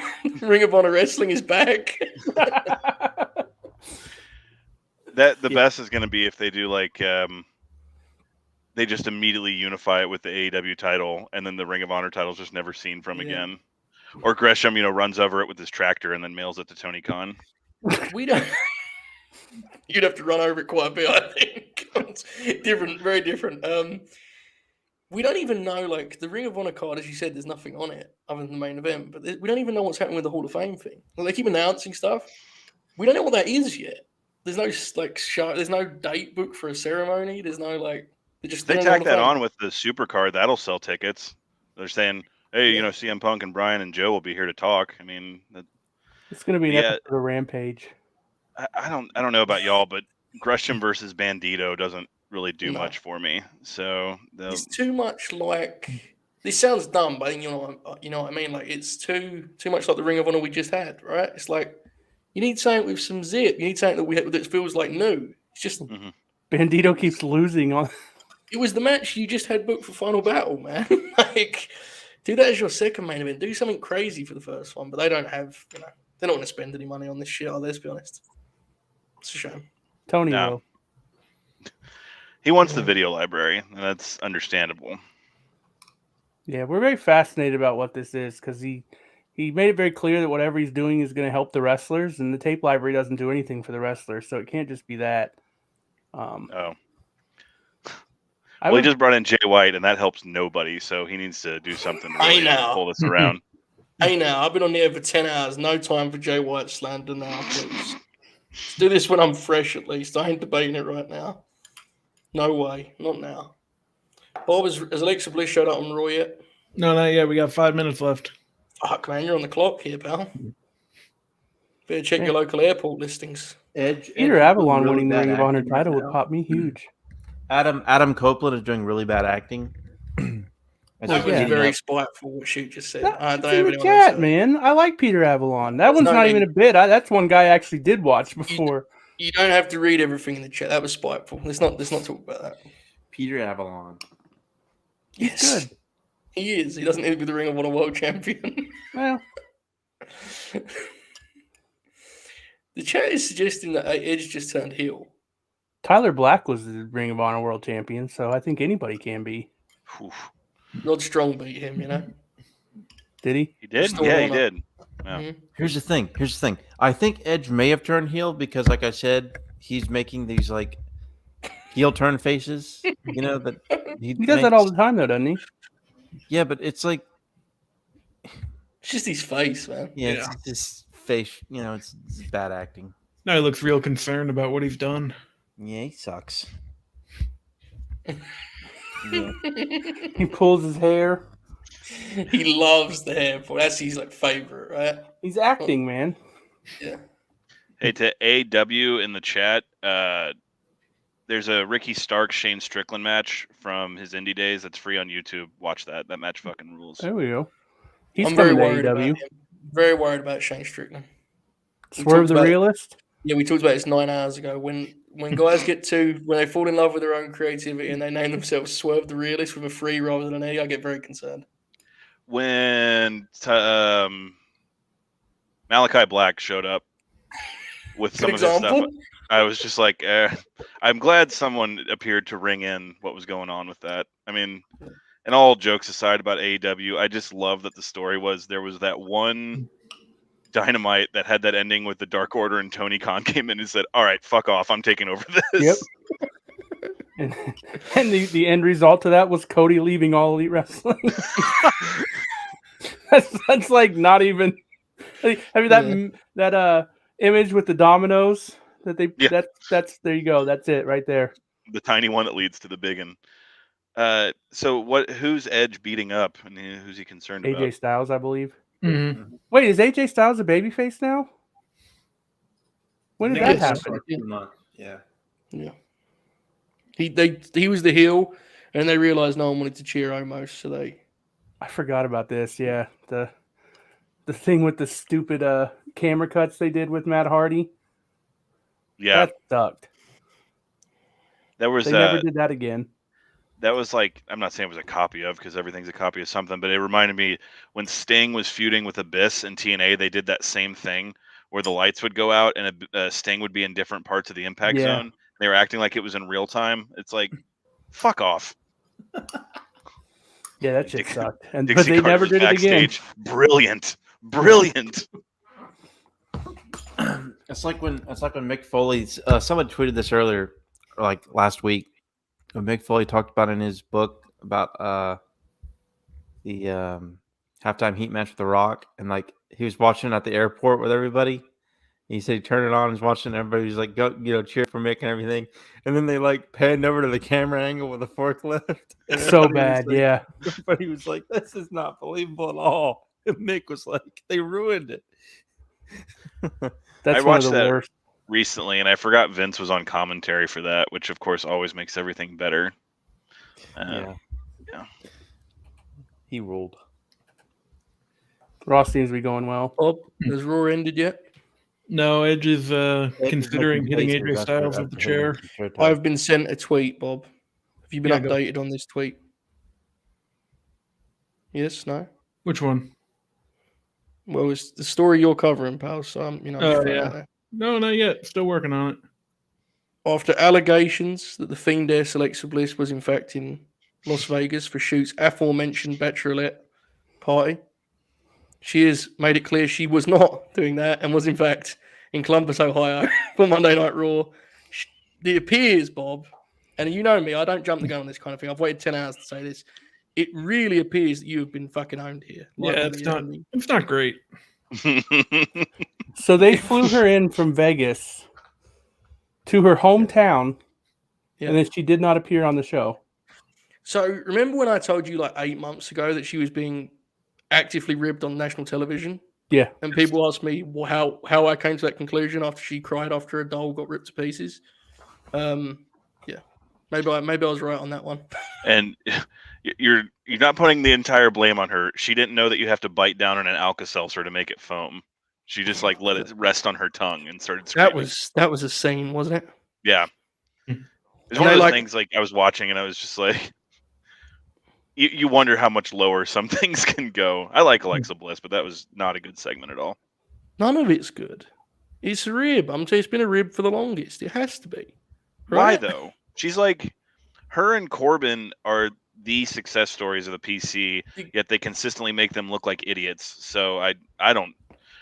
It's one of those things. As I'm saying it out loud, it makes more sense to me because it's the WWE. Yeah. That's the bit, right? The problem with Corbin is they overexpose Corbin too much, and they put him in like 6 month feuds with all these people. What are you talking about? You didn't like watching him wrestle Seth Rollins in the main event of 8 pay-per-views in a row? No. The big thing with them is once they feel like someone will just do what they ask, then they're off to the races. Oh yeah, brother. You're fuck like, then, man. Yeah, but if you push back, then you're equally fucked in a very different way. I'm with Alex. I miss bum ass Corbin, dude. Yeah. That rule. Like Corbin, he was like the perfect big man to work like some of the smaller mid card guys. Like him and Kalisto had awesome matches. Yeah. And like everyone knows him and Chad Gable had awesome matches, and it was like it's just one of those things. They tried the Constable Corbin thing. Like when he shaved his head, I was like, all right, cool. He's got a new look. He's gonna come in and do some good shit again. Nope. He became Constable Corbin, wrestled Seth Rollins for 2 years, and then I don't know. But yeah, it's exactly Joe's saying. Just that was basically the first 5 years of Roman Reigns was them beating into him. Do what we tell you to do, and then we'll make you a star. Yeah, they're like, in all seriousness, we joke around a lot, and it's all silliness. It's pro wrestling, but it really does appear that place is awful toxic for these guys and gals, right? I mean, oh my god, fucking Anne Margaret. I think it really like. Look, I was joking around about Shane Strickland, but have you seen what happens to these guys when they leave that territory? Like, they fucking lose their minds, man. I'm telling you, the place is something happens to dudes when they go through there. It's nuts. It's weird too, because you would think at this point a lot of guys, just the idea of it, they understand what they're entering into, but that's also, I think now they do, and so we're switching back to targeting people that aren't wrestlers, have no wrestling experience, bring in these athletes that we can just brainwash into our system. And there's still the belief that it won't happen to them, though, and that's kind of human nature. Yeah. Is you just kind of talk yourself into the fact it won't happen to you. I'm like, I don't even think Shane Strickland's a case there. Like, I think he was aware that run could go a certain way. But like, he's interviews, he's fucking dude's just all over the place.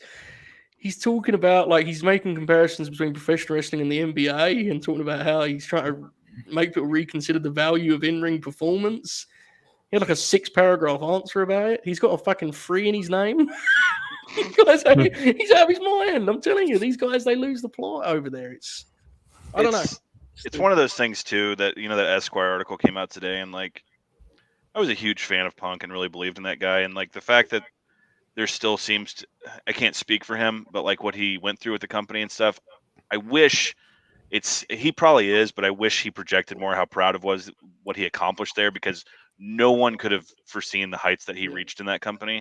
And yeah, I understand it ended shitty, and it was a classic case of both sides can be wrong, but like I hope he has more like pride in what he did there, because he, from day one, people had it out to make sure he fucking tanked, and sorry you had to be 1B to one of the biggest stars in the history of the company, but you accomplished a hell of a lot, man. So he's an example of what you're talking about, Matt. He went in there with the attitude of, it's not going to be me. He accomplished that, so he should be proud of that. But yeah, like people online talking about Braun Breaker is going to be this huge star. It's like, okay, he'll lose his first Raw match in 2 minutes, and then we'll see what happens. Shame. He fucking rules. He's great. God. Yeah. Some love to Sam, who sent in a donation. No comment. We are now at $1,733, folks. We're doing good. Damn. We're just under 2 hours left here. Joe's goal was $500. Yes, it was. But we hit like 400 before we went on the air. So I quickly realized that I was probably going to be win on that front. So that's good. Yeah, that's awesome, man. Congrats, you guys. Yeah, it's good. I mean, Bob's going to take most of the money because he's a piece of shit. But, there'll be a nice couple $100 to go to charity too, right? Marcus Munoz in the chat is exactly right. They'll bring in Braun Breaker to lose to Corbin. Look at this. In fairness, it's only me doing it. In fairness, I just worry, man. When I read a man say, I now have the 3 in my name because this is the 3rd version of me, I get really scared. That sets off alarm bells, Will he control his own narrative?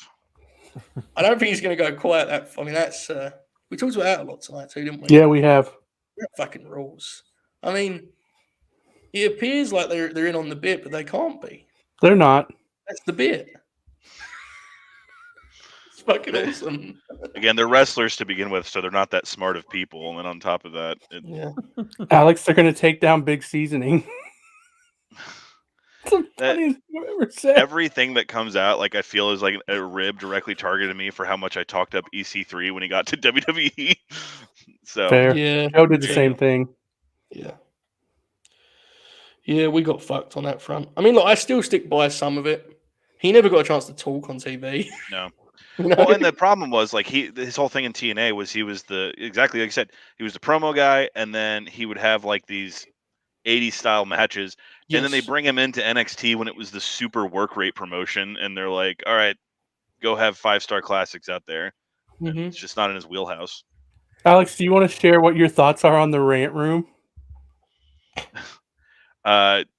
You could just buy a ticket to a show and yell what you want to anyway. Keeping it like, no homophobia, no racism, be a decent human being, but it's just like they're all straight white guys anyway, brother. Don't worry. There'll be they won't have to do that anyway. You could just call them pieces of shit, and they'll be pretty much in the clear. I think it'll be fine. That's the thing of like at a WWE show or AEW, any of those nationally televised programs, like you could just say whatever you want because they're not going to do anything. Yeah. I saw Joey Janela kicked a fan in the face though, so he's trying to get his street cred back up. That was pretty funny though. That's that same dude that like keeps getting. It's the same guy that got beat up by Fatu a couple years ago. Oh, he beat the fuck. Yeah, it's apparently it's the same dude. Walking. Oh, that's the guy that threw the beer at Buddy at PWG. Yeah. Why is this his thing? I don't know. Jacob Fatu beat the shit out of that guy. It fucking ruled. Yeah, he did. God, he's fucking awesome. We need that guy somewhere, fucking court, holding him captive with his contract. It feels like there's a guy on Elevation tonight, Joe. There's a guy in the corner of the ramp and like the, where you come down to the ring and there's that corner. Yes. And there's like some fan like going like this in Nyla Rose's face, and she like grabs his arm and pulls it down, and you can like see him on camera like immediately talking to the security guard like he's trying to get her in trouble. You just said Nia Jax, Jesus! Because that was a mess, man. You were so startled by your own. I'm about to cancel myself. You look terrified. Do you think she's going to control her narrative? Absolutely. Apparently she's done. I think she's making. Yeah, I a think mistake. she's done too. She could draw some money over in GC Dub, bro. If you give her like the knockout artist gimmick, and she just punches people and they fall down, you'll get over. I'm telling you. Yeah, that's how I'd do it. What do I know? I thought Braun Strongman would be the All Japan champion by now.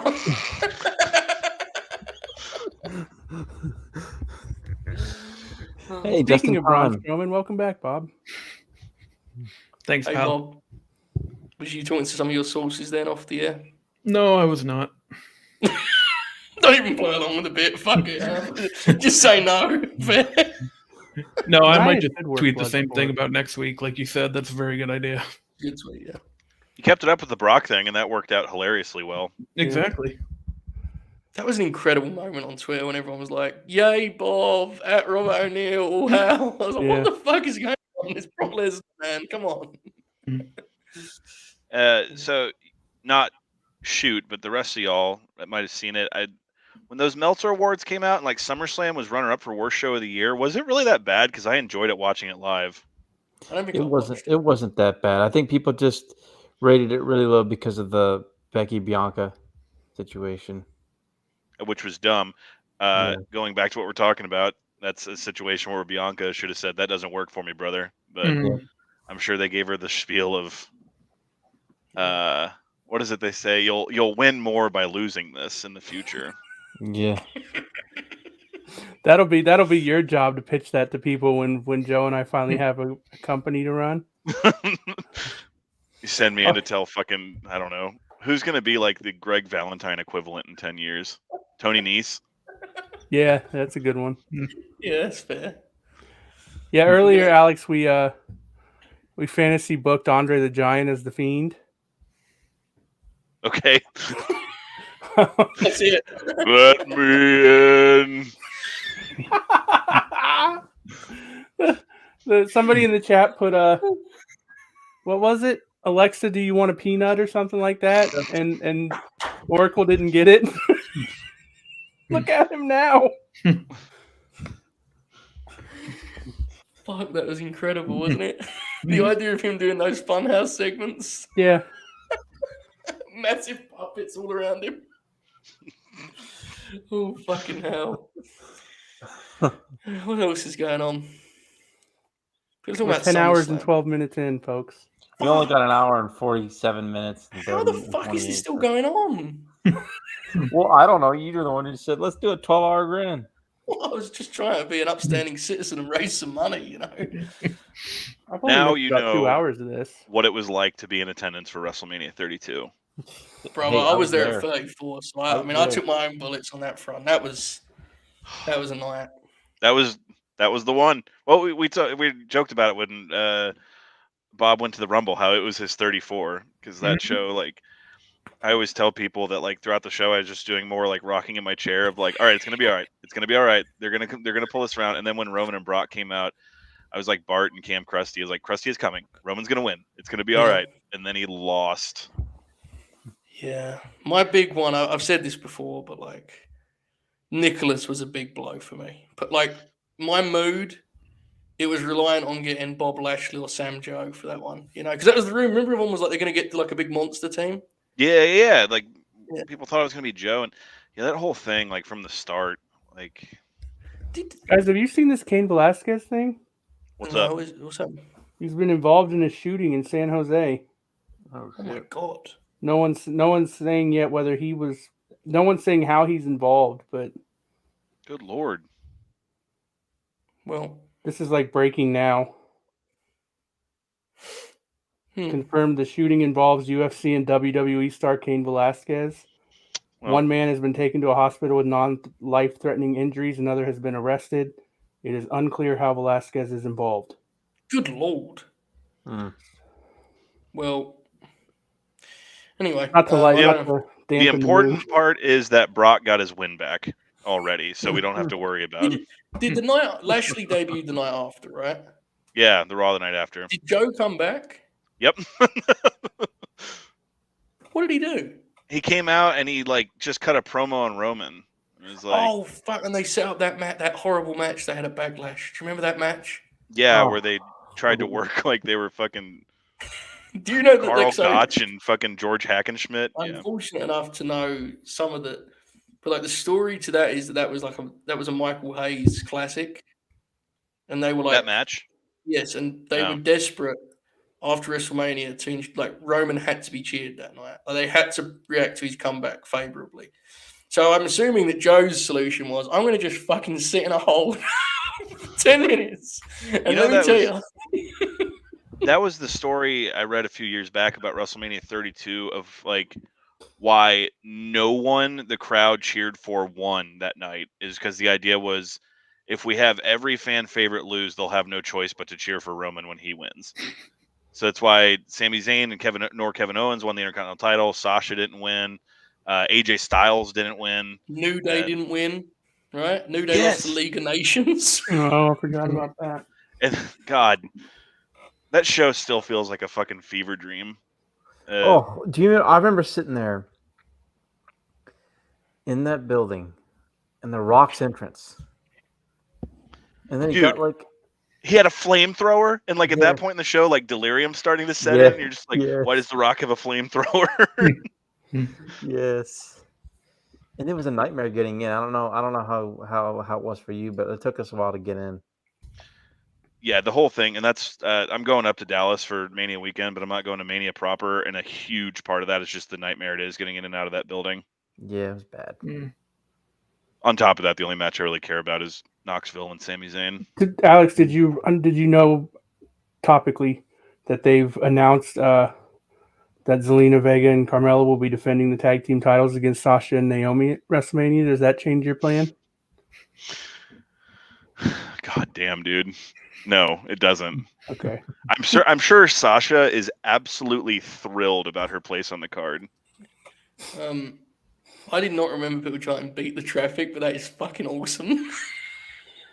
Rather than just leave and beat the traffic, they also chanted it to ensure other people did the same, therefore stopping themselves from beating the traffic. That's layered, bro. That match was dreadful. That was so rough. bad. That spring was rough, man. I'll say this. Brian came back, which popped everybody. Do you remember that gauntlet match they did with Brian and like Joe nearly killed him? Remember that when he did the power slam and Brian landed directly on his fucking head? I was at that show. That awesome SmackDown gauntlet match. Who else was in it? Big E, Rusev. Yeah, Fuck, Rusev won. That lineup, Yeah, that Rusev lineup was won. incredible.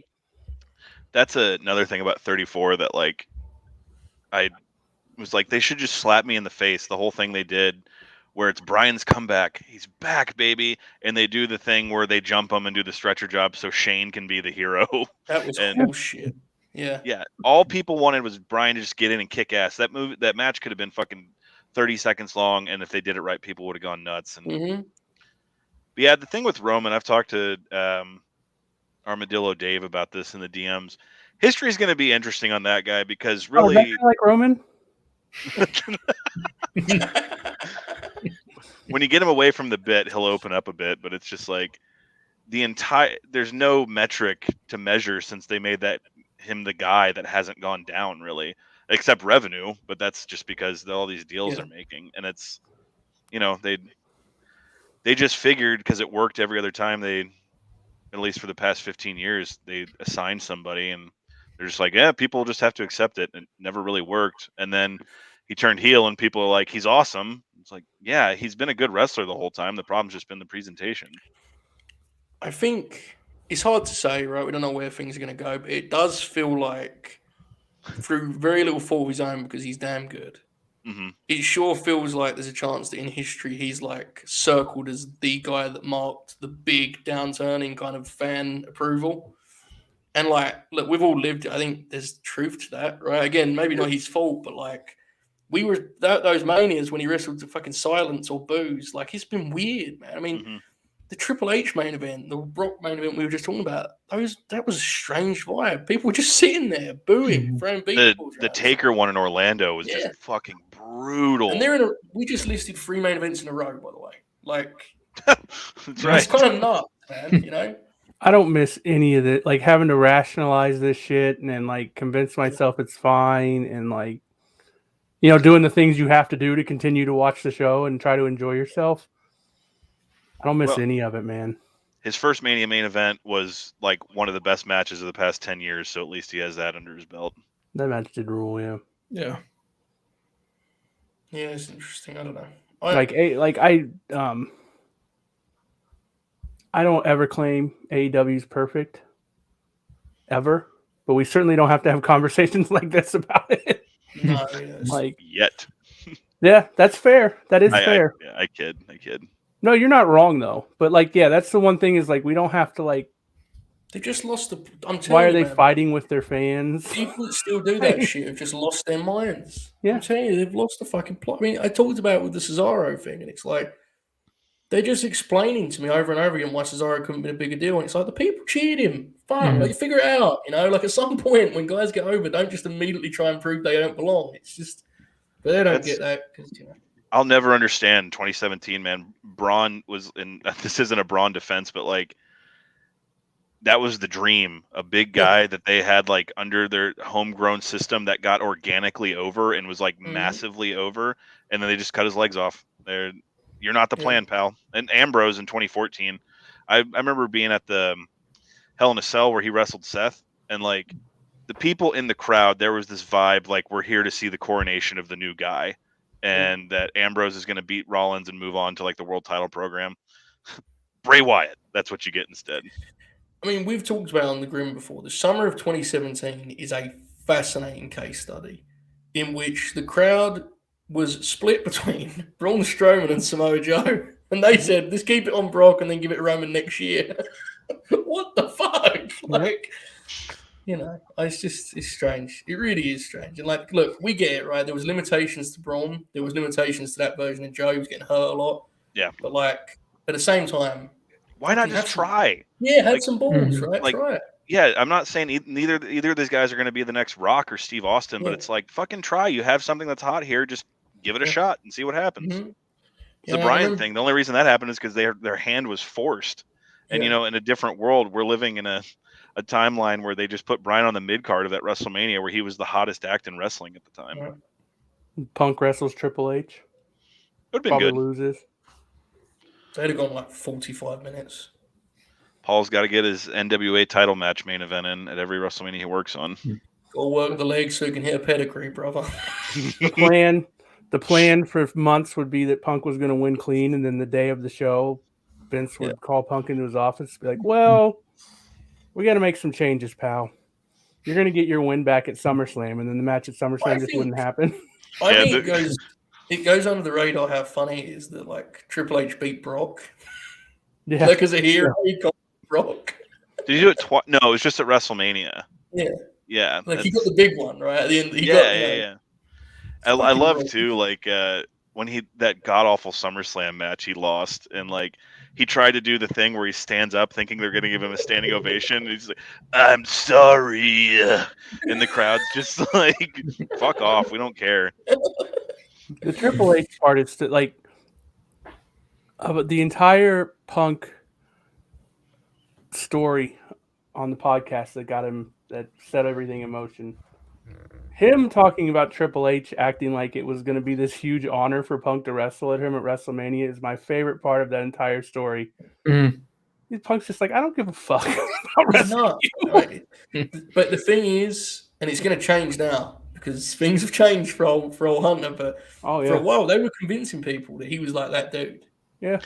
The 50-year, I collect physical media, and I can think of where it is on my shelf. The 50-year anniversary documentary about WWE that came out.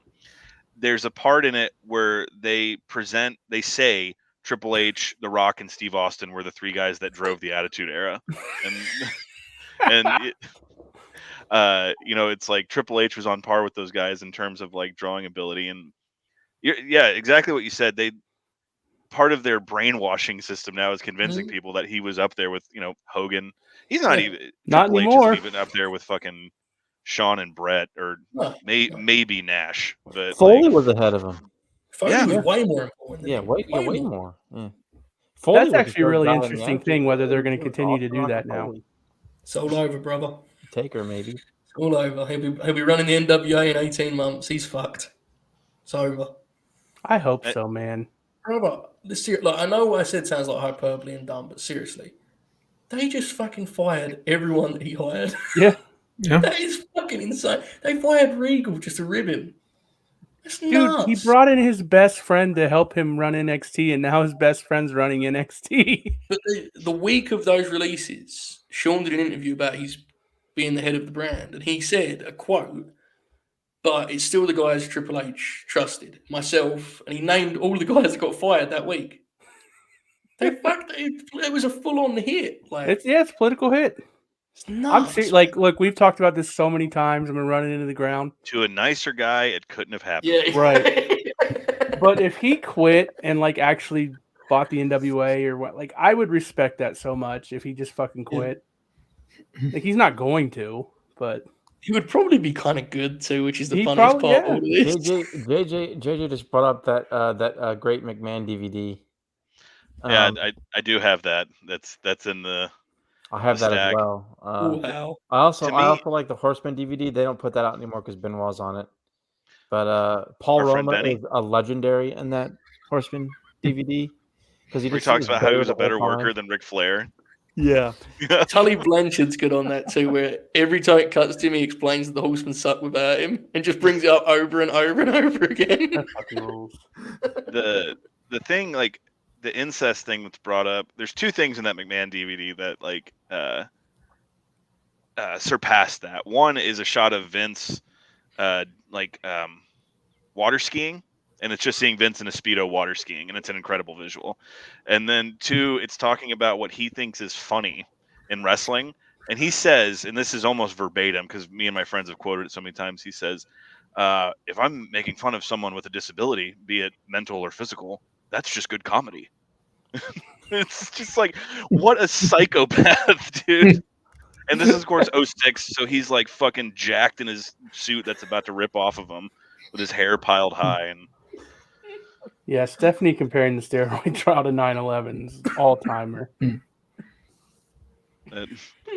What a fucking... He's a fucking lunatic, man. Yeah. I said That's this the to thing. you Like, before. Good. pro wrestling is a disease. Like, it gets in you, and you can't shake it. Because when we say things like we're talking about out loud, it's like, what normal people would give these guys money? Yeah. Like, what? Yeah. We were talking recently, Oracle, like, because he just read the Nitro book, right? And we were laughing about. I don't know if you've read that, Alex, but the part where Bischoff talks about like his pitch for Havoc was they were going to say he died in a helicopter crash and came back as a ghost. It's like, this guy's gone. Like, he's lost it. He's done it for 3 years. He's fucked. Like, there's nothing left. Vince has been doing it for 40 years. The story of the person getting hired and he's like wearing like a Viking hat, like dressed in like casual clothes and like pumping his chest and like slapping the person on the shoulder and being like, "You're hired." I can't wait to see the road Tony Khan goes down. Oh, it will be. We're like a year away from him wearing cowboy hats and belt buckles and talking with an accent for some reason. Banning top rope moves and removing the ringside padding.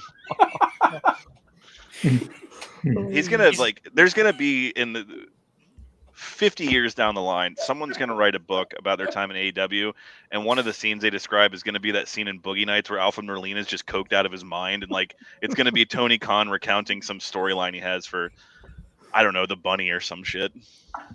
Oh, fuck. It's gonna be a roller coaster, I sense. Yeah. With old, bless him. Yeah, I'm sure it'll be fine. There's no history lessons to be learned in this regard, huh? It'll be fine. What you're saying though about Bischoff is like the thing I always go back to is in real time, Owen Hart fell from the top of the arena and died, and where wrestling was, people thought it was a work. Yeah. Like fans were like, "Oh yeah, all right. I guess they killed off the Owen Hart character." Dude's looking around being like, hell of an angle, man. Hell of an angle. Yeah, we were 100% doing the that local in my living rednecks in the room. Kemper Arena were like, "Man, how'd they pull that off? I don't know how they did that." Yeah, that's a crazy time, wasn't it? I don't think we've ever recovered from that in some ways. Wrestling, that is like, it's how do you go back after that stuff? You know, that and like, it's always weird to me. The older I get, and you start being more reflective upon things, and like I was watching the 07 Rumble the other day, and it's like, yeah, like wrestling existed before Benny did what he did, and like there's like the period after, and it's just like, I don't know about y'all, like I remember all that happening in real time and just being like, well, this isn't good, and then not like sure if WWE was going to survive or anything, and now it's just he never existed. So yeah, we have a different name for him on this program, Oracle, if you don't mind. The Family Annihilator. Oh God. Which will always be remembered because when Oracle said it as one of his favorite wrestlers, Shoot and I thought he was talking about a Southern indie guy that we was unaware of. And we both thought it at the exact same time. I was like, wait, what? Was he the third entrant into the SCI, the Family Annihilator? Yeah, you weren't Kevin Kelly.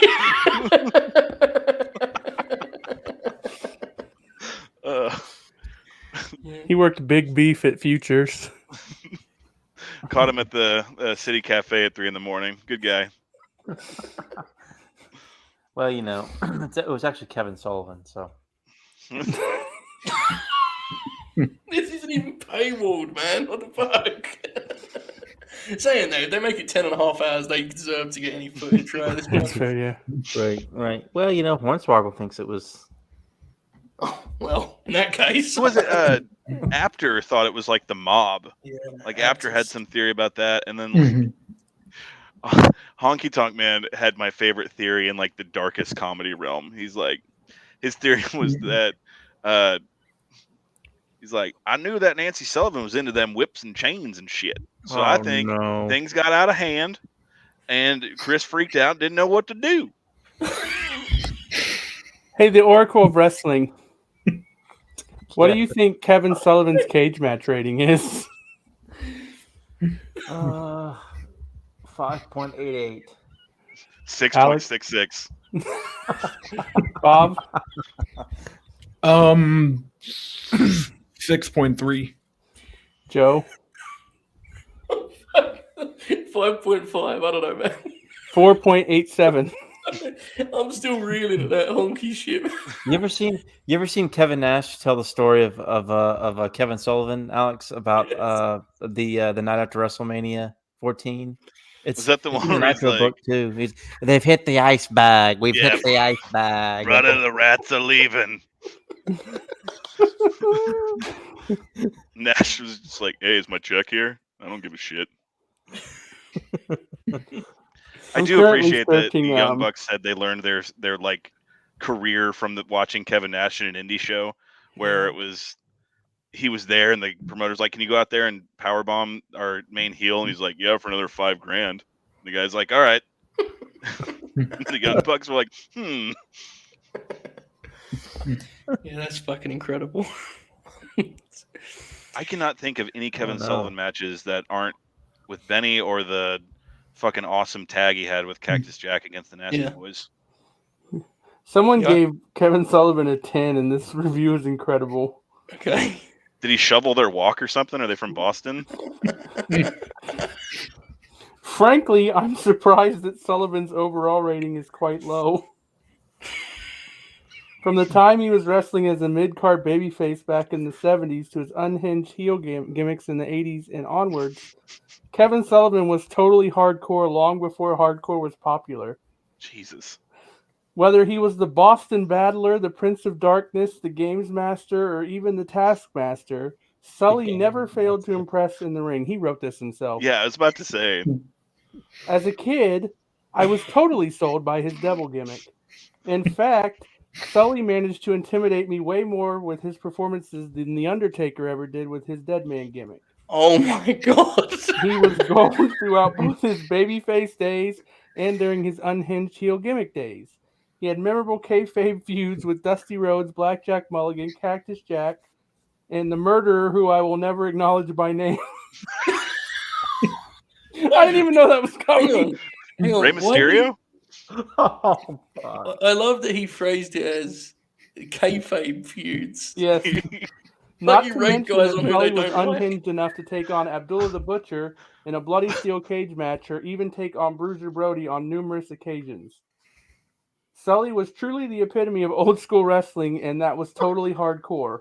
Whenever I think of hardcore wrestlers, people like Cactus Jack, Abdullah the Butcher, Buzz Sawyer, and Kevin Sullivan come to mind. I'm very I curious immediately what look Kevin's... up at the chat.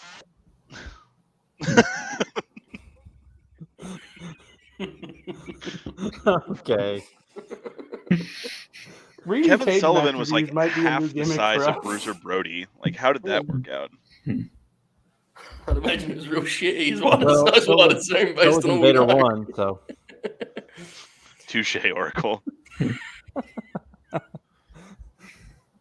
One of my favorite, you mentioned the Bill Apter theory. I'm going to use this to transition to a lighter subject. One of my favorite Bob tweets ever was when Bill Apter was doing a year review and explained that Brock Lesnar chokes in big matches because he does everything like it's a shoot, right? Oh, yeah. And Bob quote tweeted explaining that Brock actually had really good matches that year and hadn't choked at all. They were great matches. And I was like, hey, man, I think he's referencing the fact that he loses every WrestleMania. Bob had his like star rating graph out. It's fucking awesome. Joe, here's a review for you. Okay. Of all the wrestlers AEW has signed, no. Brian Pillman Jr. is definitely one of them. Factual. Pillman Jr. really, really sucks, man. Yes. Outside of his mullet game, there's not a single redeeming quality about his in-ring style or his character. Yeah. His match with Malachi is one of the funniest things they've ever done. Malachi looked actively mad at him about 4 different times in a 5-minute match. It was incredible. Can't cut an above-average promo. His embarrassing MJF match where he couldn't even throw a decent punch was a top 10 singles match in his career. He can't run the ropes. Yeah, it's like he's been running in quicksand. Yeah. According to Twitter, we're not allowed to say that about people, Joe, about they can't run the ropes. We're not allowed to chastise them. Oh, yeah, because we've never done it, right? Mm-hmm. He's got a 6.1 cage match. That would doom me so much if that was real, you know? If I could only talk about stuff I've done, I'd just never speak. Just walk around in silence. Now, you guys know who has an 8.6 rating on Cage Match? Deathmatch legend Masada. There you go. Has he controlled his narrative yet? I don't know. And he lives in Waco and makes weapons and sells them. So I don't know when he's coming back to wrestling. He's one of those. Yeah. And like knives and shit. Like he's had them at his gimmick table before at indie shows. Like just knives out there in the open for people to come and buy. Like this doesn't seem right. Of all the places to do a weapon stockpile selling gimmick, Waco is certainly a choice to make for that. It was recently we did a show on here where I had Bob and Jay Shell watch the Joe Necro Butcher match. Ooh, and I'm just having a great time, right? And like someone in the chat has to bring up the Necro. He's an interesting guy, right? He's maybe not the best guy. And all of a sudden I'm sitting here like explaining myself, like, well, his beliefs, he beat up this person, he did that. I felt like shit afterwards. Fucking wrestlers, man. There was a show I went to in San Antonio. This was years ago, and I promise this will be the last Masada story. But Masada was supposed to wrestle Low-Key, and Necro was supposed to wrestle Homicide, and one of them no-showed. I think it was Homicide. Yes, because they switched around the card, and Low-Key ended up working Hernandez on the show, and it was fucking awesome. But so they it was an Ian Rotten show, and so he booked Masada and Necro against each other, and they had like huge heat with each other. Like I guess something happened in Japan in one of their matches, and they got in a fight in the backstage. And Masada told Ian, he was like, "If we wrestle, it will become a fight," and so that's that. And Ian's like, "It'll be all right." And so they go out there, and about 2-3 minutes into the match, Necro starts doing his shit, with his punches. Yes. And Masada gives him like a forearm to kind of get him to back off, and then Necro punches him fairly hard, and then Masada hits him with a 1-2 that knocks him out, and Necro like hits the ropes and bounces back up, and when he tries to get it back up, Masada just starts kneeing him in the head until he just goes limp and falls down, and then he just turns to Ian and he goes, "I told you this was gonna happen." Good lord. Necro was like the match, the low-key match. Like he was a different energy, wasn't he? Holy shit! Necro was the shit, and it's like, yeah, you're telling me this guy, wherever he's from, Arkansas or whatever, who did deathmatch wrestling for a living with a weed tattoo on his arm, and isn't a smart dude, and I'm shocked. Yeah, exactly. But yeah, in the mid 2000s, like he was one of the last guys on the indies that really had like a presence. Like when he came in, like people were like, "Oh shit," and did the whole thing of like can make you question if what you were watching was real or not, which is what it's all about in the end. But yeah, the match with him and Joe is everything about that is perfect, like even down to Prazak, CM Punk, and Eddie Kingston being the ones on commentary. How crazy is that, right? Yeah. Like I was reading a review the other day of Punk and King's match, and I was like, it laid out how nuts it is. Those guys never wrestled. And it's like, it is fucking insane. We got CM Punk and Eddie Kingston on pay-per-view in 2021. It was one of the best matches of the year too. Yeah, it's just crazy. Like we talk about a lot on the Grim because I force everyone to talk about it, but like that mid 2000s like generation is fascinating to look back on because so many of those guys are still relevant. It's nuts how much kind of longevity those guys had. It's a very weird combination of. This is shit also on Twitter. If you like broach the subject of your chastise, guys were trained the right way and also had a sense of hunger about them. Yes. And it was so that early 2000s to mid 2000s crop of indie guys were just, and like there was the hunger was there too, because like different things were happening like ROH and TNA and shit that were relevant. And it's just like a recipe you can't really recreate now because I'm going to stop while I'm ahead. But I know what you're referencing. And my favorite thing about the Joe Necro match was it was in the afternoon because the ECW One Night Stand pay-per-view was that night. Yes. So like you can see people like checking their watch while Joe and Necro beating the shit out of each other. Like, we gotta get out of here. Didn't he like just fly back from Japan to Necro? I'm pretty sure the story is. So when I was in college, there was an indie promotion there called XCW that ran every Friday night. And it's when Necro was living in DFW. And so he was a regular there. And like I talked to him about that match one time, and he told me that he was like, "Yeah, I worked in Japan the night before and flew over, and so like I was jet lagged like a motherfucker and got there, and me and Joe were just like, we'll see you out there." Well, the story was, and it was like one of those deals, like a lot of that stuff was, and this is where what you mentioned about Necro, he could make it unclear what's real and what's not, right? I don't think he was always aware. But the idea was that he had roughed up some of the Ring of Honor like young guys, right? And that was, and Joe was here for like vengeance. I mean, if you watch the match, you can convince yourself that was a fucking complete shoot because he just beats the shit out of him. Right? They go there and have a fight. That's an all-time great match. All time. Like shoot, have you not seen that match? No, I haven't seen it. It's like, how long is the match? 10 minutes? If that, yeah. It's like within 30 seconds, I think Joe shoot headbutts him and busts him open hard way. Mm-hmm. There's this incredible segment near the end where like Necro just starts gut punching him.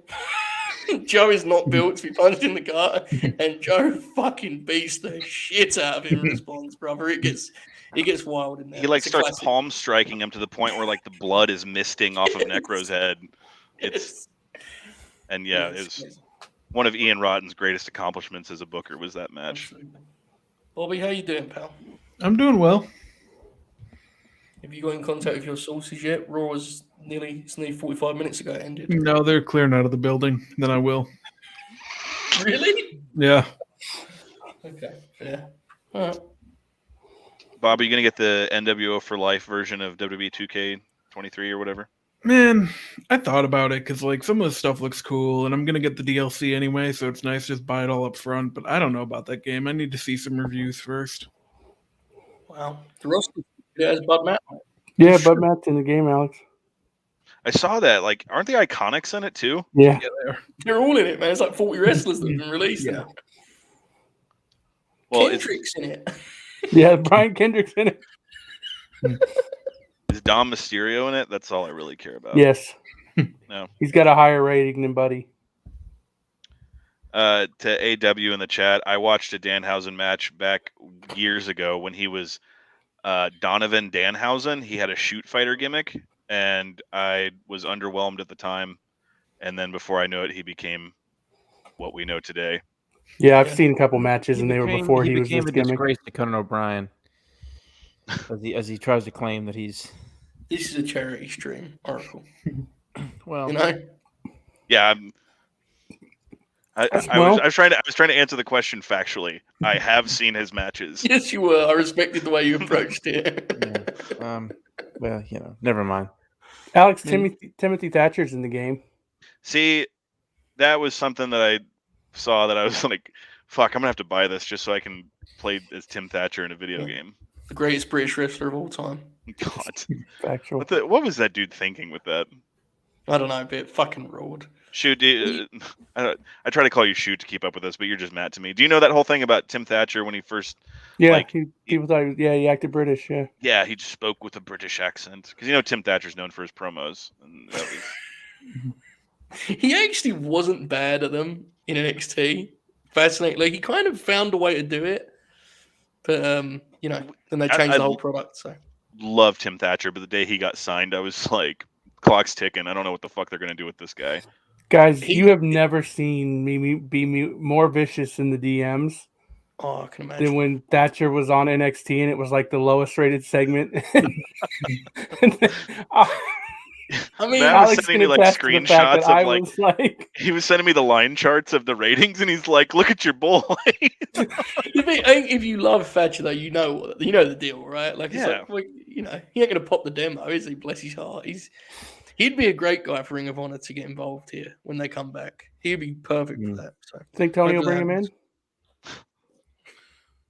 I'm psyched he's gonna be at Bloodsport. That's one of those shows I'm gonna go to, and that's just like tailor made for him. I'm hoping if Cesaro gets booked on anything Mania weekend, that's it. So Josh Barnett can beat him. Would you be excited if Bloodsport booked Nia Jax versus Joey Janela? Sure. Like work or shoot, the result's going to be the same. We were talking earlier about how funny it is that like Jeff Jarrett beat Effie and everyone said it was a long-term angle and he's not gone back. Yeah. God, that was. Have you seen that? Did you see the finish of that match? Where Jarrett like hit the stroke and then waited like 15 seconds before he pinned him. Art. Oh, it was beautiful. He 100% like pulled some old school shit that night, right? Like he has to have. Well, he did like when the match started, he did this like he took a lap around the ring and like just yeah, it was fantastic. That and what was the other one that went way? Oh, Cardona, so he could get all his friends a payday. They went way overtime with that. Yeah. That was such an interesting show because they paced it like they had no time limit, and then like the last hour, I was like, "Oh my god, we have an hour!" That Lucha 6-way or 6-man or whatever it was, Lauderdale or somebody got on the house mic on pay-per-view and said, "Guys, you got to go home." It's there was a referee on NWA Power this week that did that. There was Colby Carino match, and brother walked over and just goes, 1 minute. I was like,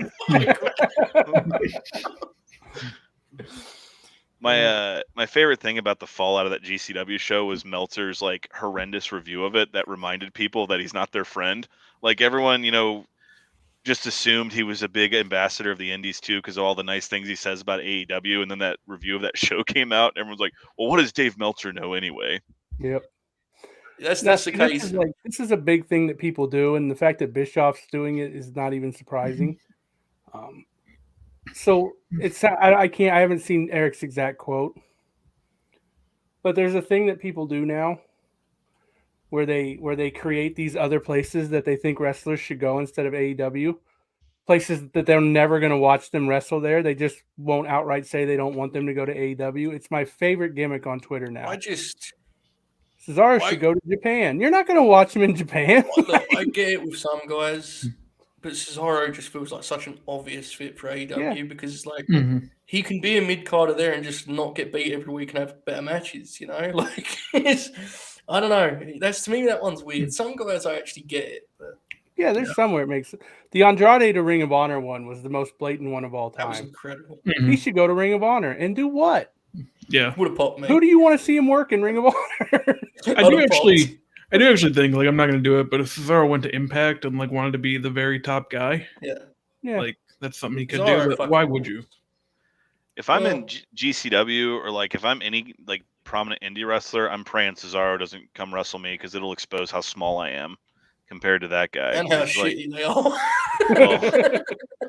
You said it, not me. That was I was thinking of that the Meltzer thing. The line from the review was about the Ruby Riott Alley Cat match, and it was like, Alley Cat is a regular at GCW. She's not very good. There was a line about like they have these over homegrown stars. Some of them are not very good when it comes to the actual match itself, but the people like them. The most patronizing thing ever. They like tweets. Yeah. But that's where Dave, look, God bless him. He's, he has his moments, but that's where he still is a cut above the rest, man. Like, at least he said that, he was honest, right? Mm-hmm. Probably a little bit. I think he was excessive for the Jarrett match. That Jarrett match was not like fucking, he give it like quarter star. No, yeah. That's when he started with like Effie's punches were awful. Yeah. His reviews always just read like a stream of consciousness, and it makes it funnier to me. That's what they are, brother. Right? Yeah. He just flows. Who's the TNA champion? Right? Is it Moose? Yes. Yeah. Impact Wrestling, pal. Please respect the premier brand of Access Brother, TV. If I haven't gone for any of their 6 attempts to rebrand, I'm not going to do it for you. Joe Holbert, did you know that TNA television used to do better ratings than AEW does now? I do. We've talked about this a lot. Yes. Yeah, it's come up in the DMs more than once. I'll say that.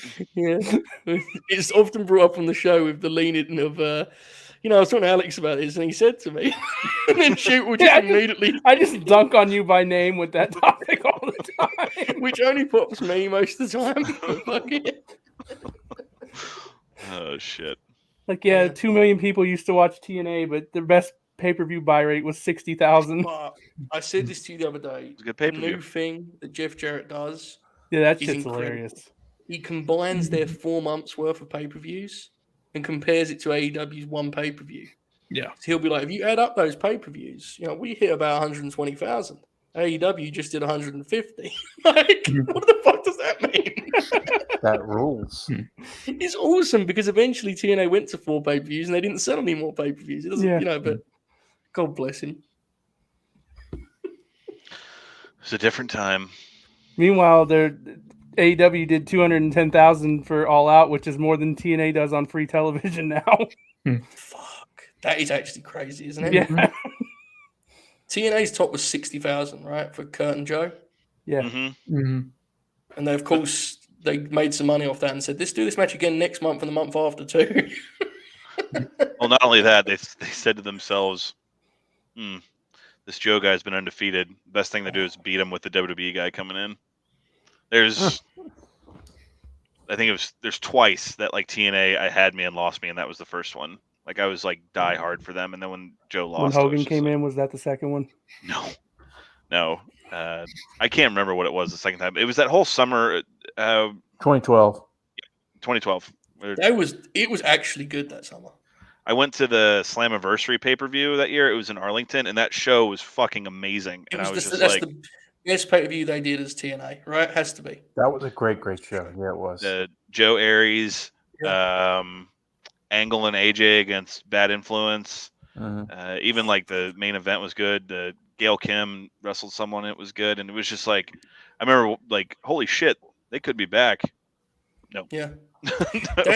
Look, it's become a bit, especially on this show, because Bob has got a feud with him. But like, seriously, Austin Aries that summer was fucking incredible. He was red hot, man. He caught fire. It's hard to separate because even in 2004, like when he won the ROH title, Aries was a fucking hell of a worker, dude. He was great. Having amazing matches, and like people now try to rewrite it like he was never good. And it's like, well, that's just wrong. I understand he's an insufferable prick and like borderline psycho, but it's like that. The 2012 run in TNA, and even some of the shit he did in WWE, like when he was trying, like most of the time he was there, he's just cashing a paycheck, but he had a lot of good matches there, and it's just he's just good a on piece commentary of shit. there too. He was, yeah. That match, it was open Slammiversary, right? Him and Joe. Yeah, I think so. That was a classic TNA deal where he also had a great match with Bully Ray, I think, the month before. Yes, that match was fantastic, and I'd talk about someone else who's a piece of shit. I stand behind my support and the positivity behind the Bully Ray run. He had positivity. The Bully Ray run was good. Yeah, he was a really good heel. The Brooke Hogan stuff quickly took a baseball bat to the grin there, but you get what you get. Yeah, it's interesting. That like Bobby Roode as world champ and Aries.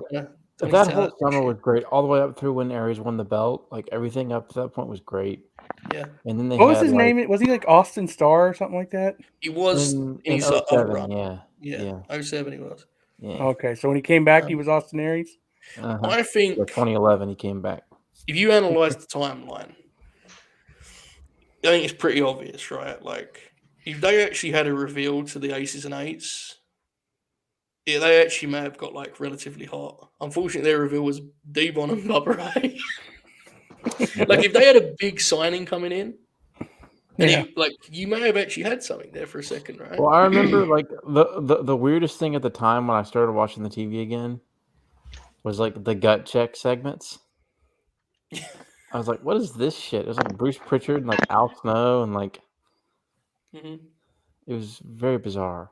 Bruce had the big cuffs. Remember that? Yes. Who could have been the leader of aces and eights? Was Batista around back then? Was he free agent at that point?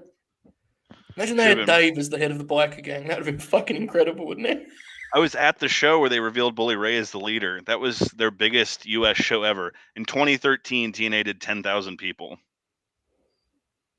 Yeah, they had a window there. Yeah. That's also San Antonio. Sting was on the card. That was like the only person they advertised, really. I often wonder if they'd have done what Bischoff like kind of allegedly said, which is sell to Viacom. You know when Viacom bought Bellator around that time? Mm-hmm. Same like time, Bischoff says he basically said to him, this is your chance to compete. Just be in-house. And like, look, there's a lot of flaws to that philosophy, but let's be honest, considering what happened next, they're on Spike for another year, 6 months, and that was it. It's done. My theory on the aces and eights thing was the leader should have been revealed to be Hogan by Hogan. It should have been a pre-tape where they had the leader of aces and eights with a hood over his head, and Hogan's like, "We're finally going to find out who you are, brother," and then takes the hood off, and it's Hogan. And he's like, "No, dude!"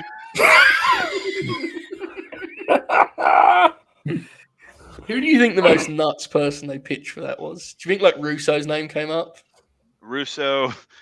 I'm sure Jake Roberts was pitched as it. That's what I was going to say is Jake Roberts. Jim Cornette. God. Oh, goddamn. We're going to ride our motorcycles. John Laurinaitis. Are you just trying to get me to do impressions now? Yes. Absolutely, I was going to say it. Devon, get the chopper.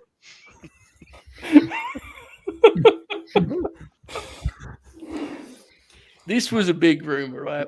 People thought it was going to be Bischoff's return to TV. That was like the big, which would have been fucking hilarious if it was just Bish all along. Like he could have recreated the thing where he was in the motorcycle in the middle of the ring. Yeah, because he like went off TV just before that angle came to TV, so people assumed that was what it was. It was just his return.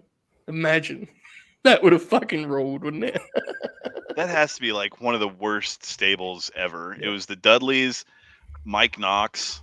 I mean, Big LG was in there, who I got love for. Ken Kennedy, D'Lo. I was gonna say, wasn't D'Lo in there? Tito Ortiz. Oh my god!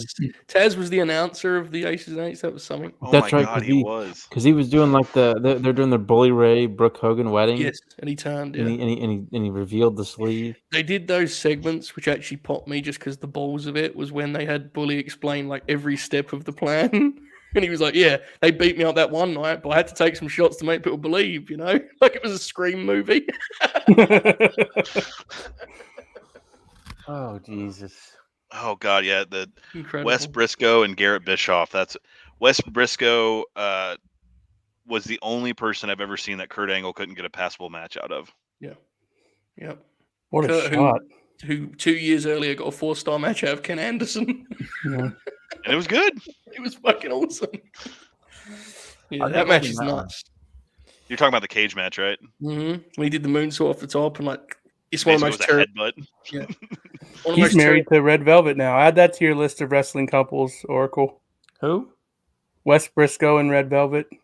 Oh, really? Do y'all remember when Justin tried to dunk on Wes Briscoe and Jerry commented? It was very funny. I forgot about that. Jerry commented? Yes. Big Venom, Justin? Yes. Yeah. What the fuck? When? I don't know. He was just doing one of his things and he tweeted. I'm sorry. He tweeted at Gerald Briscoe and was like, "Wes sucks" or something, just to troll. Jerry Justin troll? No way. I can't remember what Jerry said, but called him a piece of shit. It was funny. That's awesome. It's amazing. I forgot about that. Yeah. Folks, we're coming up on an hour to go. My God. How much caffeine you been on today, Joe? I'm trying to mostly drink water. I said to Bob earlier that I'd rather not violently shit myself live on the air.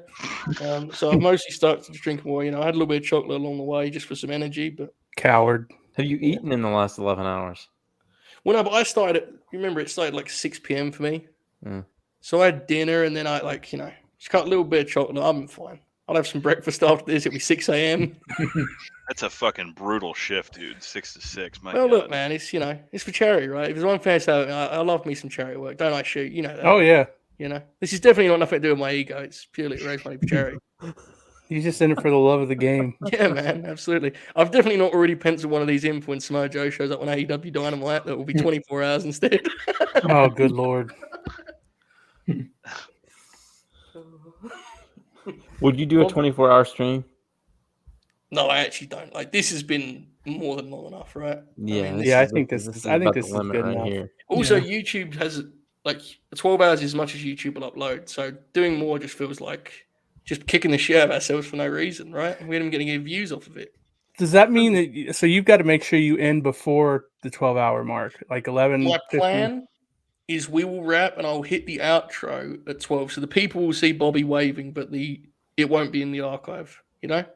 Okay. Because then we give them the full 12. That makes sense. That makes sense. I'm sure it's fine. So 11:59:30, you should do the outro, your sign off, and then we should all just stare at the screen until it exactly. Yeah. just make everyone uncomfortable. Someone's actually going to watch this start to finish. Yes. In hindsight, and that is fucking insane, isn't it? It's half your day, brother. Do something One else. person at least will do it. I know it's a little bit late for me to say this now because you've already watched 11 hours. So at this point, you might as well finish it. But good Lord. I wonder how many people have been here the whole time. I think Meech said he has been. Yeah. I haven't even been here the whole time. I haven't either. So I told Joe yesterday, it's like, I'll be in and out. I'll probably do like 5 hours. And then Bob tweeted that he was going to do 7 or 8 or whatever you said. And I was like, God damn it. Well, I got to beat Bob. Yeah. So now I'm going to end up at like 9 hours and 45 minutes, I think, something like that. God bless. I'm gonna end up having. Yeah, it's fine. Yeah, I wasn't even going to come on as early as I did, but Jensen and Jeremy were on. I wanted to say hi to them, and then I just kind of stayed here. I'll have 7 hours. That was good, though. I'm glad that it was happened. good. I just can't believe it was the same stream the No, one we're on now. Okay, it appears we have a donation, folks. I will now read this. I sometimes forget that's the thing we're doing here. This is from Brucey Beats, who says, "Thanks for the grin, fellas. Great way to celebrate first out a new job. My God, congratulations, pal. And for a great cause. All-time babyface, heel, and workhorse. All how." There's a good question. Let's kick that around a little bit. Greatest babyface in professional wrestling history. Where are we going on this one, guys? Kevin Von Erich. I mean, yeah, the Von Erichs just in their territory. Right. All time. I think we should do it as like, if you were building a promotion tomorrow, you know, that kind of deal. You had a time machine. Who'd be your babyface of choice? Because that takes some of the kind of circumstance out, I guess, right? It's hard. Steamboat is up there, genuinely. Steamboat's up there. No. Austin's tough because there's eras where he probably doesn't work. Yeah, there's areas where he's a heel. Yeah. It's cliche. Cena's up there. Yeah. Mm-hmm. Cena probably works better in different areas than the one he was actually in, right? Yeah. So that's the most interesting to him. I mean, Hogan was great. I'm just hitting like all the top ones right now, but yeah, it's I might go with, as a pure babyface, I'm tempted to go with Steamboat. It probably is Hogan though, right? I want to say Kobashi, but then I could just see Matt being like fucking nerd. Kobashi was great. You've not seen one single Kenta Kobashi match. I think I've seen one now. I can't remember. You're prepping for when it's on the AEW network and you can watch his little 2-night stint, right? Eddie Kingston told me he's great. Yeah.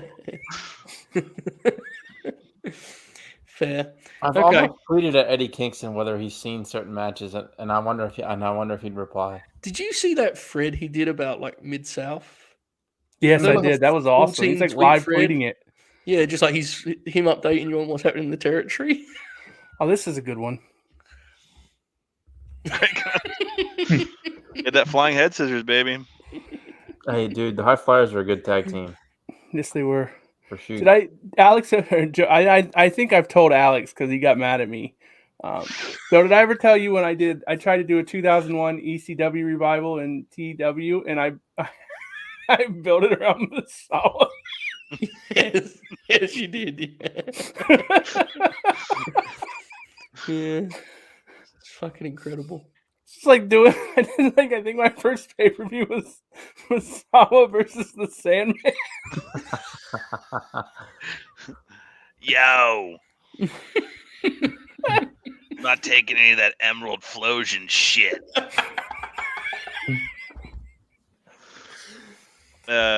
Shit. Someone said Randy Savage. He's up there for sure. Who have we got on the heel side of things? Is there an obvious answer on that? Ric Flair. Yeah. Who's second? Brett, McMahon. not second, but Vince. Brett was an amazing heel, but I wouldn't say he was like top 5 or anything. Brett was 2 in the middle to be in the best of either. That's weird, right? But like he was so straight, Brett. Like he's hard to fit in this. You know who we missed, and this counts for both? Terry Funk. Yes. Funk is yes. I mean, look at how the Japanese people used to react to Terry. The way they would care about Terry. It's fucking insane. Yeah, just say Onita for Babyface too. We left that out. Piper is a good one, but yeah, Vince is like, fuck, man. Bockwinkel on the heel side. Oh, Bockwinkel was so good. Mm-hmm. You just said that's been like my you knew big people would revelation over the last couple of years. It's like Bockwinkel is probably the most underrated wrestler of all time. I will say, speaking of Bock and the guy that he endorsed, you're right, supposedly, Danielson as a heel is fucking incredible, man. Yeah. Like when he wants to be, because he can do chicken shit, but he can also be like wrestling machine, fucking, you know, he's special. So he comes a good one here. Lawler and Memphis as a heel was great. Yeah. Hollywood Heel Rock 2003 is one of the greatest heel runs. Yes. Like it's a 3-month run, but it was so good. Incredible. Like the way he would El Desperado, Onita, Where the Babyface. Lakers beat the Kings in May. When he watch Onita from the late 80s, early 90s. He got the trash thrown at him in the was That's that right, 98? The early they were doing the feud with he was feuding with like karate guys, right? Oh, when FMW first started, it was just him beating everybody. The Dome was when he wrestled Chono, and he came in as like the hardcore ambassador, and fans hated him. Yes, that's right. And that was like 98. It was either 98 or 99. I think it might have been 99. And he comes out and like he's like smoking his cigar or whatever, and they're like throwing shit at him. I read it one time though. Yeah, it was 99 because like in the year the WWF was at its hottest ever, and WCW was hot. The two biggest houses for pro wrestling that year were nights that Onita main evented. Wow, that's awesome. That's crazy. Punk is a good call for the heel thing. I don't think he's number one, but no, he's a great heel.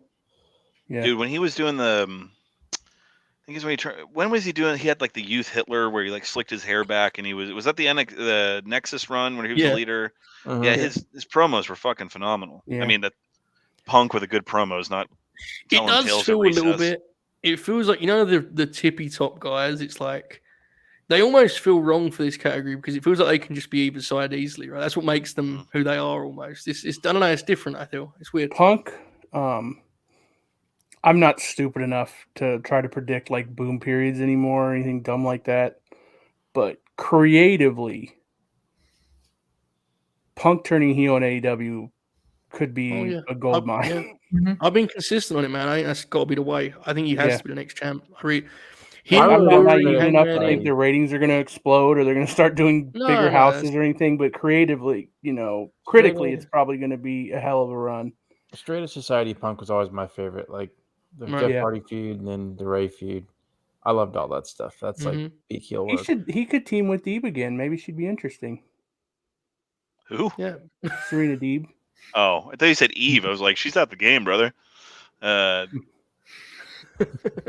you don't know. Serena Deeb's doing a 5-minute rookie challenge on AEW right now. Okay. And it's like the most boring shit you've ever seen in your life. No one else hates it as much as Shoot. No one else hates it as much as me, but I fucking hate it. Who do we have in the workhorse role? So I think that immediately makes you think of a guy that's going to probably be like your second tier champ, right? Like your go-to good match guy. Danielson. Brett. Yeah. Brett. Someone said, a couple people said Vader for heel, and that's Vader fits all those categories. Well, not babyface, but the workhorse one too. Like, I think like a lot of people got burned by WWE Vader, and that's like what a lot of people remember is him. I'm just a fat piece of shit. And but like he wrestles Ric Flair. I don't know why Alex did an imitation of me there. That felt very rude. Just Matt working me over in the corner. Vader wrestled Ric Flair in a cage match at Super Brawl, and I think it was either 93 or 94. 94. Where Flair moves out of the way of his moonsault. Vader moonsaults off the rope and lands on his feet. Yeah. Like 450-pound guy doing that because he cares about the business and he wants to work hard for it. Yeah, and that got him in trouble at WWF because he wanted to take bumps. Yeah. Look at this piece of shit. WWE, honestly, Vince fucking him up is ridiculous. Well, Vince didn't fuck him up as much as Sean worked with him once, and well, that's true too. Yeah, had to powder his ass. Most of the guys in the locker room thought he sucked because he bumped. Yeah, he's a big man. What's he doing? He still had great matches there. I'll give like the final four match fucking rules. He's Vader. He should have been he had a good match with Kane. The Sean match is great until the fucking Sean booking kicks in. The Shamrock match rules. Yes, one of the most beautiful political maneuverings I've ever seen, besides Becky's entire run since she came back, is in the '96 Rumble when Vader debuts. How Sean eliminates Vader and Yokozuna at the same time, like effortlessly. He just runs up and ducks him over and poses. I imagine Vince pitching it to those guys. All right, Sean's got an idea, but anyway, workhorse. I took away the conversation there. Necro Butcher, Masada. There you go. I'm going with Danielson here. Yeah, see, to me, he's like the tier above. I get what your point. Yeah, I would probably look at Cesaro here. Genuinely, I can slot that guy anywhere. Arn Anderson is one of those guys, man. If Arn Kurt Anderson's Angle? on the roster, I can find a place for him. You know, Kurt Angle sucked. Kurt Angle had like consistently, man. I think of like how many wrestlers had a year like Kurt Angle had 2000. My God, Joe's about to get real mad. What? So's Oracle. What? Because you guys hate Kurt Angle. No, we don't hate him. No, we just get mad at you having a better rating than Terry Funk. Yeah. Yeah, I think Alex would disagree with that. I get the gist. Yeah. What's the point of contention here? That Terry is not worse than Kurt Angle, or that Kurt Angle's not. Yeah, I mean Terry's the best ever. Terry Funk is like the wrestler, and I don't know if there's like more than 5 of these. Literally any period in time that the business has existed, you could have put him in there doing the exact same shit he does, and he would succeed. Well, he wrestled in every period of time that the business existed. Well, him and Bob Fish. Yeah. I don't want to speak for Oracle, but I think we often have fun at like when in history it became the consensus that Kurt Angle was the greatest wrestler ever lived. I have a problem with it. I don't know how that happened or why. I'm fine with you putting Kurt in your top 5. He's not the best ever. This I appreciate, Jeff. I'm in the 12th hour stream. Rod Strong is too short, but he does fucking rule. JJ, I know is joking, but Shane McMahon's not a bad answer. You shut the fuck up. We're not doing this, Alex. We're not doing this. It's all well and good. You come on per for a couple of capita, hours. who's had as many bangers as he has? Brother, that dude's out of his mind. That's the only thing I like about him. But he's per capita, Shaquille O'Neal. There you go. I can't even keep up the bit now that Shane's posting pictures with fucking Rob DeSantis and shit. So, shit. There's got to be some other ones we're missing here. Benoit's honestly. Shane Douglas, all 3. Someone brought him up in the chat. Did you say Shane Douglas? Shane Douglas, all 3. Best heel, best babyface, best workhorse. Does that make you look like him? Okay, well, first of all, Shane Douglas in '98 was such a fucking god that Triple H stole his entire gimmick. Like, yeah, that's true. You look at like Shane Douglas in '98, he's coming out with the leather Kango hat backwards with the ponytail jacked to the fucking gills. Triple H was like, I like that. There you go. The franchise. That's one of the few things that like with Shawn Michaels ever agreed on was he said in that was that like 2000 he did that RF shoot interview where he kept losing track of which lie he was telling. He says like the only thing I ever saw of Shane Douglas was he's the first guy that ever said fuck in a promo. And it's like, yeah, that's not wrong. Yeah, that's fair. They bullied that every guy, Shane Douglas promo after he came back in '96 is just fuck this, fuck that. Cut the fucking music. Do you remember? Alex, do you remember? Alex, do you remember his weird old guy run in TNA where he had like his character was guy that needs to get a job? Yeah, like Daniels. Yeah, and he like I remember him too being originally like the backstage interviewer where you could tell he was so indignant about having to do it. Mm-hmm. Yeah, that was like, do you remember the match he had with Raven in TNA where they tried to do a work rate match and he got so blown up he started throwing up in the ring? I don't remember it. I haven't seen it. Wasn't there like a hair? No, there was a hair versus hair. Or was that James Mitchell? It might have been the same match. The one where like Vampiro they gimmicked the razor and it fucking scalped Raven. Yep. That was they basically, for those of you who don't know what we're talking about, they did a hair versus hair match, but then they gimmicked the shears. They turned it backwards so the razors faced out. So when they shaved Raven's head, they basically just shredded his scalp while they were doing it. Yeah, it was nuts. Look cool. Raven, he comes through the doors and he's like a big time player for them. And then like within a year, he's just out of his fucking mind doing like some of the craziest wrestling shit ever. And most of it's bad, but oh wow, he's there and he's having fun. Well, tremendously, he came there with like a world of fucking momentum, and Jarrett beat him immediately. One of the greatest finishes ever, right? When he they had that big build to that match and everything. Yeah, Jeff does that kick out where he just puts his arm on. That was the first show they did that did like legitimate numbers. Yeah. Like the buy rate was decent, and like they sold out whatever that venue was they were running in. Is that the fairgrounds in Nashville they were running? And they tell the story of like there was actually people queuing outside. It was actually like sold out and then some, rather than usually where it's like, are we going to have anyone here tonight? You know? Yeah, it's interesting. God bless TNA. All right, so legitimate thoughts on a workhorse. I mean, Sean is obviously, no one really worked harder than him for a few years. Whether you like his style or not, he worked really hard. Dynamite Kid.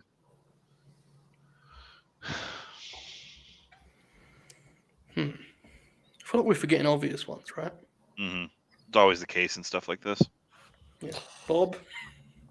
A little bit tired, mate. No, I'm good. What are we doing? Workhorse Sheamus. There you go. That works. There you go. Sheamus is fucking awesome. Yeah. I know. Alex is a big Sheamus supporter, as like myself. So yeah. Oracle gets a little bit carried away. Remember the draft, Oracle, when the second pick of the draft, Oracle began to like tease that he was going to pick Sheamus and ended up picking like 8th. Do you remember that? Yeah. Do you remember that? I'm thinking about every pick. I'm thinking about. I have number 1 in the New York 50. That popped you. When you type that, you popped huge, right? Yourself. You Yeah. must have been so. Yeah, I can see that. Yeah, I had Seth Rollins at 45. I think Puresu Elitist in the chat's going to have an aneurysm, so I will validate that, yes, Manami Toyota was a fucking amazing worker. Yeah, we did remember when I was... She works hard, for sure. I'm not entirely a fan of everything that she did, but she's definitely a... She works hard? That's the... That was very insulting. That's the Southern Indie tweet defense. He works hard. He deserves bookings. He tries. Nah, man. He tries. My issue with her is she's the yelling gets frustrating with me. It's fucking rules. I fucking love that dude. What not? That's great. They do seem to be close, don't they, Bob? Yeah, I mean, no one other than Bob Nightingale has said it, but like they're still there, so that's something at least. They're still on site, so hopefully. Oh, Gabe. Where's Gabe end up? National Wrestling Alliance with Triple Paul. Guys, we have a donation from Ben, a big donation. He says some Bud Matt bucks for the grins. We are now at $1,835, folks. Hell of a night. That's awesome, man. Yeah, it's pretty. I'm actually kind of stunned. We've actually pulled something off here, haven't we? Yeah. we only have 40 minutes left to fuck this up, guys. We might actually make it out of this one. It's a bigger house than TNA's last pay-per-view. Factual. That's true, yeah. I think we achieved that before we went on the air, to be fair. Though. Seriously, their last pay-per-view did, I believe the number was 400 tickets. That isn't sold. That's just in the building. And the Can TV you believe, tapings like when was you say 200. that, Yeah. Can you believe they used to run an international house show tour? I know. Well, I used to, when they were huge in the UK, man. So that was their place. They Those used to Impact staying episodes there. they would record there, like, it was insane. Remember when Dave was convinced they should just move their entire territory to England? Yeah. Different time, brother. Yeah. Different time. They did a house show here in Austin that I went to back in 2011 or whatever, where they ran like a concert venue here, and it was a good setup, but it was a lot of like locals that didn't know the product and went to it, and Bully Ray ended up like they had to postpone his match because he got pelted with so much trash because he came out doing the whole. Oh, that's a good crowd right there. Do you remember like a match from this card? I need to find this card's probably fucking hilarious. Do you remember a match? I should be able to find this from Austin, right? I should be able to. Jeff Jarrett got squashed by Crimson in like 90 seconds. That fucking rules. Wow. Is that when Jeff was like the heel, like Jeff with Karen, and then the feud with Kurt? Yeah, and I'm almost positive the main event was AJ and Kennedy. The main thing I remember was before the show, while we were all lined up outside, Don West came out, already redder than the devil's dick, sweating profusely. And he starts doing the Home Shopping Network sell to all of us, and he's like, "Now, when you get in there, we're gonna have a merchandise stand, and at the end of that merchandise stand is gonna be the lovely Velvet Sky, and she's gonna be taking pictures with all of you." It was fantastic. So here is the card. Can I interrupt that real quick? Mhm. Before you read the card, my one TNA house show story also involves Don West. He's a legend. Where he was in September 2009 in Dalton, Georgia, where he was selling, the merch or whatever at the merch table, and we're doing autographs because you had like the booklet or whatever, the thing. And then one autograph I got was Don West. I didn't want anybody else's. Beautiful. This was right after right after his heel commentary thing, and I loved him as a heel commentator. And so I badly wanted his autograph, so I have a TNA thing at my parents' place with Don West autograph. That fucking rules. He was the best, man. He had so much enthusiasm. I'm sorry, Joe, I didn't mean to cut you off, man. No, you're fine. He fucking ruled. I'm glad we did some Don West celebration. This opening match is extraordinary. Triple threat. Shannon Moore defeated Devon and Hernandez. How did he come out of that one in the victor? That's interesting. I was at the show and I couldn't tell you. Mickey James and Velvet Sky over Rosita and Sarita. That's Zelina Vega, right? Is Rosita, I believe. Alex, really? you're in the... Yeah, I'm pretty sure. Alex, you were in the building for a Bound for Glory series match. Oh, shit. D'Angelo De Niro defeated Samoa Joe, who at this point had 0 points in the whole tournament. D'Angelo De Niro had 7.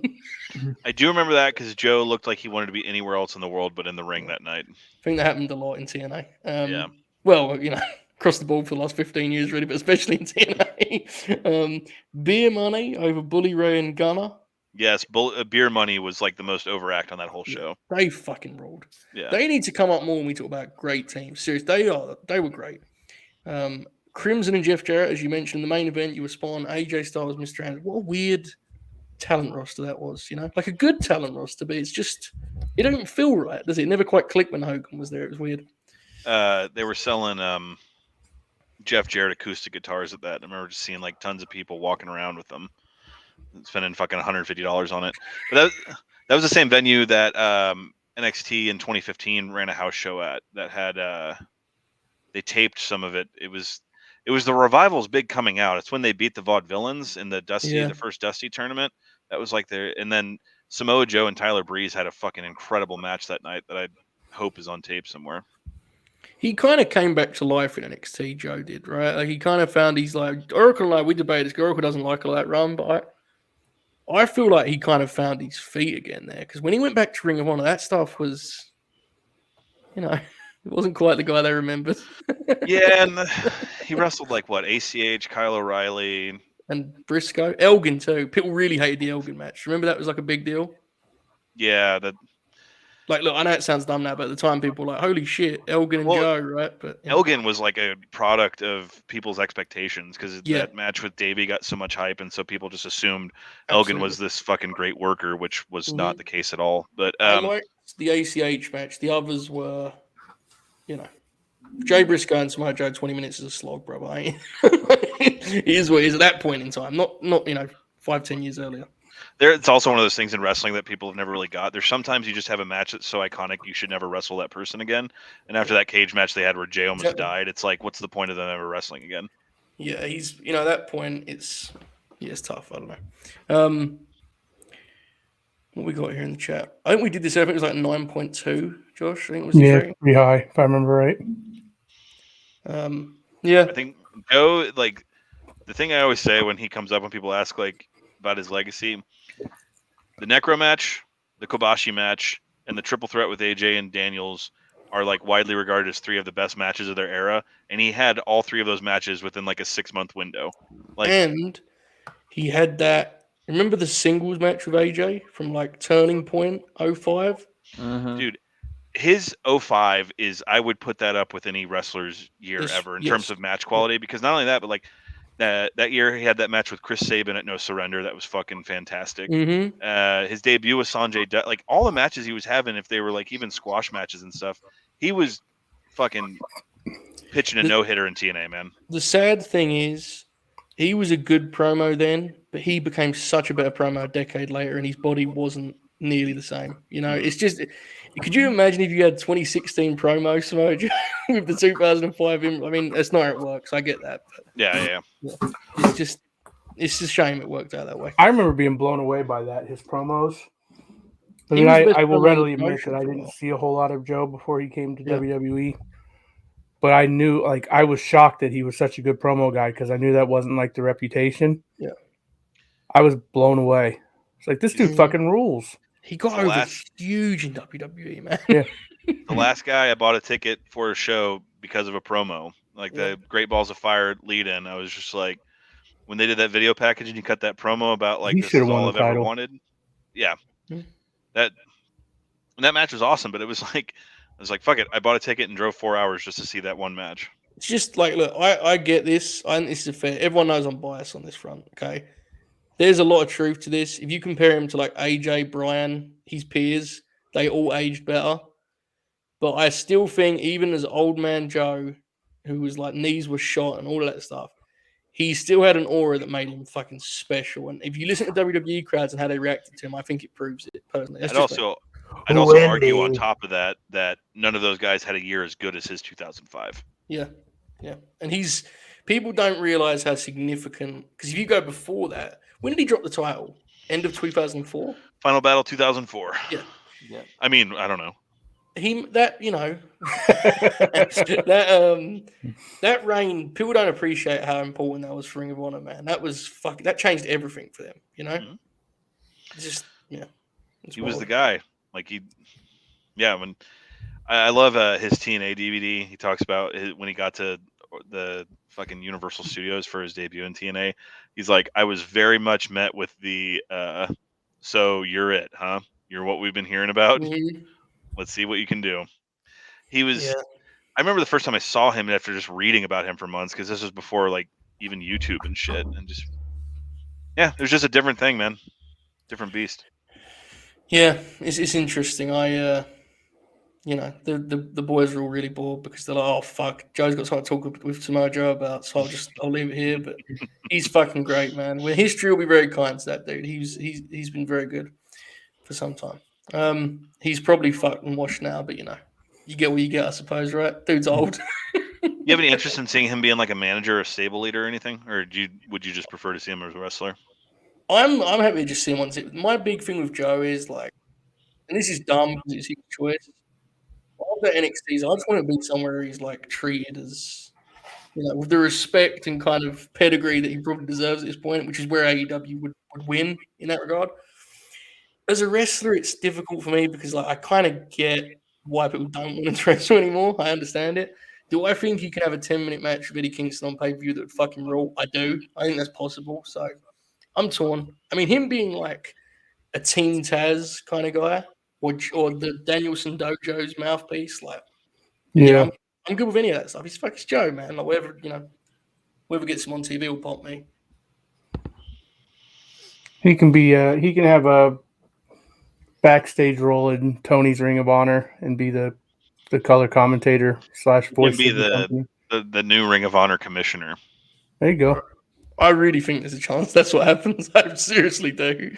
Because is there a better guy to endorse like Ring of Honor? Right, he can bridge the gap. And he's fucking 4 feet taller than their champion. Well, that's tough. Yeah, I pitched a shoot. We just come off the air, and I did like a 12-minute elaborate pitch about Jonathan Gresham versus Samoa Joe as a Ring of Honor title match, and I was all in, shoot, wasn't I? You were convincing myself. Alex, it would have popped you. I was like, you tell the story of George Foreman in 1995. He's got one punch, man. He's washed. There ain't a lot left. But if he hits Gresham, he could put him out. I was so fired up. Tremendous. It's a tremendous analogy. God bless professional wrestling, brother. Gresham had like one match that I was absolutely bonkers about, and it was like, this dude fucking rules. And it was a blood sport match. And then I watched like his wrestling matches, and I was just kind of like, eh. But he's become very divisive as of late. I'm a big fan, but there's been like a real shift in perception of him. Like, people kind of think he sucks now. He definitely doesn't suck. It's just his matches are not for me. There's a lot to be said for that. I don't think you're alone at all. It's been fascinating to watch this Terminus thing.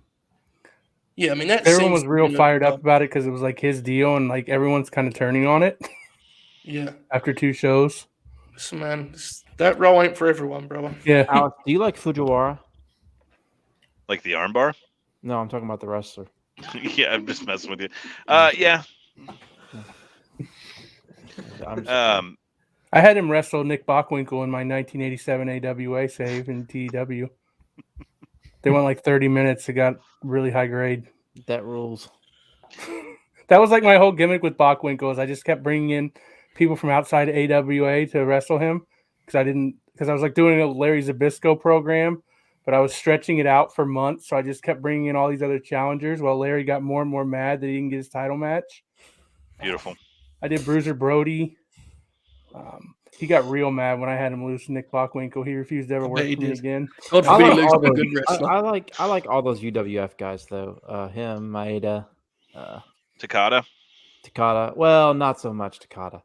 Actually. Takada is one of the greater the under-celebrated carnies of all time. Yeah, in terms of yes, for sure. Motherfucker thought he could fight Hickson Gracie in a real fight. Yes. I don't like Takada as much as the others. I like Fujiwara, Maeda, and Yamazaki and Kido. I like Tamura. Those guys better. We have some donations, guys. Let me quickly. Road Prime said, "Way to grind it out, fellas. Much appreciated." Mad King, 1984, said, "Final donation for the night for a good cause. I want to say, the All Japan Women's Match watch along was one of the best learning experiences I've had watching wrestling. Never seen women go that hard before in the ring. It blew my mind." There you go. We need to do that again. You were the crew for that show, right? I was on holiday, wasn't I? Yeah. Mm-hmm. Yep. There you go. And Clive and Bev also donated without a message. We appreciate all. We are now at, where are we at here? $1,885? Yeah, $1,885. God damn. Oh, fucking hell. We're about 25 minutes here. If anyone's got $115 rolling around in their pocket, just eating at them, feel free. Bob, dig a little deep there, pal. Oracle. So like in the UWF thing, do you like the Bloodsport matches? Like I do. Me, yeah. To me, I feel that's a lot of like where a lot more of wrestling I thought was gonna go was like simulated MMA. And so yeah, I asked you the question and I'm still talking, but like I think it, and Joe, you know, you can speak to this too. I think it's great, but they've brought in too many people that can't do that. Like the last show, they had fucking Schlack on it, and it's just like, obviously Josh Barnett can do that shit, and he's amazing at it. Suzuki and you know the other guys they brought in. I'm just curious your thoughts on the whole Bloodsport concept. I like it a lot because I like all that shit. Like I like the New Japan UWF feud in the 80s. I like 80s UWF. I like Rings, UWFI. I like all that stuff. Tamura. So like I've always been a fan of that stuff. So like when they started doing it, you know, when Barnett and stuff started doing it, I was like, oh, okay, cool. But yeah, they just it's hard. It's a hard sell because I don't think it's widely popular with everybody. Yeah. So well, I have to be honest, and you know, Alex knows especially used to be a big MMA guy. I don't think it works, man. There's a couple guys you mentioned, Barnett, Suzuki. I just think the problem with it is, unless it's done absolutely perfectly, it will be done in a fashion that, in its own way, looks more phony than the traditional wrestling. Does that make like, you know, the obvious example is Hager and Wardlow and what they did, where you know that fucking Bleacher Report posted that clip, and MMA fans were like, "What the fuck is?" Because there's a couple guys in the world, especially in America, is what I should say. There's a couple guys in America I trust in that style. Barnett's an absolute outlier because, in fact, you know, MMA for 25 years. But I don't know if that's the way to go, but I agree with you. I thought it would be more common, you know, 10, 15 years ago for sure. Did you see Barnett and Moxley from WrestleMania weekend last year? Yes. He's also recently he started doing stuff for Strong, New Japan Strong, their TV show in America. And he fucking, you can slot him in there, and that style he has is universal, right? Like, he can do that against anyone. Yeah, was Moxley and Barnett good? I loved it. It was a real, like, it had a feel to it that is very unique. Because Moxley has tried to kind of work that into his actual. Yeah, they both went coast to coast running the Razor too, so it made the match fucking fantastic. It was a spectacle, man. Yeah, because that's one like I've noticed. It really started with the Hager match that sucked, but like Moxley's doing more of like that MMA type stuff in his matches, and he trains at Extreme Couture, I think. Yeah. So there's still a camp. I didn't realize that. Jay Blood in the chat just brought up the next one I was going to bring to you, Joe, about that match at Lockdown that Angle and Joe did. That was like, I think it goes to your point of like, it takes a very unique talent to pull it off. But I remember that match at the time was extremely polarizing. Were you a fan of that match? My initial response is no. The last time I watched it, I appreciated more what they tried to do. The problem with it was you have to go the whole way, and when you have guys grabbing the ropes, there's a rope break while they're working guard. Unfortunately, my MMA brain just goes, "Oh fuck this!" Like I can't do it. There's some great stuff in there where they're throwing strikes, where like, because both those guys can do that. And Kurt's like he's an Olympian, right? It's not a stretch for him. But I think it's a good example of like, do I really think that was better than them just having a pro wrestling cage match? Not necessarily. Yeah. So it's hard. I don't know. I mean, there's definitely a lot to be said for it. It would be nice to see someone really try and commit on a big level, right? But I don't know if we're ever going to get that at this point. There was last one. Someone said something about Thatcher doing that. There's at the first Bloodsport, Thatcher fought Nick Gage, and it was fucking amazing. It was like 5 minutes, and it was just pure chaos. It was fantastic. Folks, we've hit 1900. Good brother Meech has explained that he was the gentleman doing all those very funny names, such as Bob's cowboy hat. He says, "Congrats, guys. Eddie Kingston was right. Punk is the heel." Factual. Agreed. Claudio should do Bloodsport. Yeah. Oh yeah. He's so fucking good, man. I'm telling you, if he shows up in AEW, people are gonna be really. They're gonna quickly delete those takes about he shouldn't get signed. Yep. That dude's gonna be like a top 5 guy for them in ring on Arrival. I think there's a very real chance that he can end up being AEW champion. He's going to go over. That fan base willing it into existence. He's going to fucking go over, man. Who's better than him on that roster? Seriously. Who's better than him out there? Danielson? And then he's like, I'll debate the rest. Yeah. Dude's special, man. He's fucking great. I mean, he has his limitations, but Yeah. You know what you do with those limitations? You don't expose them every week on TV. Yeah, you hide them. Yeah. I don't watch nearly enough to be as burnt out on Kenny as a lot of people on my timeline seem to be, but I would love to see Claudio and Kenny Omega. Especially if you could get, I mean, God bless him, but Kenny of a couple of years ago, how explosive he was. Like, yeah, I hope Kenny can get healthy. Yeah. Because he's banged all to hell. Like, he's so banged up. I really don't think he's going to wrestle this year. I think his back's really screwed up, is it not? Yeah, I think he's the back. He's got the vertigo. He's been wrestling with vertigo for 2 years or something like that. Good God. Yeah. Yeah, that was nuts. That video of him where he couldn't move his head past like here. Yeah. It's fucked, man. It's honestly like what he's done in AEW, knowing what we know now, is fucking incredible. Like, he's not. Well, I didn't see it, so I can't even say that. But I think he's been great in AEW. Especially once he turned heel and like really, he's had a run that, let's be honest, it's it's solidified his legacy in a lot of ways. Right? They did. That's one thing I will give them credit for, and I can only speak for myself. I know there's plenty of people that will disagree with this, but as someone who obviously I knew who Kenny Omega was, but I hadn't seen a lot of it. Not putting the belt on him immediately was like the way they kind of tore Kenny down and then built him back up. Yep. And that like got me invested in the guy, whereas I probably wouldn't have been if they just thrown the belt on him immediately. And like he lost like 2 or 3 of his first 5 matches or something like that. They didn't assume that you was invested, basically. Yeah, they got me invested in him. Couple donations here. Jason says, 1 more for the road. Thanks for putting this stream together. and all the grins in general. Much appreciated, Jason. And Frank says, proud to have been a subscriber of the Late Night Grin since back when the original name got you guys heat with Jimmy Van. All how is always nice to know that those you support are great people, minus Bob and his political beliefs. Very fair disclaimer there from Frank. Bob, any comment on that part of it? No, thanks for the donation. We're at 1950, guys. 1950? Wow. Yeah, we're $50 away from 18 minutes. Like, I'm not going to, Yeah, at this point, God bless you. I'm not going to I can't hard sell it but yeah, if you guys get us to 2,000, that'll be incredible. That's awesome.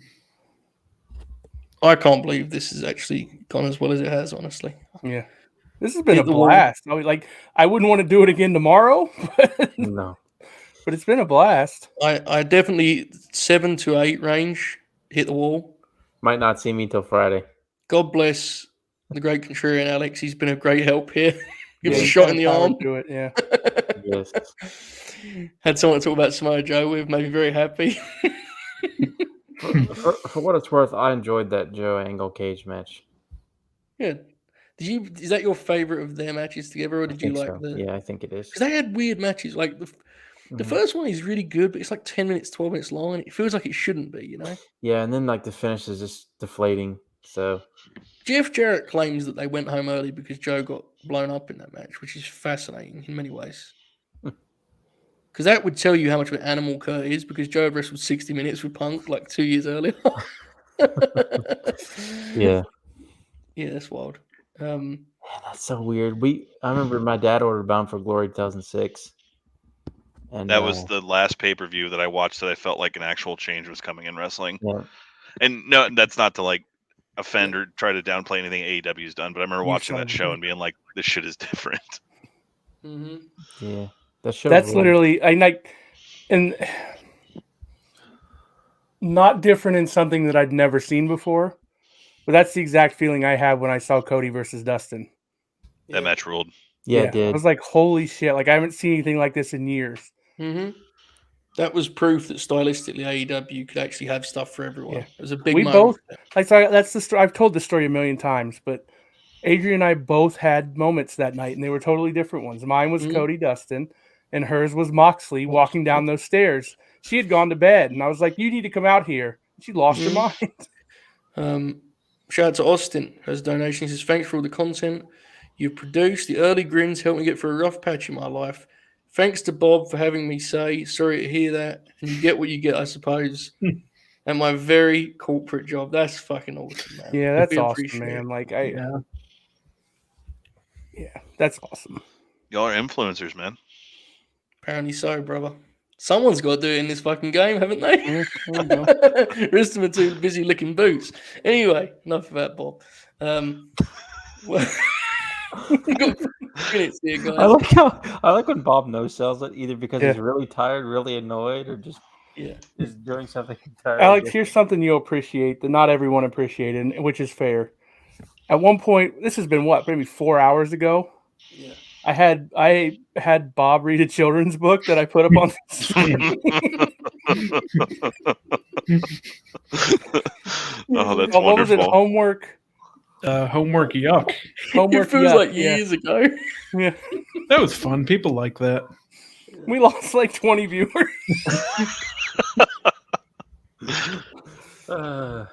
They all came back, though, to be fair.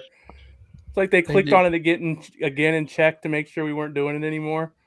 So the last hour is like the first time we've gone below 80 because it's dawned on me that people said, I'm going to midnight and then I'm going to bed. And God bless them. we were at like 80, 90 there for for like 11 of the 12 hours. That's pretty good. It's pretty good. There was a long time we were over 100. So you know what's really terrifying though? Is the chat is the same as an episode of the Late Night Grin, but there's actually like another 50 people in the chat. Yeah. So what are they thinking when they watch this show? When we make how many nefarious jokes and such on this program? What are they thinking? Well, I've said some interesting things tonight. Yes, you sure have, Oracle. When you referenced the London bombing. Yeah, that was interesting for us. That was definitely. Were you like defending Muhammad Hassan's run or something? Almost. No. Just trying to set the stage for the story, and just pointing out pointing out. that we were talking about World Elite, Eric Young's group in 2019 A, and how Sean Davari was in it. And I was reminded of how Muhammad Hassan's run ended in WWE, and it was because of the London bombing. The week of the London bombings, they had Taker get carried out. Oh yeah. Do you remember though in TNA? Again, we laugh so we don't cry. Sean Davari's entrance theme started with a plane crash. Yes, they discovered that tonight. Yes, okay. Matt said that to me. I swear, man. The look on Oracle's face was an all-timer. Yeah. That was an interesting portion of podcasting, wasn't it? That was really something. Bro, your song's going to start with a plane crash, and they ain't even going to see it coming. Oh, God bless him. All right, so I'm going to get out of here in a minute because I'm not going to take any part of the victory lap that you guys rightfully deserve here in the last 10 minutes. But I got to ask before I go, does Brock finally put over Roman in Dallas? And by Dallas, I mean Arlington. I'm going to say yes, but Bob feels like the expert on this one. Bob? I mean, it feels like he has to, but we've been here a couple other times. So I'll go with yes for now. Matt, any thoughts on the matter? I'm going to say no just because it's the funniest possible solution. Fair. That's what I hope happens for my own personal entertainment. Is that Brock just beats him clean. Brock winning and Becky winning are is the funniest possible outcome to that weekend. Yeah, Becky would be way Becky funnier. winning feels worse, honestly. Yeah, somehow that'd be way worse, which is really impressive when you think about it, right? Mm-hmm. I'm sure it's fine. Alex, did you see that they're going to unify the titles, but they have no plans? They're just going to introduce another belt immediately. They have no plans to actually have As long as we get a big gold back, Barbara, I'm all good. I think we will, yeah. So Roman will have 2 belts, and then they'll just bring back big gold on Cody Rhodes.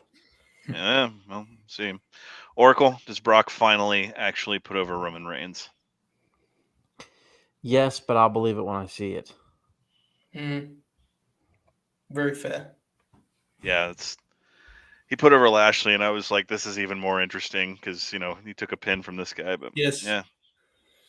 We'll see. Well, anyway, I'm going to let y'all take the last 10 minutes to yourselves. Thanks for having me on. Again, I appreciate it, and conversation's always great. Congratulations, guys. Great job. Plug your podcast, man. Your podcast fucking rules. Plug that. Oh, okay. Well, I'm at Contrarian Alex on Twitter, but we are thecontrarians.com. Do a film podcast.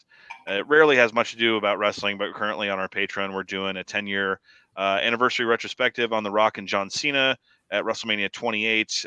In conjunction with that, we're doing movies they've done along the way. Our next episode is actually the middle point where we're going to cover the Summer of Punk and then also discuss CM Punk's horror movie Girl on the Third Floor from a few years ago. So we are thecontrarians.com and at Contrarian Prime on Twitter. Thanks for letting me get my shit in, boys. All good, man. Oracle, I said it before. Great fucking podcast. Seriously. It is. It's excellent. We strongly recommend it, folks. Thanks, Alex. This has been fun. Yeah. Congratulations, guys. Have a good night. Thanks, bud. Alex. See you, bud. Well, here we are, folks. We have 10 minutes. I guess, Sean apparently came back and lied to us, which is nice of him. Bob, what did you give Raw out of 10, Bob? I know you watched it very closely. 5. Wow. I thought Raw had been better as of late. From what I saw, it was a lot worse this week than last week. I feel like you're lashing out because of your lack of scooping. No, it's coming next week. It's fine. Have you tweeted that? Edge photo back up. Yeah, do the Edge photo back. Shoot. Have we got that? What was that? The Edge photo. Have we still got that? Yeah, it should be in there. Here it is. That's going to be Joe when this ends. Yeah. This is fair. Bob, do you co-sign this? Yeah. To be fair, Bob usually gives it an 8 out of 10 every week, so it's difficult for Bob to... It's true. Shelton won tonight, Bob. He did. Shelton Benjamin won a match on TV. Who'd he beat? Ray and Dom. Oh, okay. Holy shit, they've been Dom? I don't know. I wasn't paying attention. Wow. Wow. Bobby. I just know he won. God damn. Okay, fair. Well, Bob, were you? I mean, like, you seem to be very busy tonight, trying to watch Raw, trying to do the show, trying to investigate, Alexa Bliss, and the angle involving her, right? Trying to figure out if baseball's coming back, trying to watch a Bulls game. This is a lot of work. Yeah. Yeah. What are you gonna do? It's difficult when you have the contacts that Bob has. It's Raw is very stressful because he's always looking for updates. And he's balancing 8 different text message conversations. DMs. 4 of his sources are in the trios match, so he has to just wait it out. That's why he was so patient during that. Right. Mm-hmm. Turns his camera off to call Nikki ASH. And... He's got Bruce Pritchard FaceTime coming in. But during Raw, could you imagine? Could you imagine Bob talking to Bruce during an episode of Raw and just Vince is just screaming in the background? The first 3 minutes is always like Bob giving Bruce tech support. No, you got to turn the phone around. You got to flip the camera. Oh my God! Did y'all see that thing that somebody posted of OVW where Al Snow was like, talking to who was it? Who was it? He was talking to Earl Hebner. Yeah, and they had the sound was mic, so like the echo was playing over the house mic. And he was like, "Hang on a second, we got a little bit of an echo. We've got some feedback," and they were just playing it on TV. Apparently, that territory is like the worst thing in wrestling right now. He seems like he's fucking nuts, Al Snow. That doesn't seem that surprising. No, it's an absolute lock, if we're being honest. But yeah, Bob tweeting while on the air is fascinating, isn't it? I can hardly do it. One of the biggest benefits we feel when we do this show is we're not on there. Bob still is just tweeting. I don't usually do it on Fridays, but yeah, today I did. Although I will say the best of Al Snow deal the Foley did was one of the funniest things. I think this is about Bob's Twitter account. Yeah, it's interesting. Man, I can't believe we're actually almost there, guys. Yeah, 6 minutes, 5.5 minutes. Mm-hmm. We're a Brock main event match away, Bob. Yeah, there you go. Right. Bill Goldberg. Joe, you put this whole thing together and you kind of were here the whole time. I just want to give you credit for this. It's a really cool thing you did. Thanks, pal. That felt like 55% sincere. I appreciate it. I like that's the direction Bob went. And meanwhile, I was sitting here debating whether to put this comment on the screen so I could just start laughing. I appreciate it. In defense of Bob, I'm pretty sure he's the most sincere person out of any of us. Oh my God.